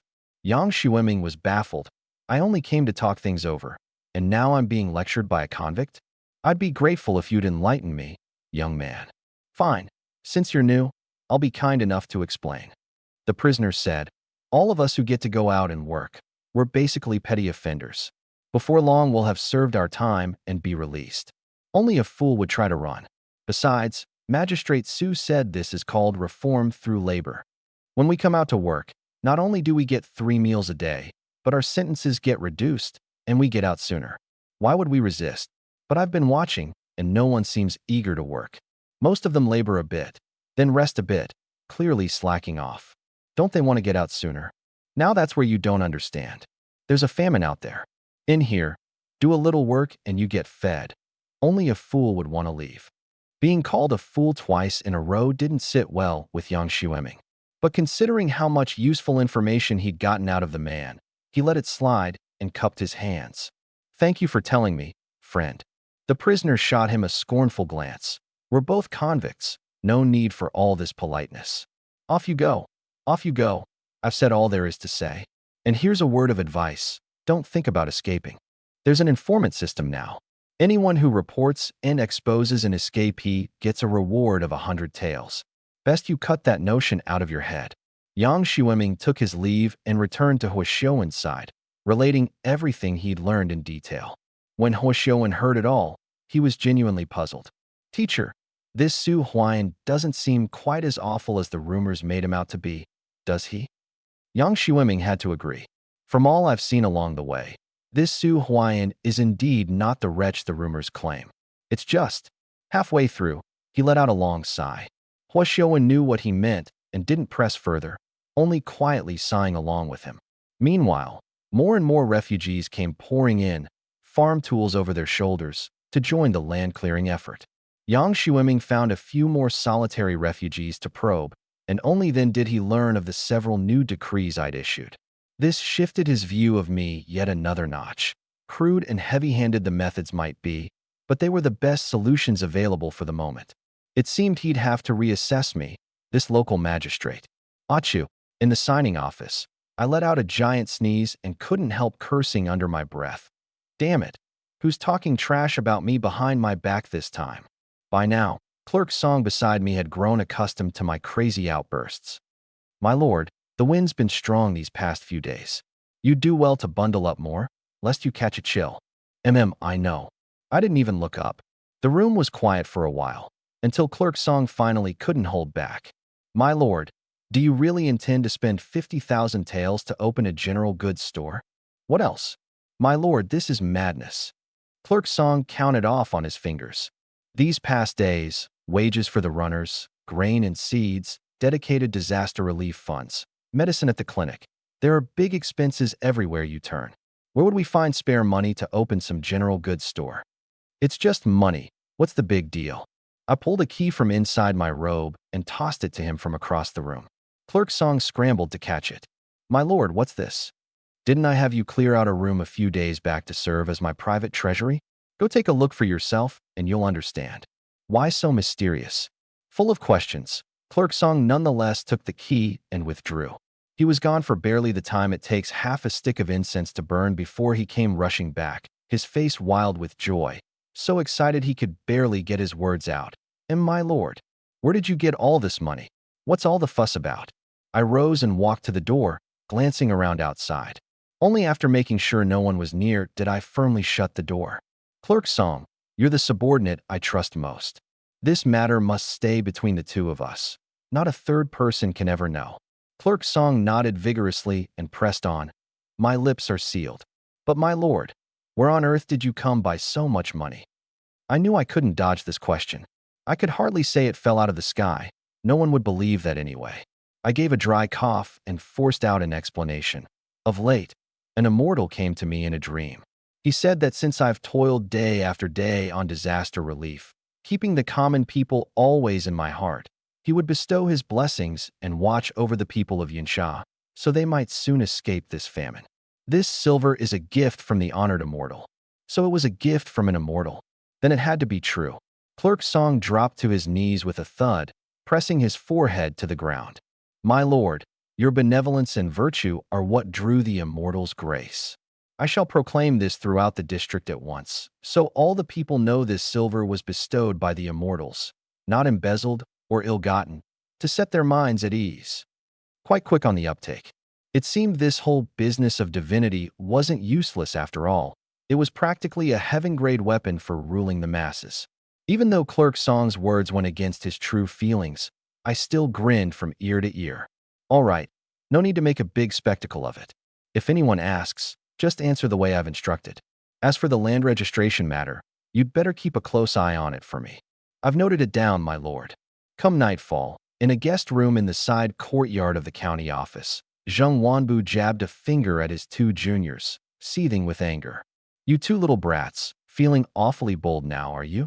You actually dared to imitate people and run away from home. Li Xiaogang muttered under her breath. If it's such a hassle, then just don't say it.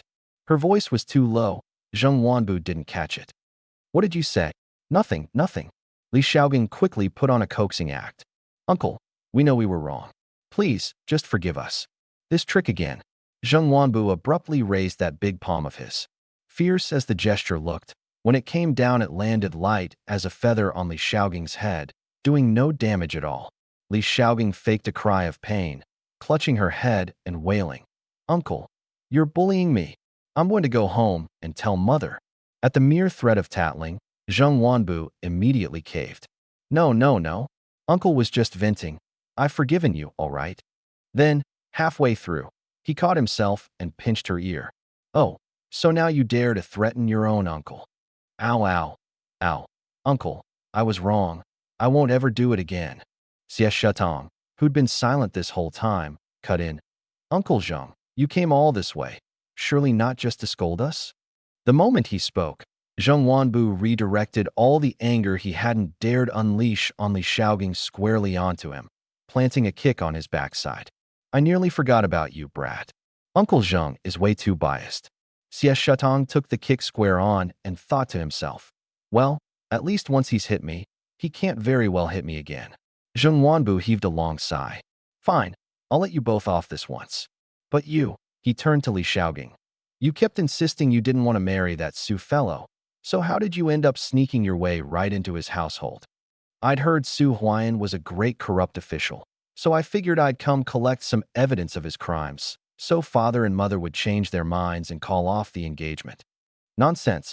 Zheng Wanbu had never been so furious. But then, this was his own niece. After calming himself for a moment, he said helplessly, Fine.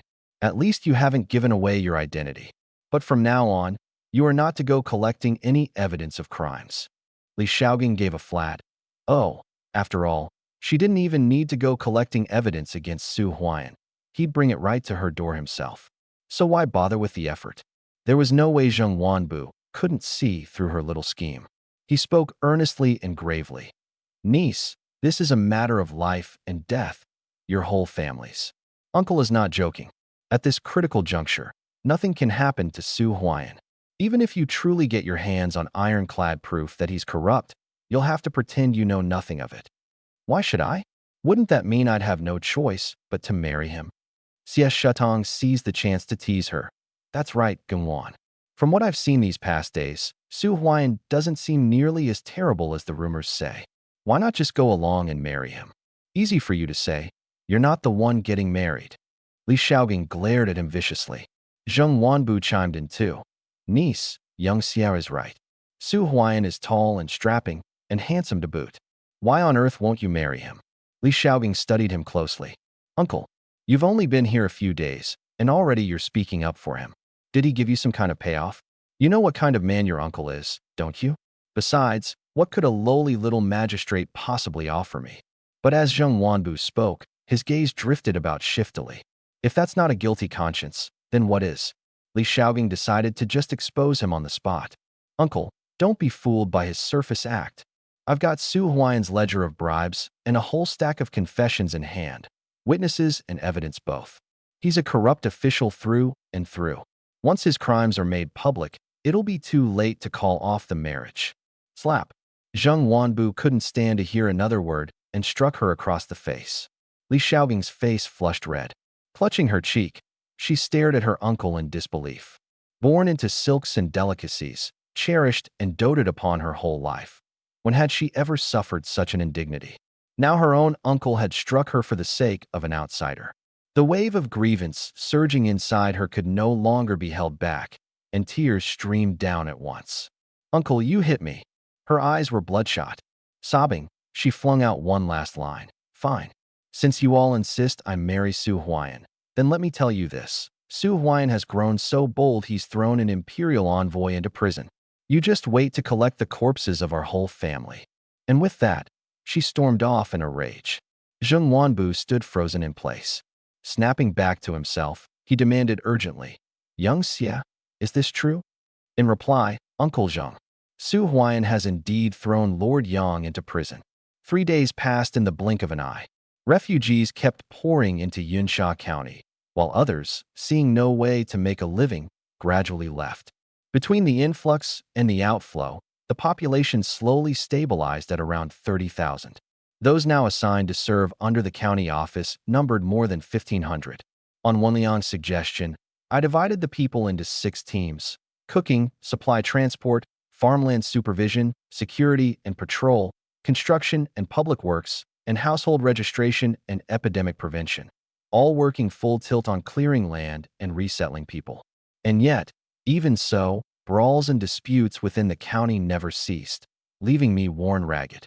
At my wit's end, I simply chose to trust in the wisdom of the ancients and vigorously implemented the Baojia mutual responsibility system. For every 10 households a head was appointed, and for every 100 a chief. If anyone committed a crime, the households in the same group who'd failed to keep watch would be punished along with them. It relied on the refugees policing and restraining one another. The very day this method took effect, the chaos of brawling dropped by nearly 70%, startlingly effective. Sure enough, the cruder and more heavy-handed the method, the better it worked. As the clearing and sowing gradually settled into a routine, I handed all matters of the county office, big and small, over to Wenliang and Clerk Song to manage. Just as I'd hoped, I became a hands-off boss, dozing and basking in the sun each day. If only I had a phone to scroll through some short dramas, life would be beyond blissful. Sadly, whenever I was at my most content, some tone-deaf someone always leapt out to spoil the fun. Case in point, early this morning I thought I'd go sit in the little courtyard. My seat hadn't even warmed up before that pesky, clingy figure, Li Xiaogang, popped up right on schedule, like clockwork. I just shut my eyes and pretended to be asleep. Li Xiaogang hovered in front of me for ages, and seeing that I wouldn't so much as lift an eyelid, she stomped off in a huff. Who knows what mischief she was cooking up next? I cracked one eye open, confirmed she was gone, and let out a long, weary breath. What's gotten into this kid lately? Not only does she keep pestering me, but every few days she drags back some gorgeous girl, saying she wants to help me settle down and find a wife. But she and I aren't even related. Why go to all this trouble? Could it be? A bold guess sprang up in my mind, but I didn't dare follow the thought. She's not a bad sort, but I've got no interest in men. Not that I'm some paragon of virtue. It's just that, in the original owner's memories, his family seems to have arranged some sort of childhood betrothal for him, and the family of his betrothed held a very high position at court, not the sort you could offend lightly. My memories in that regard are far too hazy, and now I'm nothing but a small county magistrate. How would I dare provoke such powerful people? If my in-laws-to-be caught wind of me flirting around outside, wouldn't they have me castrated and packed off to the palace as a eunuch? By rights, if my family could form a marriage tie with a house like that, the original owner's family ought to have held roughly equal standing. But strangely, while my memory of the marriage pact is blurry, my memory of my own household is unusually clear. Nothing more than shopkeeping merchants in the capital, comfortable and never wanting for food or clothes. Before taking up my post in Yunsha County, the original owner was a notorious wastrel in the capital, walking his pet birds, cricket fighting, brothels, and gambling dens. He never did a single respectable thing. His father, finally unable to stand it any longer, spent a fortune to purchase him an official post, and thus shipped him off to this tiny Yunsha County. I'd privately asked Clerk Song about all this, but he knew even less about my background than I did. At the time, he was probably grumbling to himself. You don't even know your own family's affairs. Were you adopted or something? But I digress. To avoid Li Xiaogang, I seized the moment while she was away and made my getaway, slipping off elsewhere to enjoy myself. Meanwhile, Li Xiaogang came bounding back with brush and ink, fully intending to draw a giant turtle on my face. Finding the place empty and me gone, she ground her teeth in fury. She sat down in my rattan chair and racked her brains over how to break off the engagement. Every last one of those stunning beauties she'd painstakingly selected, women who'd be fought over out in the world, and he hadn't taken a fancy to a single one of them. Could it be he prefers men? The instant the thought surfaced, she shuddered. Then, as if struck by some sudden realization, she turned and walked away. Having shaken off Li Xiaogang, I took a few trusted runners along with me to the largest clinic in the city, the Yunsha Huiji Hall. This place had once been where the so-called sage of medicine, Su Wangji, peddled fake medicine. After the system flagged it, I converted it into a public welfare clinic. Treat an illness here, and the cure rate could multiply several times over. But step out that door, and even if the clinic's own physicians practiced medicine, the effect would be greatly diminished. That's exactly why I insisted, over everyone's objections, on having it return to its old trade. There was no way around it. The things the system provided were simply too useful. Plenty of people came to the clinic for treatment, but nowhere near the level of later ages, where you'd queue up and still fail to get an appointment. When it came down to it, in the common folks' ingrained understanding, medical care cost a fortune. Rather than spend money on a doctor, they might as well have another child to carry on the family line. Productivity determines everything. In an age when even food and warmth were hard to guarantee, most people had no choice but to tough out their illnesses. Endure it, and you scraped by. Fail to, and you left it to fate. This wasn't what I wanted to see, but there was nothing to be done. Now, with a population of over 30,000, even after lowering my standards and recruiting far and wide, I'd barely managed to scrape together 50-odd people with some passing knowledge of medicine. Common colds and minor injuries they could handle, but the moment they ran into serious or stubborn illnesses, they could only stare at each other, helpless. And so I'd hit upon a clever plan. Zhang Zhixing was keeping accounts and seeing patients at the same time run off his feet. The instant he saw me, he came over to complain. "My lord, you're finally here. If you'd come any later, this old man would have worked himself to death right here." I meant to comfort him, but then thought better of it and just fell back on empty promises. "You've worked hard, Dr. Zhang. What would our Yinsha County ever do without you?" Zhang Zhixing was taken aback. "Why does that sound so familiar?" "Let me guess. Magistrate Su's next line is surely going to be something like sympathizing with our days of toil." Of course, I had no idea what he was thinking. I blurted right out, "Dr. Zhang, your labors and merits are great, but we're short-handed at the moment. I'll have to trouble you to toil on a while longer. Once I've recruited enough hands, I'll grant you a proper rest to recover." I knew it would be like that. Zhang Zhixing let out a long sigh and bowed. "Magistrate Su, you flatter this old man too much. When it comes to toiling, how could this old man ever compare to you?" I nodded and was just about to reach into my robe for something when it suddenly dawned on me. Wait, that doesn't sound right. It took me a good while to catch on. "Why you, Zhang Zhixing? You're being sarcastic with me." But since I was so desperate for hands, I could only swallow it for the time being. I pulled 2 books from inside my robe and handed them over. Zhang Zhixing took them and flipped through, his eyes going wide. These are medical texts." Medical texts? Everyone in the hall crowded closer. One glance at the contents, and every one of them was struck with wonder, exclaiming that the methods within were like the arts of the immortals. Heavens, that such marvelous books should exist in this world. This old man has practiced medicine most of his life and never knew medicine held techniques like these. I am truly humbled. I stood off to the side, thoroughly smug. Well, how about that? Blown away, aren't you? These were the reward the system had given after the population broke 30,000. The treatise on cold damage and the essentials of the golden cabinet, written by the venerable old Zhang Zhongjing of the Eastern Han. More than enough to drop your jaws. Zhang Zhixing asked, "My lord, who exactly authored such marvelous works? We would like to go pay our respects and seek his instruction." That was a genuinely hard question to answer. After turning it over and over, I could only fudge it. These were a gift from an old gentleman named Zhang Zhongjing. Sadly, the old gentleman passed into the immortal realm long ago. None of you will have the chance to meet him. The physicians all sighed with regret. Someone joked, "Old Zhang, since this sage also bore the surname Zhang, might he be your ancestor?" Zhang Zhixing smiled knowingly. "No such thing. But since the sage shares my surname, I ought to enshrine his memorial tablet in our ancestral hall and have my descendants make offerings to him for generations to come." At these words, the other physicians grew displeased. The sage is a saint of the medical way, a benefactor to all people. How could he receive incense from your clan alone? In my view, we should build a shrine for him in the county so the whole city's people can pay their respects together. Watching several of these old fellows argue until they were red in the face and nearly came to blows, I hurried to mediate. "Elders, please, let me finish what I have to say. After that, you can argue all you like." The old men calmed down for the moment and waited for me to speak. "I'm entrusting these 2 epic-making medical texts to you, but I have just one condition." I held up a single finger. "From now on, every 10 days, you'll take turns selecting one of you to go to the school to lecture and teach medicine. Those who are eager to learn, you'll instruct them yourselves. To pass down the healing arts and teach medicine. Now that's wonderful. This way I could slack off out in the open, guilt-free." But someone raised a difficulty.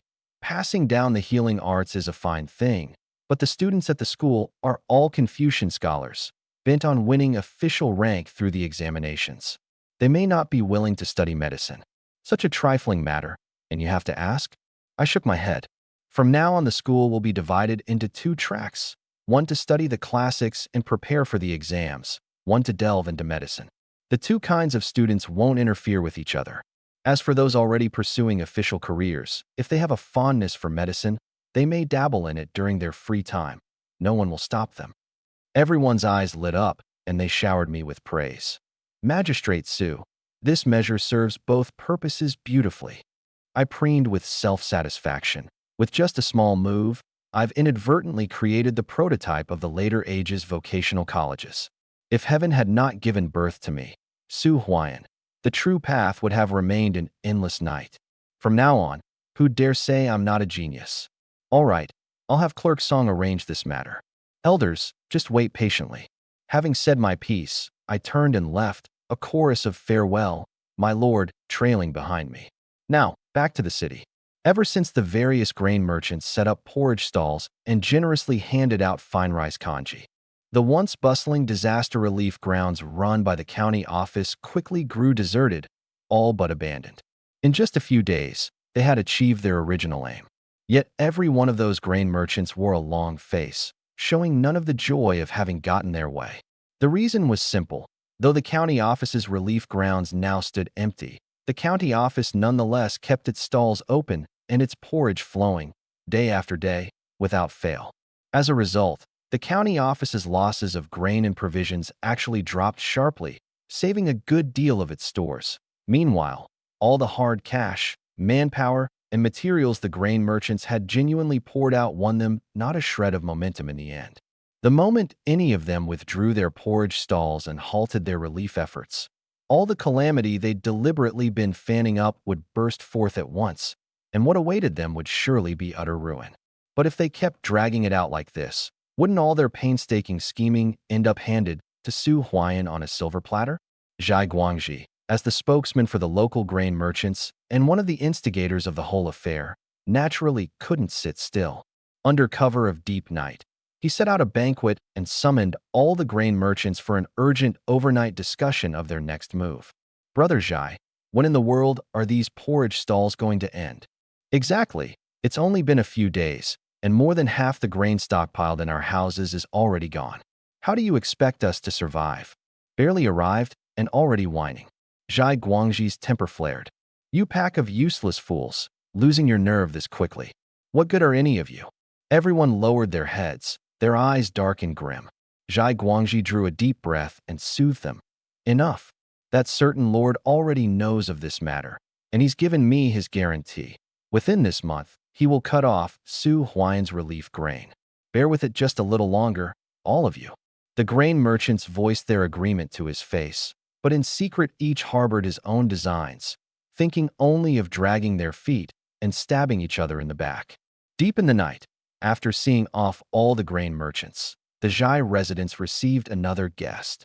One who did not use the main gate, but climbed over the wall, feeling his way all the way to the main hall, where he found Zhai Guangji drinking alone and morose.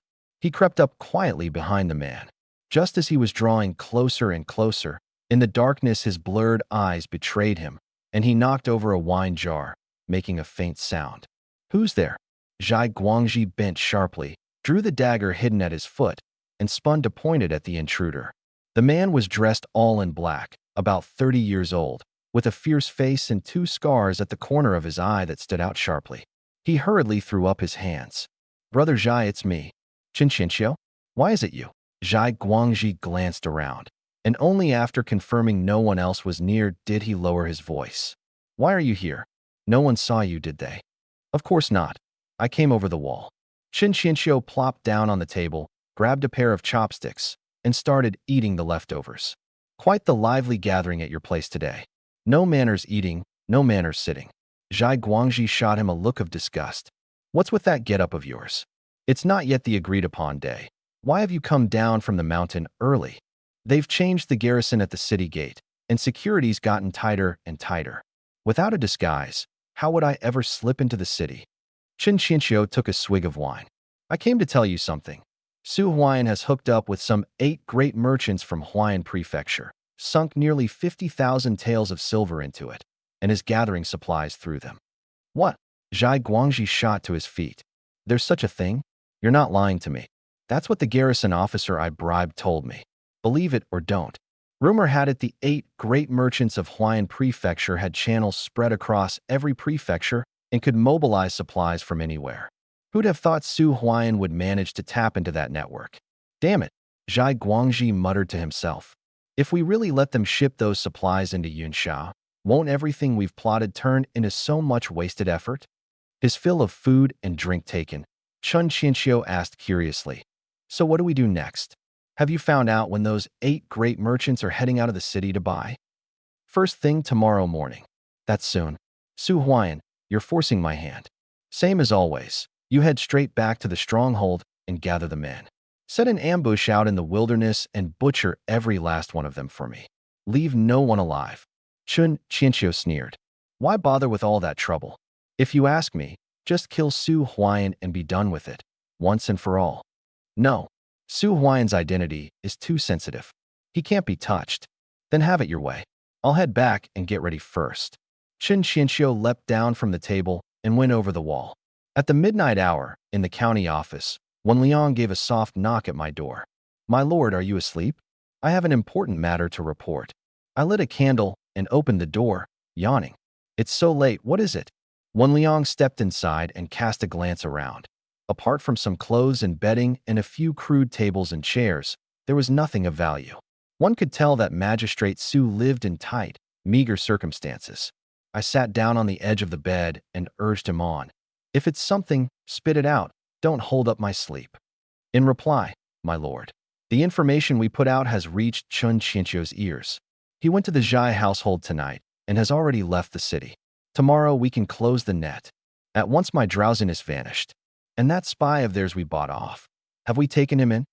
After they met, I ordered my men to seize him on the spot. Only, Wen Liang leaned close to my ear and murmured a few words. My eyes went wide. What? There's such a thing. Does Su Hao know? Wen Liang shook his head. I was afraid it would break his heart, so I didn't dare tell him right away. Where is that man now? Locked up in the prison, along with the rest. I heaved a long sigh. Pass along my order. Everyone who knows of this matter is to keep it strictly quiet. Once the Black Wind stronghold affair is settled, I'll interrogate him myself. By your command, my lord. Early the next morning, Li Xiaogang had just woken when she heard that her uncle was going to risk his own life, disguising himself as a wealthy traveling merchant to lure out the mountain bandits. It struck her like a bolt from the blue. In her panic, she did the math on the travel time. Even if they'd set out at daybreak, by now they'd only have reached the city gate. As long as she ran fast, there was still time. Mind made up, she set off at once, but before she could even get out the main gate of the county office, she was stopped. Sorry, brotherly, but Magistrate Su has ordered that for the next half-month you're not to set 1 foot outside the county office. On whose authority? That, this humble one doesn't know either. You'll have to ask Magistrate Su yourself. Li Xiaogang clenched her fists, ground her teeth, and turned back. She marched to my door and pounded on it hard. Su Huayan, get out here. I was startled awake. By the light through the window, I saw it was still half an hour before my usual rising time. An irritation surged up in me. Who is it? Disturbing my sweet dream this early in the morning. Li Xiaogang gnashed her teeth in hatred. Why you, Su Huayan? You send my uncle off to risk his life while you snore away in your room. She kicked the door open, charged in, drew a hidden dagger, and pressed it to my throat. I jolted in fright. Brotherly, what are you doing? Let's talk this out. Su Huayan, you sent my uncle out as bait to lure the mountain bandits, and you've still got the nerve to ask. It's a misunderstanding. All a misunderstanding. I forced a smile. That was your uncle's own idea. How can you pin it on me? What a joke. My uncle is a born coward, timid as a mouse. How could he ever come up with such an idea? It must have been you dog official, coercing and bribing him into it.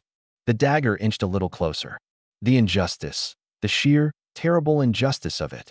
If Boss Zheng hadn't told me that this brotherly before me was actually a young woman, with that fiery temper of hers, you could have beaten me to death, and I still wouldn't have believed she was female. Oh well, a good man doesn't stoop to squabble. I'd let her off this once. Seeing that she was utterly immovable, I simply reached under my pillow and pulled out a letter, handing it to her. This is what your uncle left for you before he set out. Read it and you'll understand. Half doubting, Li Xiaogang withdrew the dagger and unfolded the letter. It read, My dear niece, don't blame your uncle for being heartless. It's just that Magistrate Su is offering far too much. For the good of the people of Yinsha, your uncle has no choice but to risk his old life to open up a trade route for Yinsha County. So, you'll just have to bear staying put in the county office and serve your future husband well. With love, your old uncle. Don't worry about me. Why you, uncle? For a bit of money, you actually sold me out. Li Xiaogang was so furious she tore the letter to shreds on the spot. Watching this, I broke into a cold sweat, terrified she'd suddenly stab me. I hurried to placate her. Brotherly, don't be angry. This too was done out of necessity, so the people of the city can live better lives. After a pause, I added, rest assured, I've dispatched several hundred skilled fighters to accompany him. A gang of paltry bandits is nothing to worry about. Your uncle will be perfectly fine. He'd better be. Li Xiaogang flung out the words and stormed off in a rage. That was close. I finally dodged that one. They say a woman is like a tiger, and that's not the least bit exaggerated. Whoever marries her someday will have the worst luck of 8 generations. Leaving my bedchamber, Li Xiaogang still couldn't shake her unease, so she changed course and headed for the county prison. Catching the guards off guard, she knocked them out, lifted their keys, and made her way all the way to the deepest cell. Inside were none other than teacher Yang Xueming and his student. Hearing footsteps, the two inside assumed there was more work to be done and quickly sat up to await the news. But the one who came was no guard. It was someone they'd never expected. In unison, the two exclaimed, "Gongwan? Why is it you? Elder Yang, young Master Hua, don't make a sound. I've come to break you out." Li Xiaogang worked at the lock as she spoke. With a creak, the cell door swung wide open, but the two inside didn't budge an inch. "What are you two just sitting there for? Hurry up and come out." The response she got was, the two of them, inexplicably, pulling the cell door shut again. "What on earth are you doing? Gongwan, you go on back. We still have information to dig up here." Yang Xueming waved a hand at her through the cell door. Have these two developed a taste for being locked up? A chance to get out, and they didn't even want it. Li Xiaogang's little face went pale. "But my uncle's in danger. He desperately needs your help." "Danger? What danger could he possibly be in?" Yang Xueming raised an eyebrow. Li Xiaogang gave a brief account of how Zheng Wanbu was risking his own life to lure out the mountain bandits. The two of them listened, then exchanged a smile. "Lord Yang, I'm not joking. Every word is true." "I know you're not joking. I just feel like laughing." "Why?" Hua Xiaowen took up the thread. "Gongwan, there's something you don't know. My teacher and your uncle have been mortal enemies since they were children. A couple of days ago, when your uncle heard my teacher had been thrown in prison, he even made a special trip over to gloat and mock him." Yang Xueming nodded. "Just as Xiaowen says, it's not that I don't want to help, but even if I did step in, your uncle wouldn't be grateful. He'd probably even blame me for sticking my nose where it doesn't belong. You understand, don't you?" Li Xiaogang felt as if struck by lightning, on the verge of collapse. Yang Xueming couldn't bear it and offered some comfort. "Don't worry. From what I know of your uncle, he never does anything he isn't sure of. If he's willing to risk his own life, that's proof he's got complete confidence in it." Still, Li Xiaogang wasn't reassured. "But isn't the regional commander accompanying him on this trip? Could I meet with him?" "Ahem." Yang Xueming raised a hand and pointed at the cell across the way. "The man himself is right over there." Li Xiaogang turned to look. Locked in the cell opposite was none other than Regional Commander Su Qingfeng. Her vision went black. Su Qingfeng gave an awkward greeting. "Gongwan, hello there." "Commander, how could you also be?" In the forested hills outside the city, a caravan of 10 wagons crept slowly along a muddy mountain road. Zheng Wanbu sat inside a carriage, anxious and uneasy, gazing at Su Hao across from him and asking in a low voice, "Brother Su, tell me, will they come?" Su Hao thumped his chest. "Boss Zheng, don't worry. As long as they dare to come, we'll catch them all in one net." "Am I worried they won't come?" "I'm worried they actually will. These bandits killed without batting an eye, brutal in their methods. With just this 100-odd men of ours, could we really take them down in one fell swoop?" Zheng Wanbu had a belly full of misery he couldn't voice and could only silently pray to the Buddha. The group pressed deeper and deeper in. After who knows how long, the carriage suddenly lurched violently, and everyone inside was thrown about. "Something's happening." Su Hao and Lu Biqing reacted with lightning speed, bracing their feet against the carriage frame to steady themselves while laying their hands on the hilts of their blades. Zheng Wanbu, lacking such skill, was tumbled over in the chaos and could only keep chanting, "Bodhisattva, protect us! Bodhisattva, protect us!" The sudden disturbance came and went as quickly as it had begun. Within moments, the carriage steadied again. Su Hao didn't dare let his guard down, keeping his eyes locked on the curtain. From outside came a faint patter of footsteps, followed by 3 raps, Thud, thud, thud, on the carriage. Brother Su, it's me. That voice, it was Zhao Shouchuan. Su Hao lifted the curtain to see the others straining with all their might to hold the reins, barely managing to control the restless horses. Brother Su, the horses spooked. For safety's sake, hurry and get out. The people inside dared not linger and all leapt down together. It took everyone's combined effort to finally calm the frightened horses. Su Hao stroked his chin, lost in thought. Horses don't spook for no reason, and yet there's nothing unusual around us. Where's the problem coming from? Just as he was puzzling over it, a strange smell suddenly reached his nose. This odor. Not good. This is the powder the bandits used to spook horses. Knockout drugs will come next. Everyone, hold your breath. The words had barely left his mouth when more than a dozen masked, blade-wielding men suddenly burst out from all around, and in a blink they had the carriage completely surrounded. The one at their head sneered. Well, who'd have thought a mere bodyguard would have such sharp eyes? A pity, though, you figured it out too late.